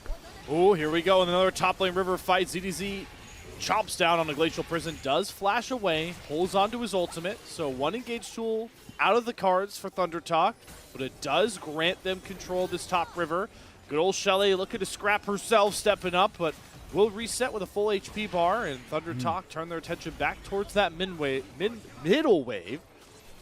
Edward Gaming, maybe looking for an angle to step up themselves now. They've got a bit more control, going to lock down onto Beichuan. But he is the tankiest member, and they're allowing 1xN to fire through the rockets. Where his Satab, we see him teleport in and set up another deadly flank. One fell flat in game number 1 in that critical dragon fight, but this time he has the damage, he has the setup to pop off like we've seen him pop off so many times. Demacia Cup, LPL starting split. Does Satab have another Akali moment in him? It's Hoya to start out with the public execution, and Wig gets his health bar deleted, and the Rocket with the Shuriken gets the kill and the Rift Herald. EDG, they don't even get a chance to try and fight back here, but they might get one themselves if Thunder Talk want to keep pushing the tempo. Maybe a bit of an aggressive locket use there from Feather. Hey, I like it. I like just trying to step on up forward, see if you can pick yourself up another kill. And I love the way that Thunder Talk walked through that fight. The way that they just split up the space, took up as much as they wanted, and just dared anybody on EDG to step up. And the second that anybody did, immediately getting taken down. That's now 3-1-2 on this signature 1xN Jinx. Really good to see, and with 2 items completed, this champion is well and truly online, and these team fights are getting trickier and trickier to play out for EDG already. Once again, feels like they're just a little too hesitant with their go buttons, and it's partially because they're going to see in this replay, Thunder Talk have done a really good job at putting Wink out of these fights before he can even be that key engage tool. Oh, it's just so nice. It's just so nice. Needed to just watch. Don't need me talking over that one. It's gorgeous. And that is, again, the joys between these two champions. You've got such a diverse way of putting your damage down. Let's see if there's some drifting out of Feather right now. Not entirely sure. Oh. Yeah, just about gonna ding it into the corner of that wall. Doesn't matter. In the end, you're still going to be able to pick up this tower. That's now all of the outer turrets taken down for EDG and Thunder Talk, and they've got more than enough space to play around these objectives. Drake going to be spawning in 30 seconds time. It is Hextech Soul, of course, and that is a buff that you would really like to pick up for yourself. That Soul is incredibly strong. Setup in the top lane right now does have the teleport to come join the rest of the team, and I think if you are Thunder Talking, you want to go and get aggressive right now. If you can get into an aggressive position, find yourself this fight right here, you're going to be in a good spot to win it out. Dragons are even. This is going to be the first Hextech Soul we get. Hoya gets poked out pretty well by Angel and Assume. TP. So shouldn't be able to really find his way back to this fight. Does have his own teleport to come back in, just like Satab is using, but EDG have a window to just burn through this dragon. Doesn't have a ton of HP. It is just the third Drake of the game, and it will be secured there by Xiaohao, but they saw the Hex Gate over top of their head. Beichuan's trying to force the fight in the front end, and 1xN has the rockets firing. Kites back well away from the equalizer, and Satab has Angel cornered. They cannot find a way out. EDG crumple. It's like shooting fish in a barrel for 1xN. His Jinx pick proves pivotal once more. 1xN, another brilliant team fight right there, and that's going to be the ace picked up right here for Thunder Talk. They're also going to be able to pick themselves up this Atakan buff on top of that, and once again, poor team fighting decision making out of EDG. They had to go and try to play around that objective. I don't necessarily disagree with trying to pick up that Hextech Drake, but Thundertalk, they knew they had the advantage, didn't even try for the steal, waited to get everybody into position and just flew on forwards. In fact, they're not even going to take this Atakan buff, and I actually really agree with this one. You want to draw EDG into as many team fights as possible. That's where you're at your strongest, and that is just another potential place to go and fight around. Why take it when everybody else is dead? It's just so clean watching Thunder Talk and their tried and true champions still showing up no matter the opponent. It's the 1xN master flank, or excuse me, the Setab master flank and the 1xN critical positioning. We've seen it against LNG a couple of times, and EDG now suffer the same fate. And it's another triple right here. That's, what, 3, 4 of those picked up throughout the series for 1xN. And the Jinx really is so fun. We were hyping it up for a reason, right? This pick for this player is so huge, and this is what Thundertalk wanted. Yeah, they want the fight. They want you to have to walk into them. And EDG, they better execute this one perfectly. That's not a good start. Oh, Angel does hold Setab in place, but they just lose ZDZ to the might of Thunder Talk's damage. And 1xN is at it again. Nobody touching the Jinx. So it's time to watch your team burn, crumple, and fall by the wayside. It's rinse and repeat for Thunder Talk. Another fight, another win, another ace. There we go. That's why you leave the Atakan buff up and available, because it draws the members of EDG in. They feel like they have to fight for this one. The buff is just too strong to not contest, but Thundertalk are far too strong to really be worried in these fights. Atakan got hands. Atakan got more hands than EDG at the moment. Like, this is closer than the previous fight felt. Die? No, he doesn't die, but geez, is it close. That's going to be another big buffer going on towards Thundertalk, and they are putting themselves in a great position to win this game too. Let's have a look back at this one, because it's just about drawing people in, and the second that Betran can go in and pick up that initial bit of damage right here onto the Rumble, that's a massive chunk of your damage just gone immediately, and then into the backline. Setab has been flying around. You can't ever really talk about what 1xN is doing, because it's just auto-attacking, walking forward, spacing like he always does. Mr. Consistent on this Jinx, and I am loving the way that Thundertalk are playing. It's the first game where we really see one team deny draft capabilities from the other, right? We talked about how Game 1, Thundertalk just put themselves in a hole with no damage. Game 2, EDG did the same thing without setup.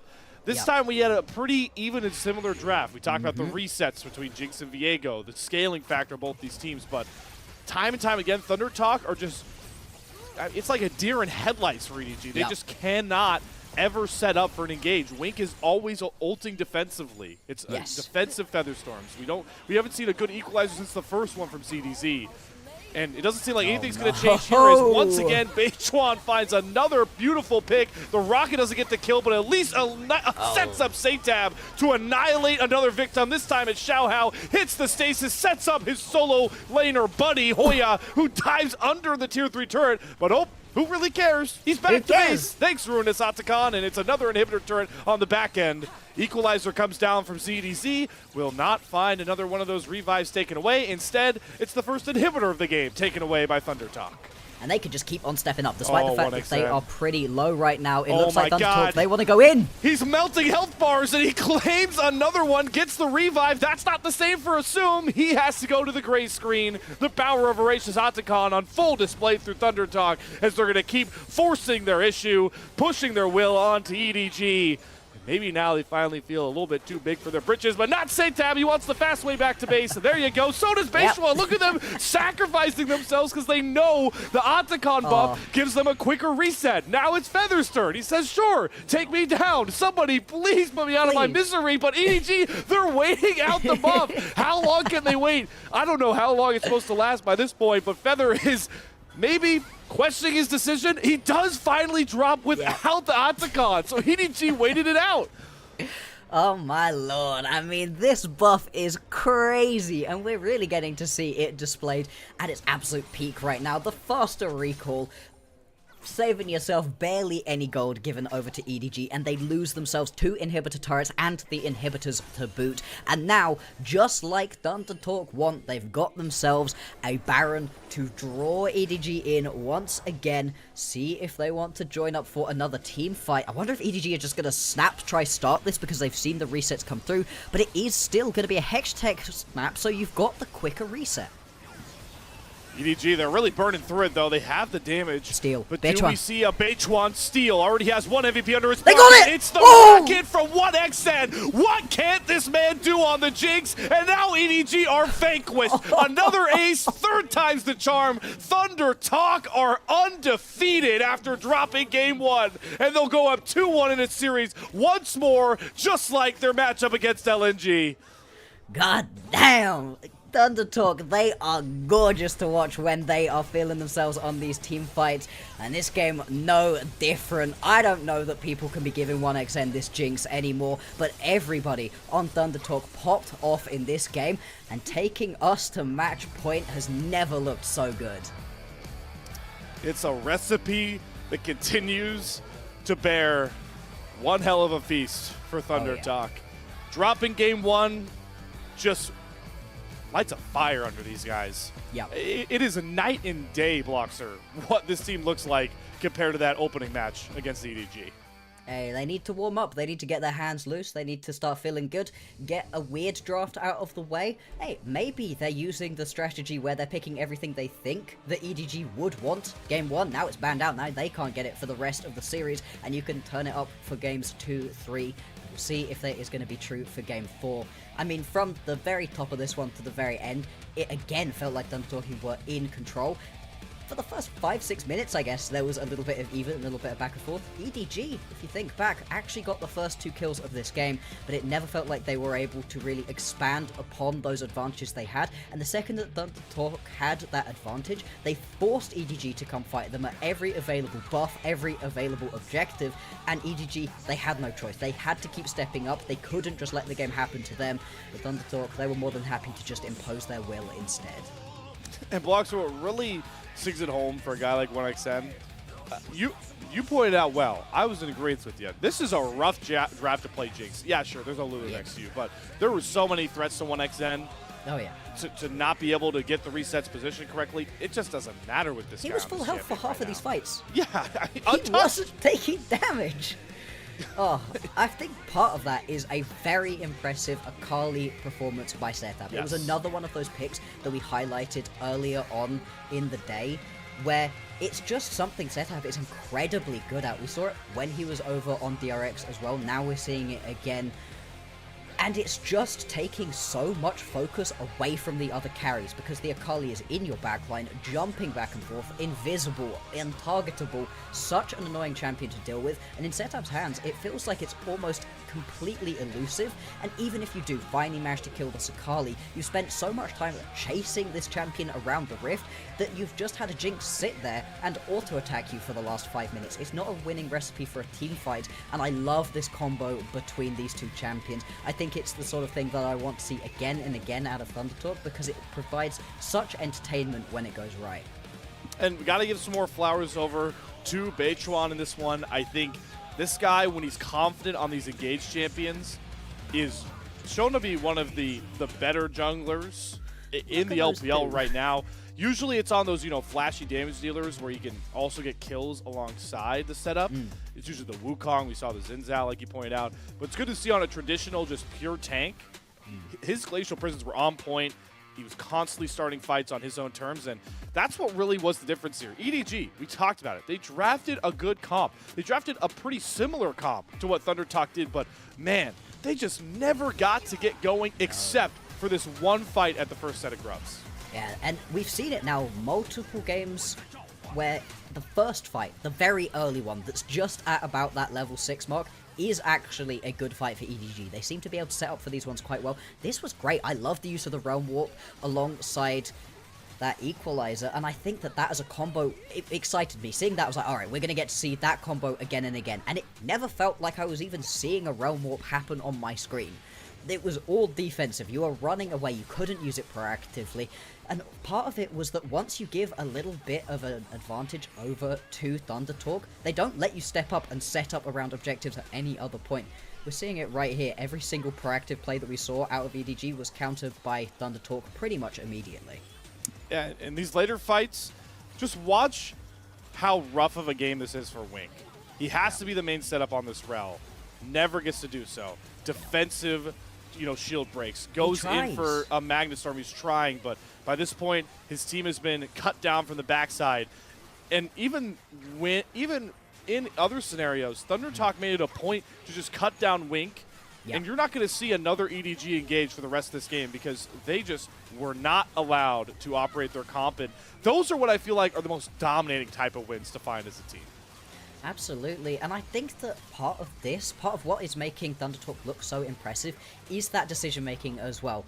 I was so happy when they left that Atacam buff alone and reset to draw the second team fight in. That makes me so joyful to see, because sometimes teams, they just get a little bit caught up in the flow of the game, right? We're just going to grab a buff after buff after buff, try to hoard as many objectives as possible, and not think about them in terms of what they can provide to you beyond the gold they provide, beyond the buff that they give you.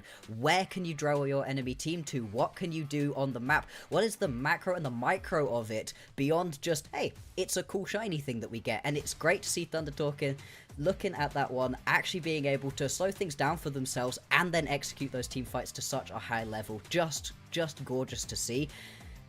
MVP, I mean, there were a lot of good performances. I think, I thought it was going to be Satab, but I think off of the Rocket stealing the Baron, it's going to be 1XN here. Oh my God, we're just loving. We're giving setup love today. Is that back-to-back MVPs from Beichuan? Man, on a the setup king. On the look at that stat line. That is a pure supportive jungle stat line right there. But my king has gotten both of his MVPs in the same series, back-to-back. And I love that. I really do like that we're giving some love over to our carries, to the supports that are doing what they need to do, especially on the Sejuani, right? You never see MVPs on Sejuani. You can have the best Sejuani game ever, and it looks just like this, where it's 1 death, 1 kill, and 27,000 assists, but you were the main joy of your team. And we were really talking about it during the draft phase as well, right? The joys of being 1XN in this composition is that you have a Sejuani in front of you. Nobody touches you. In this fight, look at 1XN's health bar. Look at it. Look, he's done nothing. Maybe dropped a couple hundred points. Yeah, took no damage whatsoever. Also the steal right here. 1XN, they're trying working together so well. Just really nice to see between them, and I'm loving that we're giving the love over to these junglers back to back as well. Very well deserved. Well deserved indeed. Those fights aren't as dominating without those clutch glacial prisons to kick them off and to get that coveted reset for 1XN. So while the AD carry player in me wants to give the crazy Jinx the MVP, I'm glad to see that we've got some reason coming through from our LPL voters. It's also awesome to see for Thunder Talk fans that their staple picks, the Setab Akali is now 2-0 so far in the LPL. The 1XN Jinx is 2-0. But the question is, Blockster, do you feel like they pulled them out a little too early? We're not done with the series just yet. Nah, that was the right game for it. Because it wasn't necessarily the best Jinx game ever, and you still just destroy with it, I think that is perfect. And I think that getting that momentum in this game, number 3, was so important. You won a piece previously. Getting this one, putting the knife into EDG, they just have to twist it in this final game. It feels like they've got all the momentum going on into this next game of the series. EDG is going to have to pull some magic out to be able to send us to a game 5. EDG need to find a way back into this series if they want Split 1 to be anything more than a disappointment. Thunder Talk, one of the darlings of the LPL to start off this calendar year, are 1 game away from virtually locking up a playoff spot. Few expected to come, but to come on the other side of this break. We'll find out which one of these teams will prevail. The new kids on the block, Thunder Talk, or a staple org of the LPL and Edward Gaming Game 4 draft coming at you in a flash.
Tell me where do I go?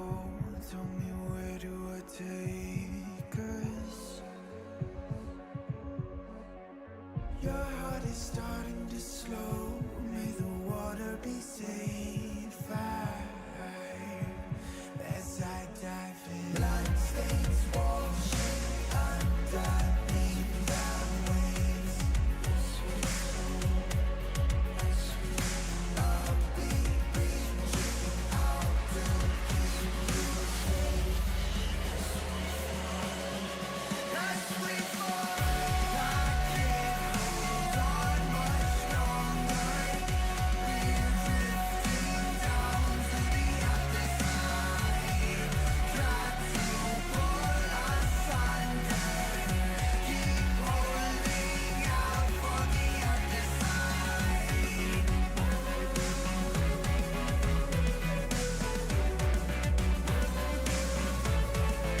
Tell me where do I go? Tell me where do I take? Where do I go? Tell me where do I take? Your heart is starting to slow. May the water be safe. Where do I go? Tell me where do I go? Tell me where do I go? Tell me where do I take? Tell me where do I go? Tell me where do I take? Your heart is starting to slow. May the water be safe.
Could this be the end, a short run for EDG as the rise of Thunder Talk continues, or do we have ourselves a full series ahead? It's time to find out. Thunder Talk, man, though, have they made this series look night and day compared to that first game, Bloxer?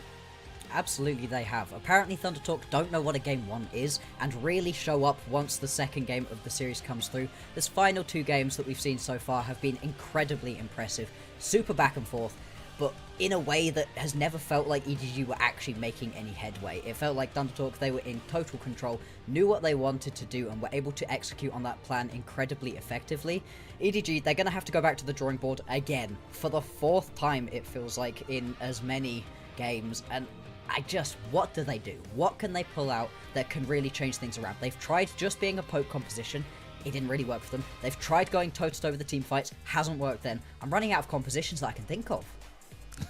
Maybe, yeah, I thought they'd have the most Split success. push. Yeah, split push, I guess. But that, I mean, it's talking about one of the hardest comps to really just execute. Also, one of the easiest comps to really kind of counter, especially when you factor in how many epic monsters and buffs you got to play for in this game. Yeah. That's an interesting talking point. I feel like the changes for Season 15, 25, whatever, have really made it pretty difficult to work a split push comp, at least on the competitive level.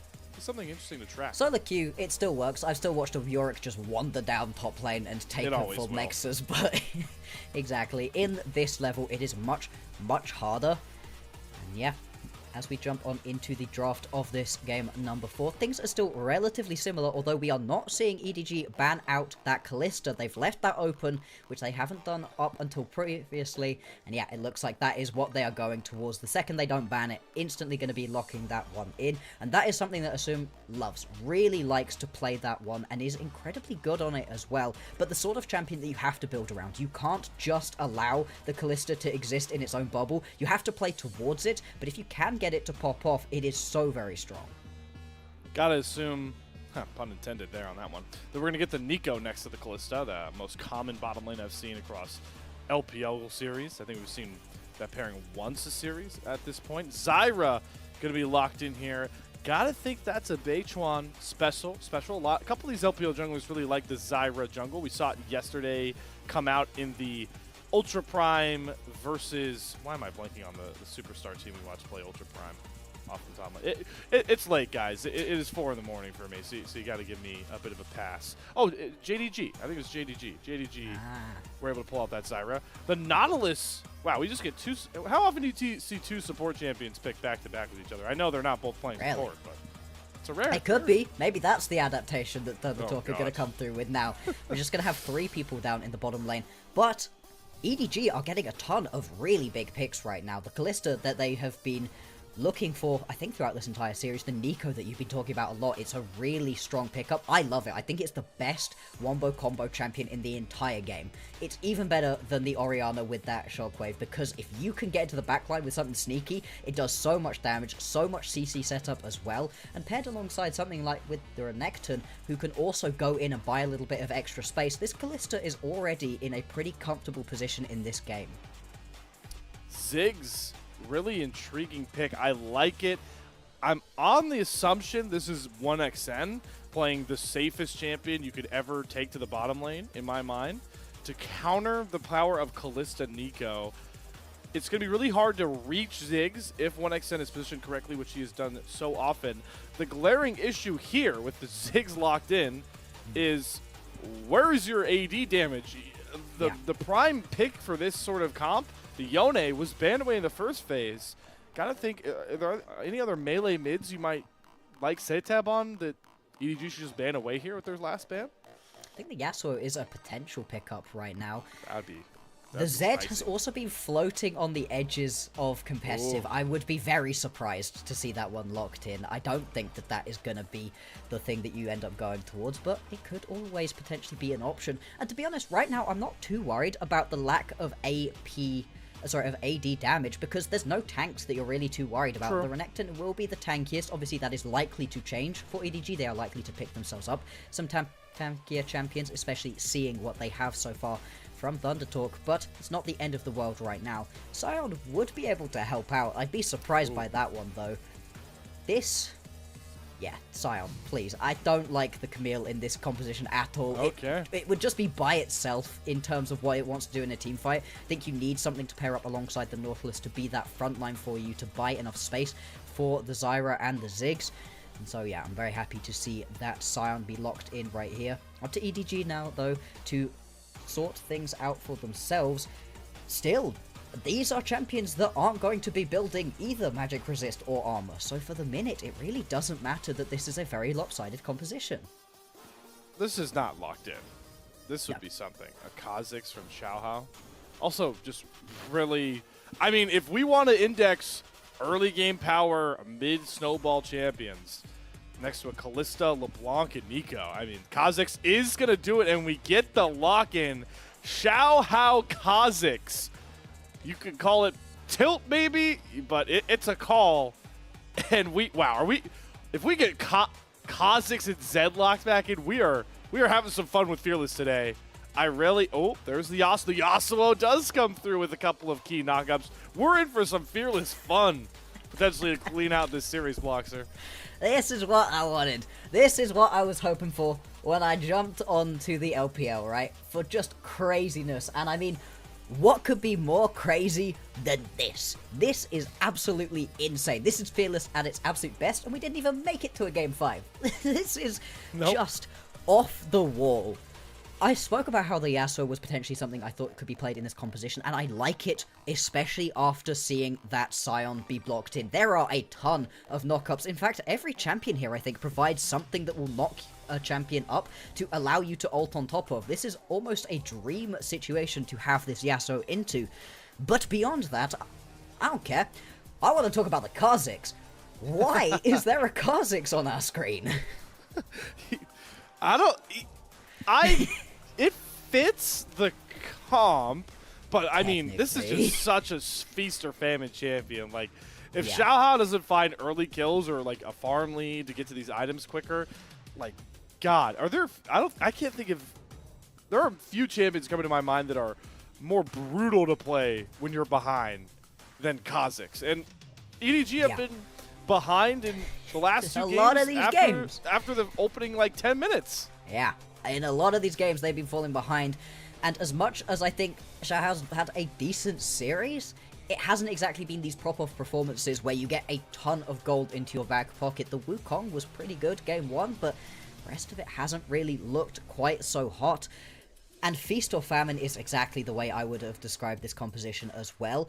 And I think it's fascinating to do this alongside the Kalista, because as we were talking about, Kalista needs to be played around. When I think about champions that want to play around the Kalista, it wasn't the Kha'Zix that came to mind. I was thinking tanks, I was thinking gank setup champions, Sejuani, Vi, Zac. All of these champions work great alongside this Kalista because you can buy her space in teamfights and you can gank her early on and try to get those early kills. Kalista's base damages are insane and the mobility this champion has is amazing.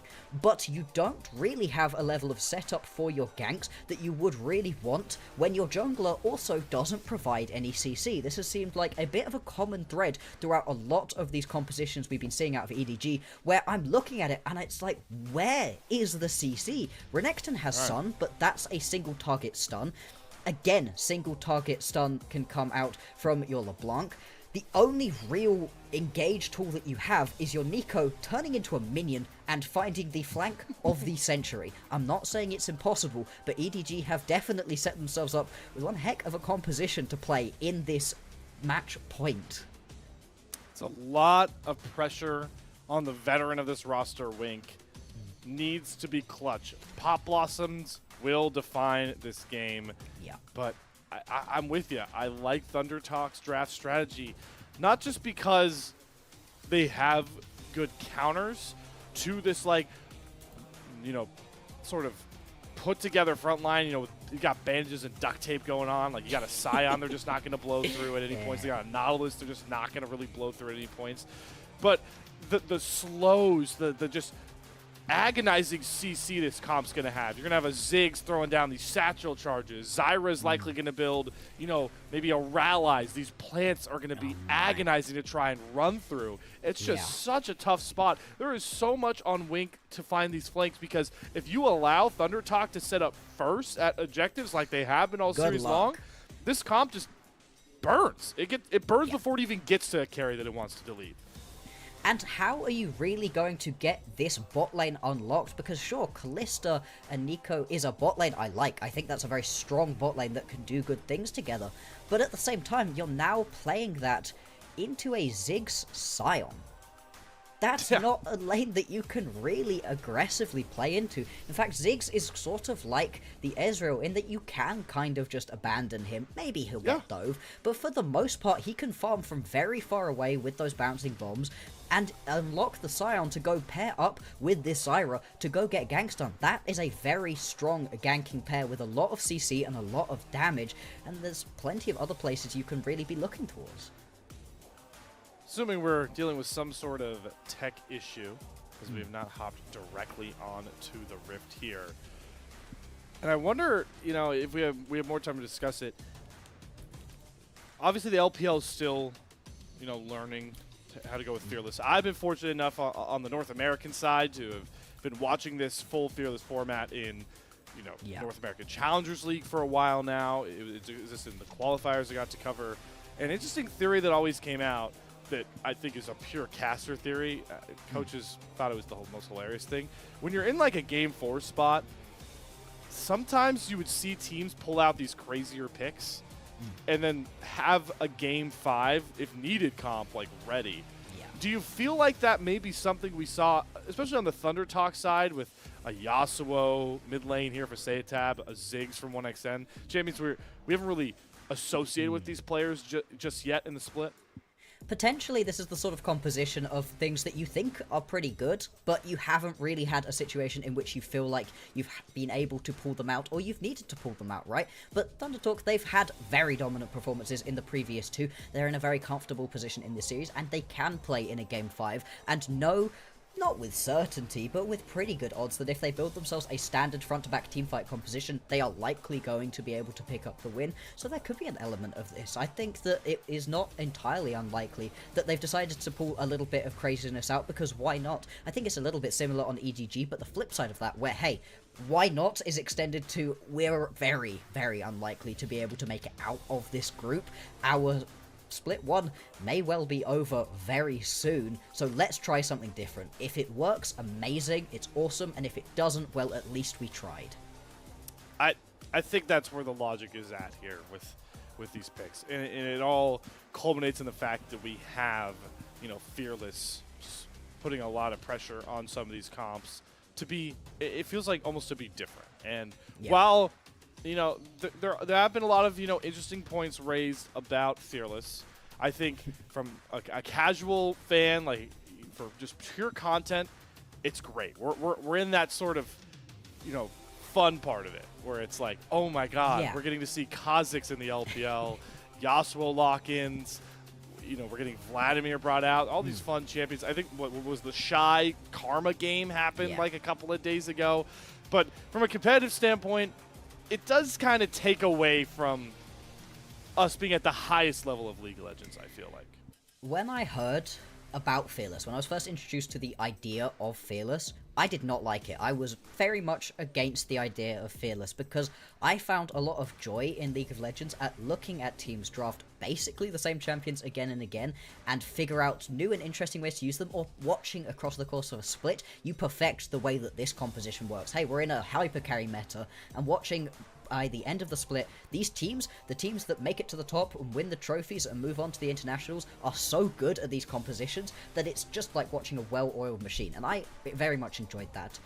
I think I was wrong, though. I think I was wrong. I, having now seen Fearless, really like it. I am enjoying it a lot.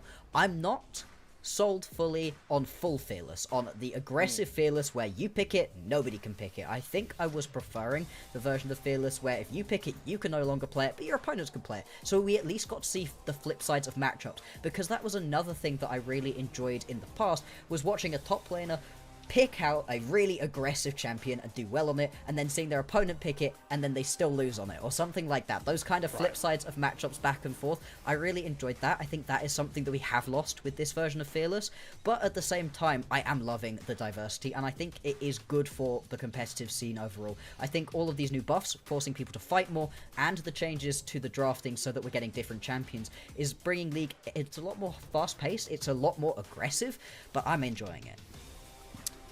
It's certainly undeniably very fun from the content standpoint. And, talking about those international tournaments, it was the first stand tournament we're going to get. It's going to be so funny, especially if we see, like, the NA hopeful here. Like, an A team, like, run the tournament or, like, win the tournament or go far in it, and then immediately people are going to be like, it was Fearless. This isn't the same League of Legends, and write it off.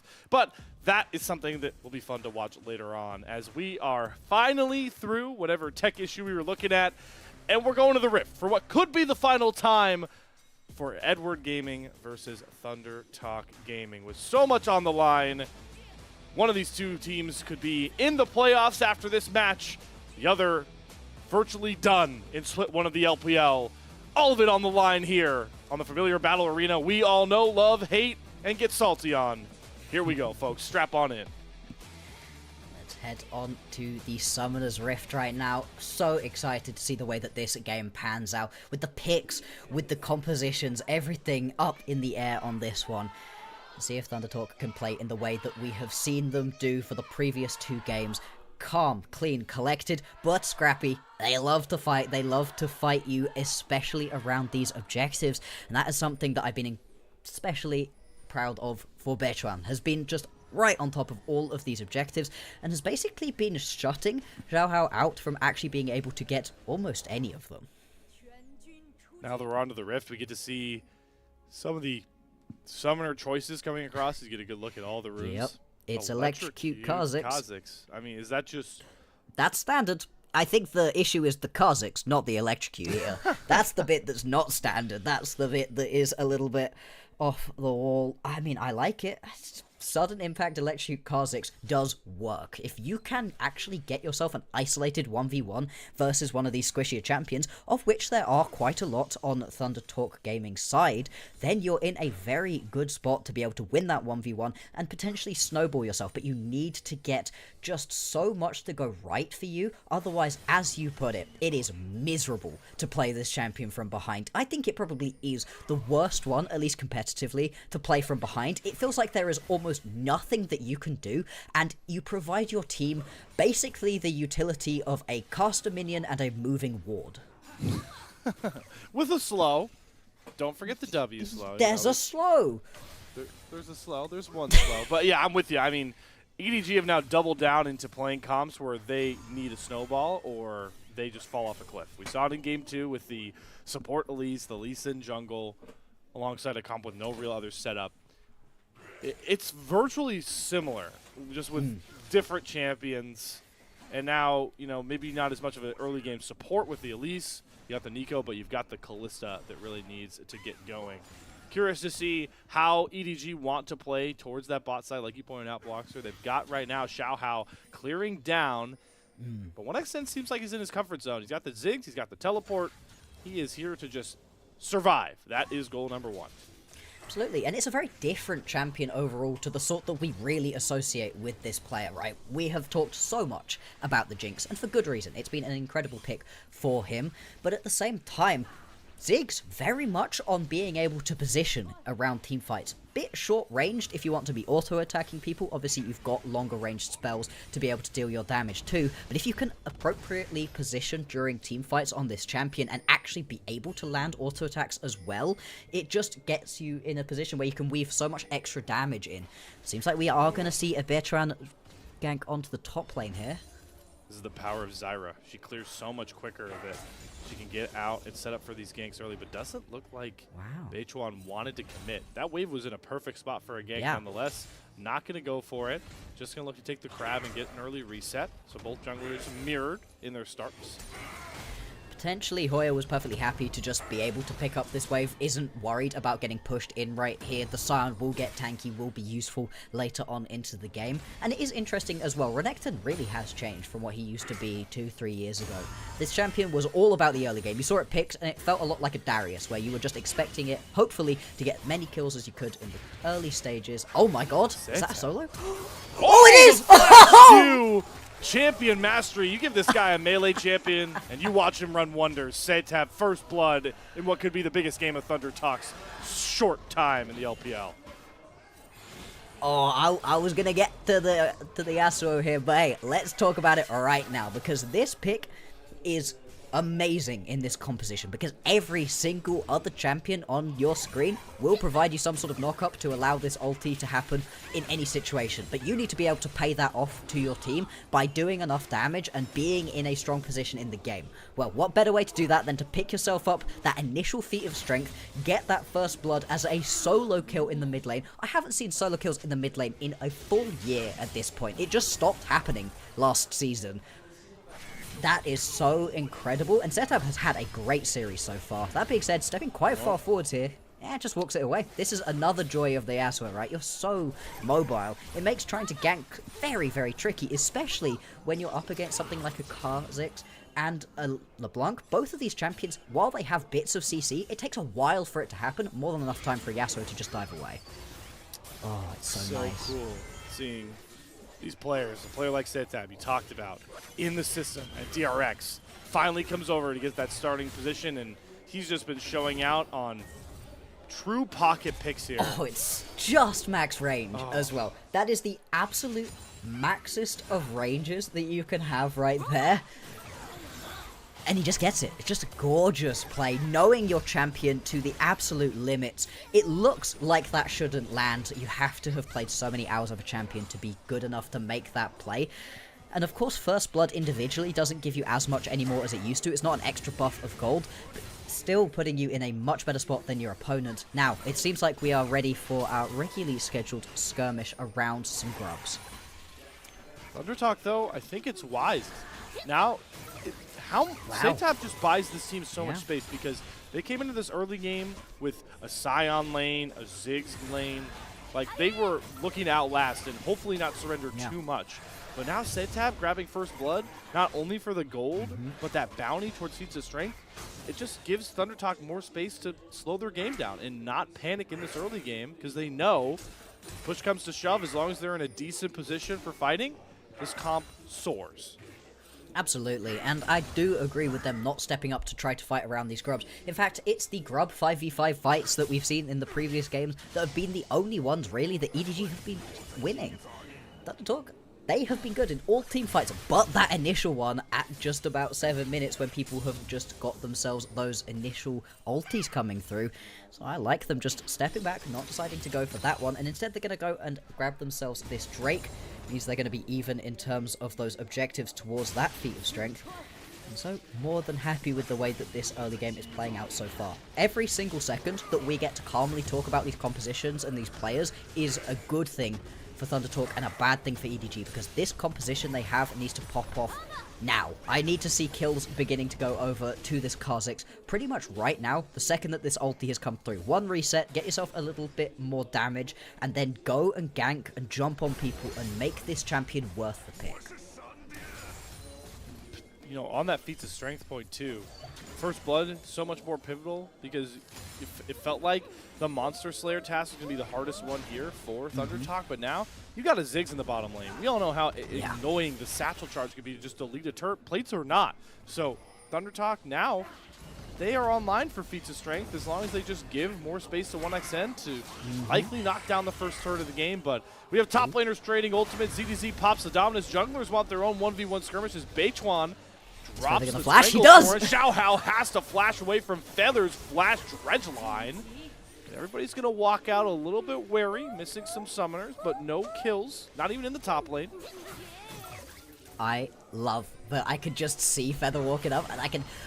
Oh, wait. The root. Oh, no. Beichuan, great fate sealed. Assume just saved his support from a certain demise.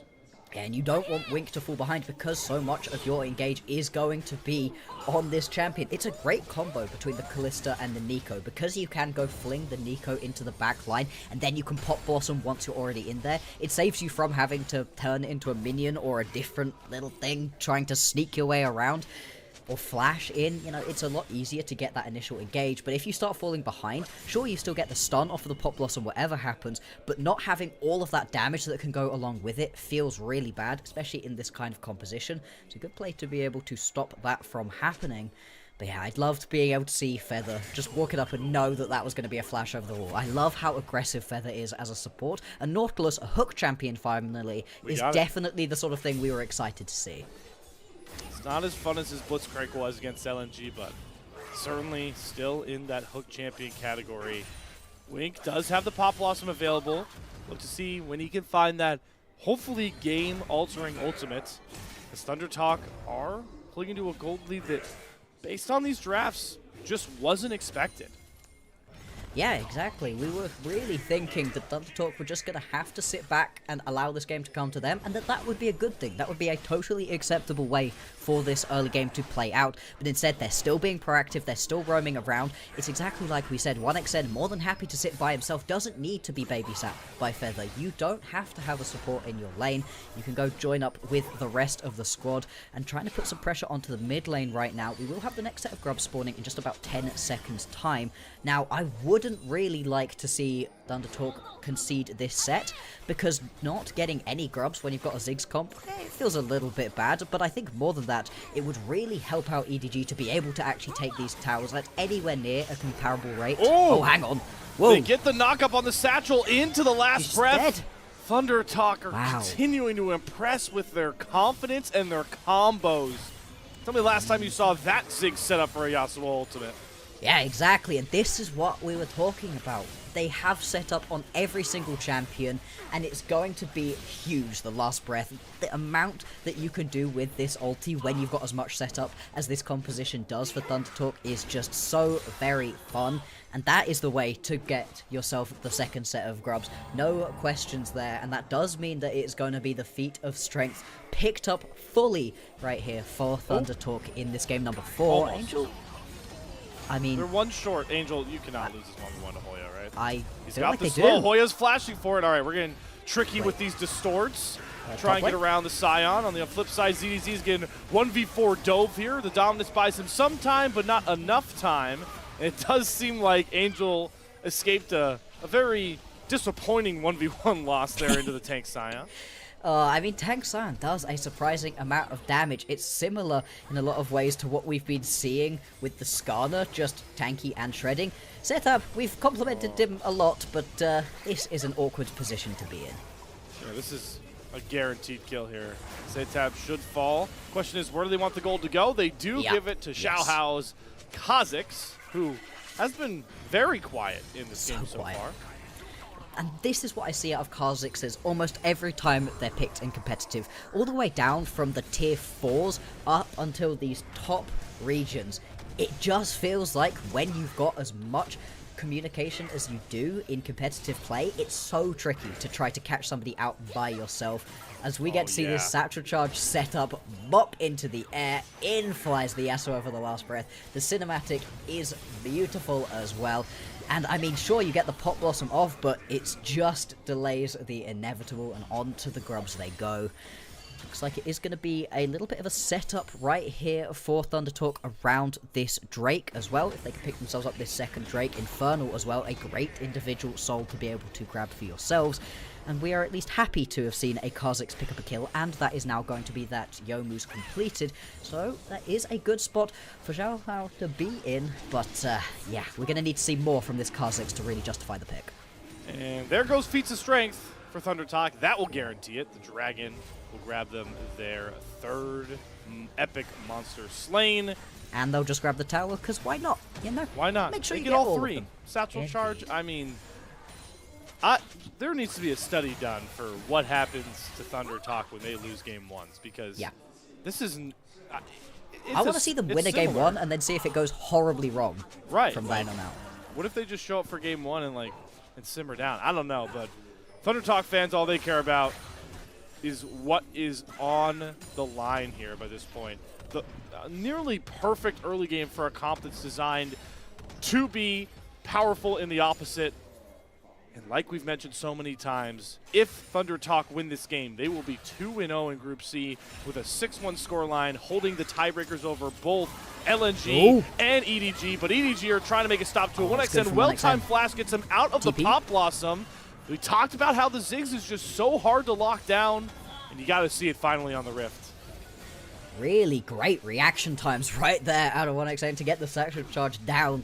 It Wasn't can even a be... flash, yeah. Wow. Yeah, it was just timing on the Satchel Charge, and that engage happened in the blink of an eye. Pro players' reaction times really is impressive, and 1xN seems to be among the best in that regard. And now, because you've learned all of your engage tools in that attempted play, you see the push forwards right here onto the tower, and you are just going to lose it potentially.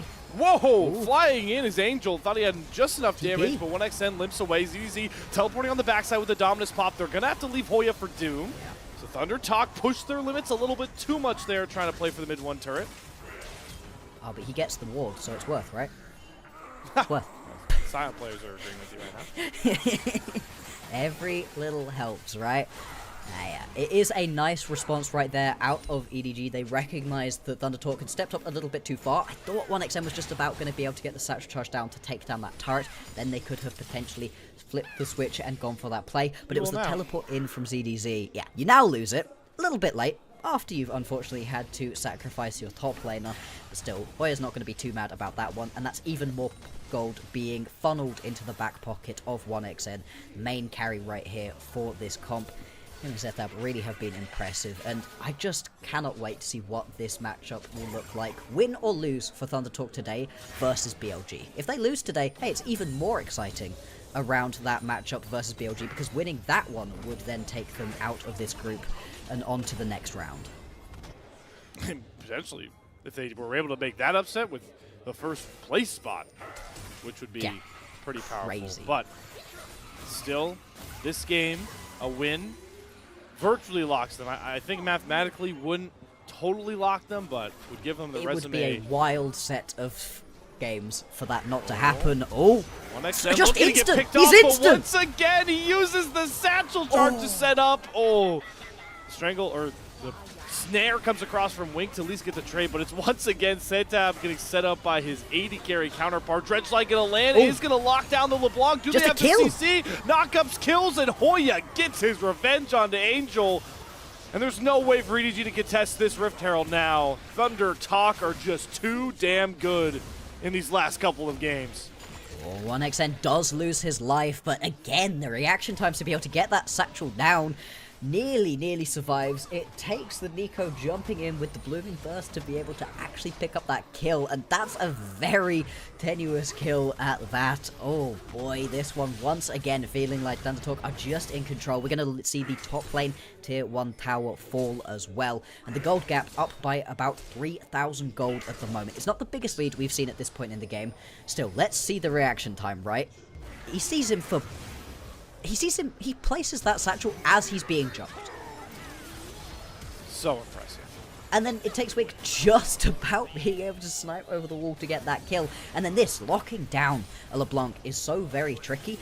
Doesn't matter, the Standing feather. still. Oh, he's standing there watching. And then I love, again, this is something we've been complimenting Thunder Talk on throughout this entire series. When somebody makes a pick, they are go. Everybody responds. Everybody is more than willing to go leaping in and do what they have to pick up as many kills as possible. Oh, they're going for Speaking Wink again. of, Fate's call, but Assume got held up by Hoya, the Inferno Bomb. Not enough for now to knock down Wink, but will assure Thunder Talk soul point at relatively 19 minutes if they want it. Doesn't look like they're content with the Dragon just yet. They want to go for that mid-tier too.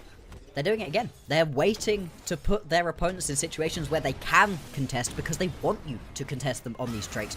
Usually you want the uncontested, not now. This is an interesting engage right here out of EDG. Xiaohao, I mean, he just Teleport doesn't in. find a way in. They're trying to buy time for Angel on this flank. 1XN should fall. He's more than low enough, but Angel can't find a way in. And there's the last breath once more off the satchel charge from 1XN. Gets CDZ vanquished, and now they can grab themselves a very, very early soul point on the Cloud Drake. It's so juicy when you don't go get the Drake initially when it would be free, and your opponents know you haven't reset. And they know that you've got some low health bars from the previous team fight, and they can teleport in, and they can flank on you. That's such an enticing fight for EDG, and they try so hard to get on top of 1XN, but once again, Satchel Charge just buys him more than enough space, and ZDZ just isn't able to really follow up, not in the same way that we saw on that Cassante in Game 1. Angel, the second that he jumps in, gets hit with that depth charge, and at that point, you don't have any more follow-up. The only people who can really jump in are the LeBlanc and the Renekton, and they've both been rebuffed at the very beginning of that fight. Then you can turn around and pick yourself up that Drake. Like I said, soul point now for Thunder Talk. They are in firm control of this game. Almost 20 minutes though. Atakan's gonna be on the Rift any second now. Obviously going to be Voracious and not Ruinous. And so I thought once we were close, again, though. This is only 9 kills.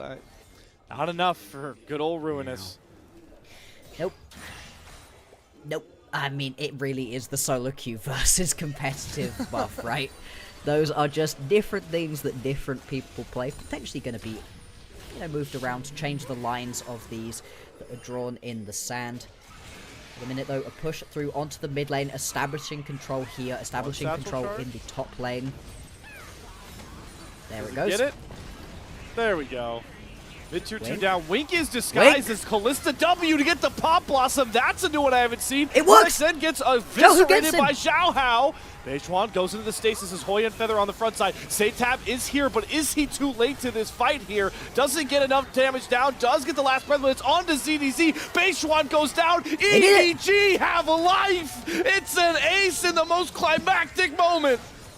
That's exactly what they needed, especially with Atakan now spawned. They can go pick themselves up this buff. No longer are they going to be getting jumped by a Thundertalk that don't fear death. And what a fight that was. What did we say? What did we say? Wink on this Nico needed to find the Pop Blossom of Dreams, was disguised as a minion, got into the backline, and splits the front line away from the backline long enough that we get to see this Zhao Hao pickup of the Kha'Zix pay itself back off. You get the kill onto 1xN and then clean house. What a gorgeous, gorgeous fight. It wasn't a minion. This Oh, is it the wasn't a new minion, tech. it's It was one of those. Callista W.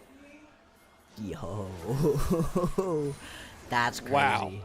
I mean, just what are you saw something supposed to small think? and thought it was a minion. They know that this is what's happening, but you can flash in, and that is both of the front line, the Scion and the Nautilus, split completely away from the backline that they are wanting to be protecting. And the rest of the team fight just works out so well for them.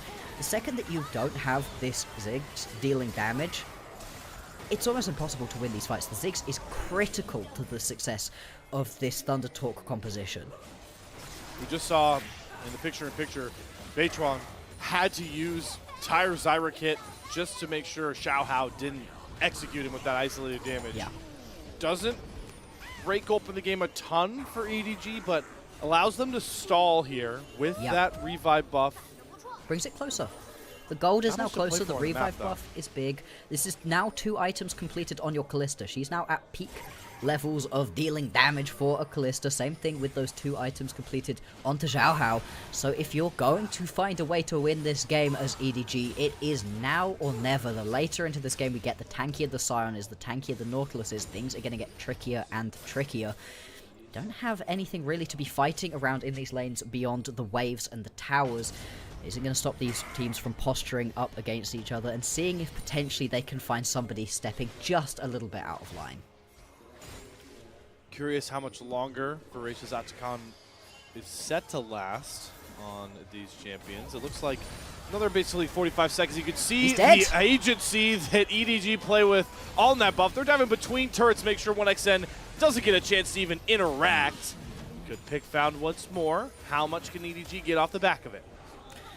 Like they're going to be able to go and pick themselves up a top lane tier 2 as well, and this is a very risky situation. Hoya is obviously very tanky, but still face checking into the darkness right now. There they go! There's another clutch Wink Pop Blossom. Down goes Beichuan, and next should be Hoya. And keep in mind, all these trade kills, they're not kills, they're just fake revives. Xiao Hao's gonna sacrifice himself using that ult just like Thundertalk did a game ago. Exactly, this is the EDG again that we've been looking for. We got to see them in game 1. Apparently, they pop back up for us in game number 4. And that was a really nice set of plays right there. I mean, Hoya stepping up into the darkness wasn't necessarily... Oh, what it's a the catch. satchel Oh, charge no. again on Oh, to no. Assume this time. You thought it was going to be the Nautilus setups, maybe the Zyra knockups, Sion knockups. Nah.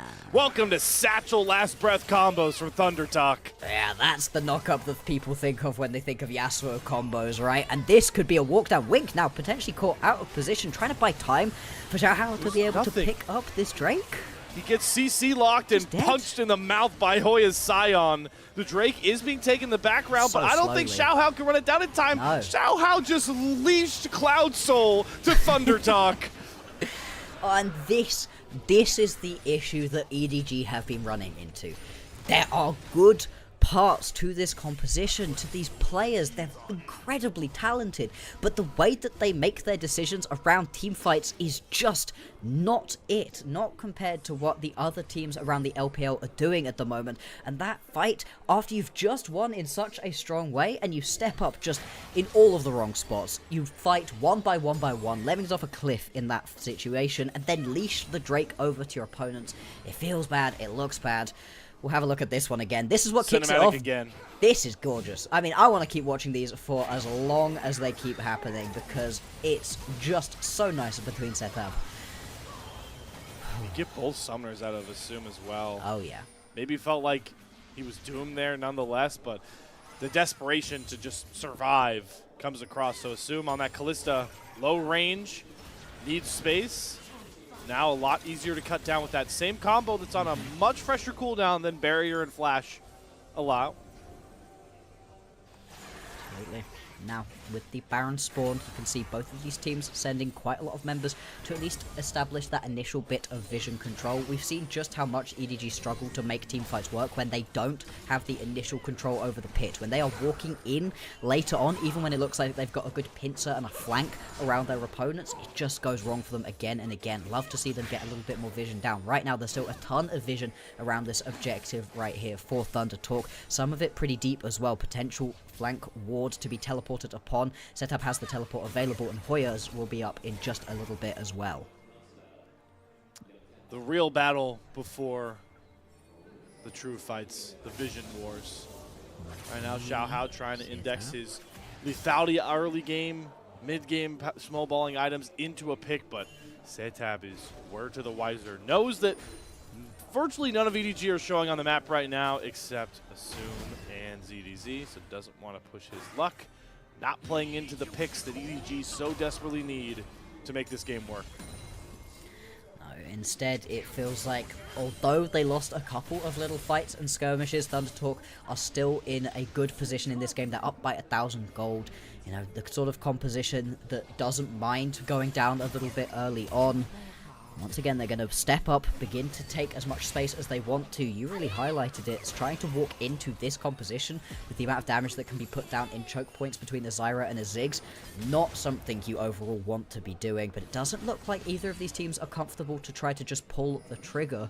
And I think that's fair enough. They take it relatively fast to Thunder Talk, so do EDG, but not fast enough right now to want to just sneak it away. And I don't know if Thunder Talk are feeling as confident as usual in just forcing their opponents to walk into them and allowing a team fight to happen whenever.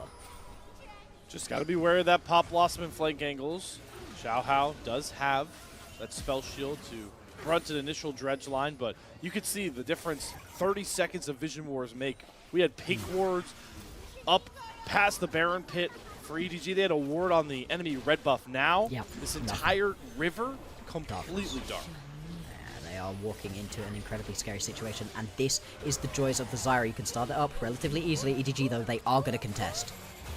1xN here, teleports in for both top laners. This could be the split decided for EDG. If Thunder Talk have anything to say about it, CDZ flies in, Pop Blossom to 4! 1xN is down! How much more can EDG get on the backside? Beijuan's gonna flash himself out. Feather and Setab kite back safely. Hoya in the middle of everybody. The last breath onto 3 from Setab in the background. He has Assume in his sights, and Setab does it again! Pop Blossom be damned! EDG be damned! Thunder Talk team fight their way to a win once more! And this is what we wanted from this game. The Pop Blossoms are huge. They managed to land onto so many members, does Wink. But in the backline, it doesn't matter. Sure, you lose 1xN, but Setab, this is his game.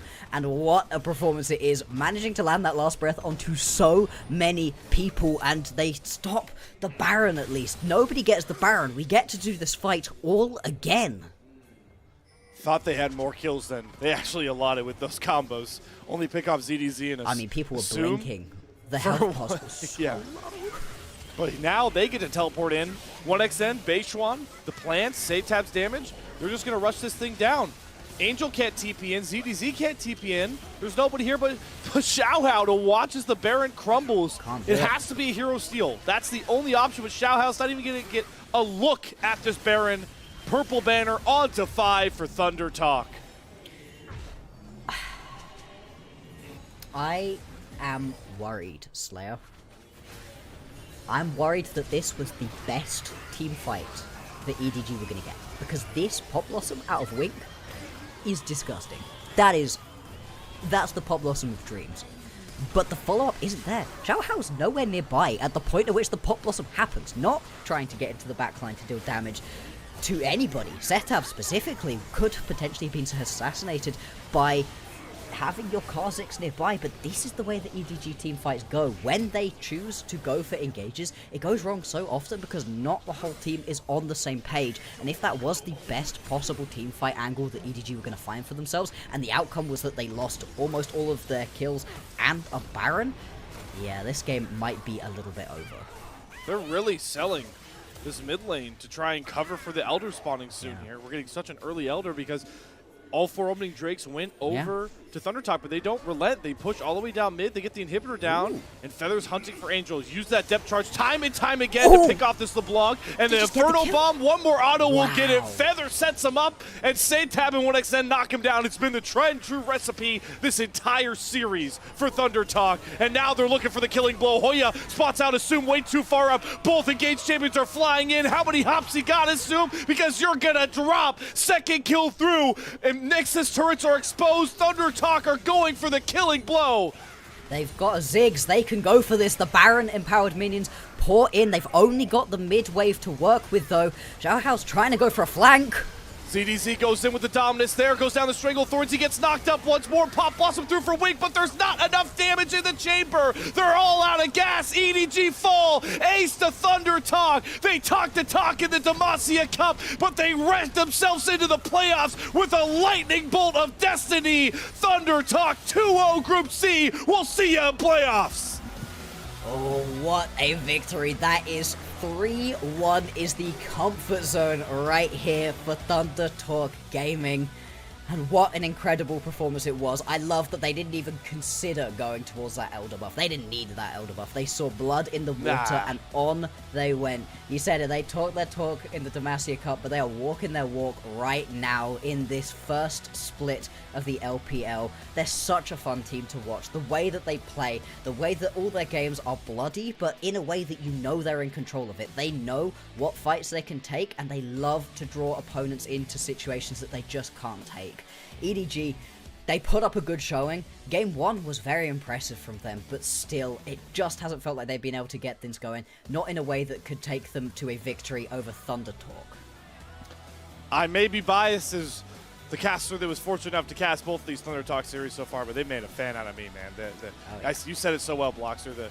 The way they play the game is so unique, but also embodying of the essence of the LPL. Just scrappy, confident, always diving in, always knowing that if they get one little pick, they can turn it into anything with their players.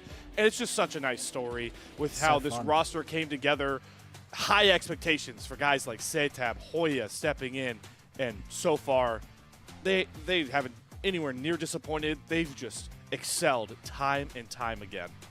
You're pulling in a mid laner from Korea that has been back and forth between the academy and the main roster of a team that in his last split went 4-14 and was brought in from the academy roster to replace the other mid laner. That's not exactly bringing in the highest star power talent that you've ever seen, but Satab is showing up for them right now. It's a gorgeous 1-2 punch Thunder and Lightning combo between him and 1xN. Those two just work so well together in the way that either one of them can carry, and if you focus on one, the other's gonna get you. And we saw it time and time again throughout this series. I mean, this is the style of League of Legends that I was told about when I first joined and I was first getting involved in the scene, and I knew what European League of Legends was because that's what I'd seen, and people were like, nah. You need to check out China, because this is where all of the crazy stuff happens. This is where the exciting, bloody, fast-paced games are, and that feels like exactly what Thundertalk right now are embodying. And I want to give you a shout-out as well, Bloxer, as I'm checking the predictions here. I believe that's you on our lovely guest slot. We both actually nailed the prediction perfectly. Thundertalk 3-1. It felt prophesized, right? There was something about Thundertalk that was like, there's no way this is a clean 3-0, but the third 3 games are going to make it look like it should have been. That was my feeling going into it, and I feel like that one was borne out pretty well. Pretty well indeed. What a last 2 series it's been for Thundertalk.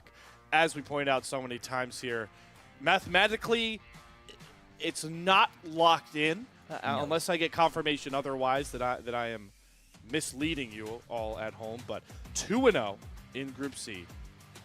6-1 game score, head-to-head advantage over EDG and LNG by this point. It would take the BLG collapse of a century, I assume, to even allow Thunder Talk to be worried. But by this point, I mean, how nice is it too that they know? I asked you at the start blocks here. I was like, how nice could it be that going into the BLG matchup, you're 2-0. Yeah. It's now a reality. Yeah. I think if anybody is potentially going to be able to take a game right now off of BLG, it's Thunder Talk. It feels like the way that they play is very similar in some ways and almost entirely opposite in the other. BLG will just out-teamfight you, but beyond that, they're just going to out-gameplay you during the individual lane matchups, and then it doesn't necessarily matter if they can teamfight better than you or not. They can. Because they've already won the game, it feels like they just get themselves ahead in gold so much. But at the same time, Thunder Talk, their teamfighting is just so crazy that there's a chance that they're able to pull one out. It's still going to be a tough uphill battle for them to come out of this group as the 1 seed, but to even be able to move on when you're in a group with teams that are so storied, that are so well known, LNG, EDG, BLG, those are massive rosters, massive teams that everybody across the LoL world knows. Thunder Talk, who are they? Well, they right now are the most fun team to watch in the LPL. Even going into that game 4, with how all the fans in the arena saw EDG playing rough, you heard the EDG chant still coming through. This is one of the biggest fan bases in the LPL. I've gotten to see it even as I've been fortunate to go to some of these Worlds events. Like, there are so many EDG fans that will fly to NA, I've seen, to watch this team. It's such a storied team. I'm glad you pointed that out, as well as LNG and BLG. But it's all about Thunder Talk right now, and it's so cool to see them defying maybe not everybody's expectations. I know some people were willing to ride the high of the Demacia Cup, but now it's set in stone in the tried and true LPL split. You're getting to look at the highlights back at this one that we just watched. And the tough question, once more, Blockster, I'm going to throw your way. I think this might be the toughest game to pick it. Who are you feeling for MVP? I have one that I have in mind, but I don't think they're going to get it. I don't know. Everybody felt like they had just incredible performances. I mean, Setup looked so clean, and I feel like perhaps it was that team fight around the top jungle where it looks like everything's going wrong. It's this one. Best available engage that you were possibly going to find for EDG. Again, the Pop Blossom is gorgeous. You need to put that on your highlight reel, Wing. That was nice. And then it just doesn't matter because Setup is able to pop in and just pick that one up. What are you thinking?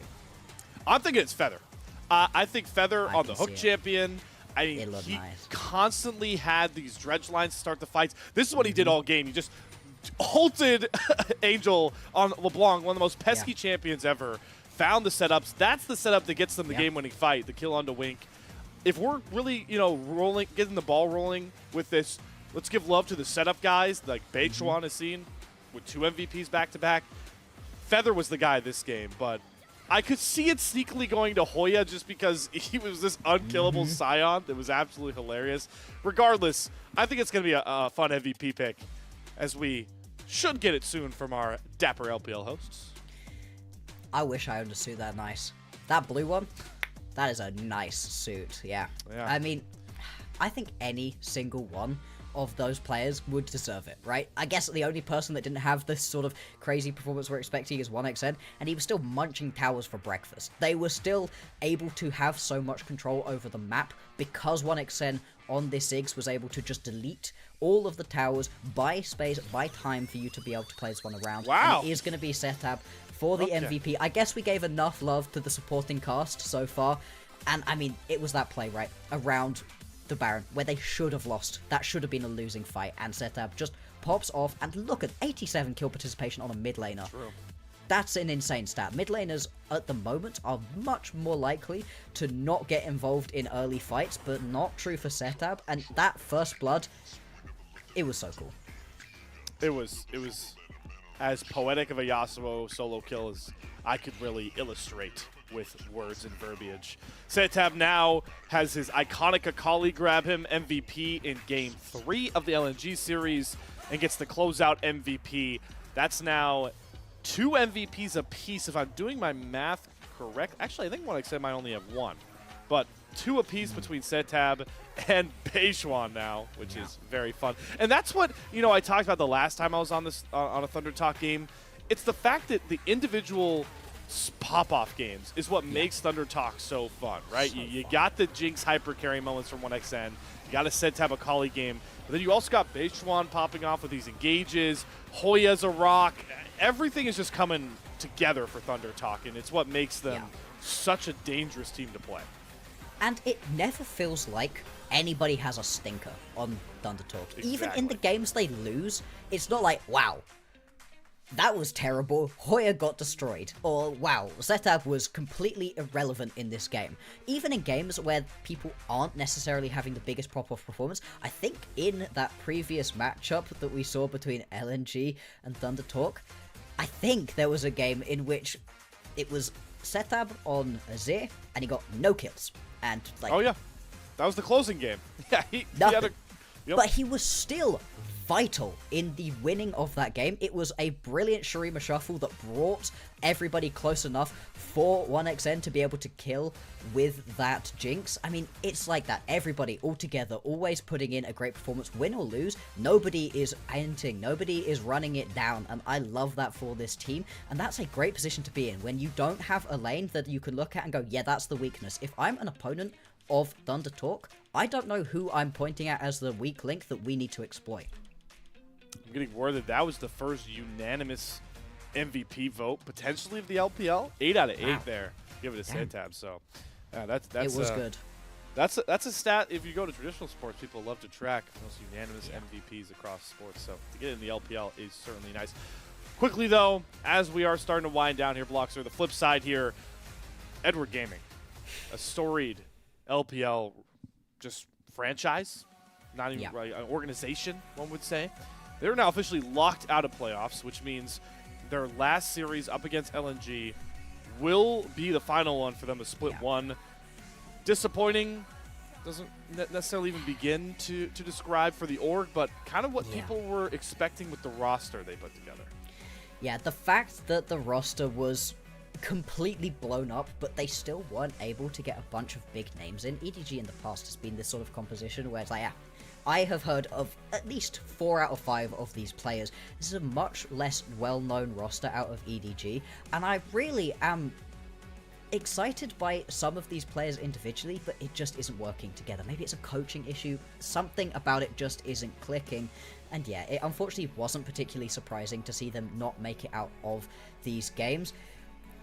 I'm excited to see what they can do in this final matchup versus LNG. They could potentially play massive spoilers as well. But I just think part of why it feels so rough for EDG is the way that the LPL format is. I'm enjoying it, but going straight into best of 5s and you play 3 of them and then you're done is such a weird way of doing a split. It's very different to how any other tournament is run, I think, across most of esports or sports in general, and it leaves the teams that get knocked out this early on feeling like they barely played. You get to watch your favorite team play 3 times and then they're done for the split. A little bit of an interesting one right there. It sucks for EDG. I'm hopeful that this storied org, though, can come back next time around, perhaps with a refresh roster or with an at least new lease on life, because this split, it obviously hasn't been what they were looking for. Certainly has not been, but looking ahead here, we go to tomorrow's matchup. Preview a little bit here. Group A, we'll go back towards that side. See Team WE taking on LGD Gaming.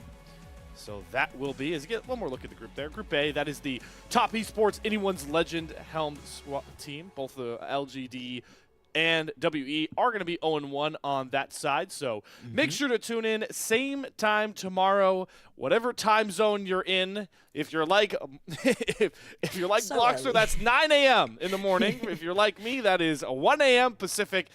Whatever time, make sure to tune in to the unofficial LPL English broadcast. It has been an absolute blast. Before I send us off, Mr. Bloxer, final words from you. Our awesome guest. It was a pleasure to cast with.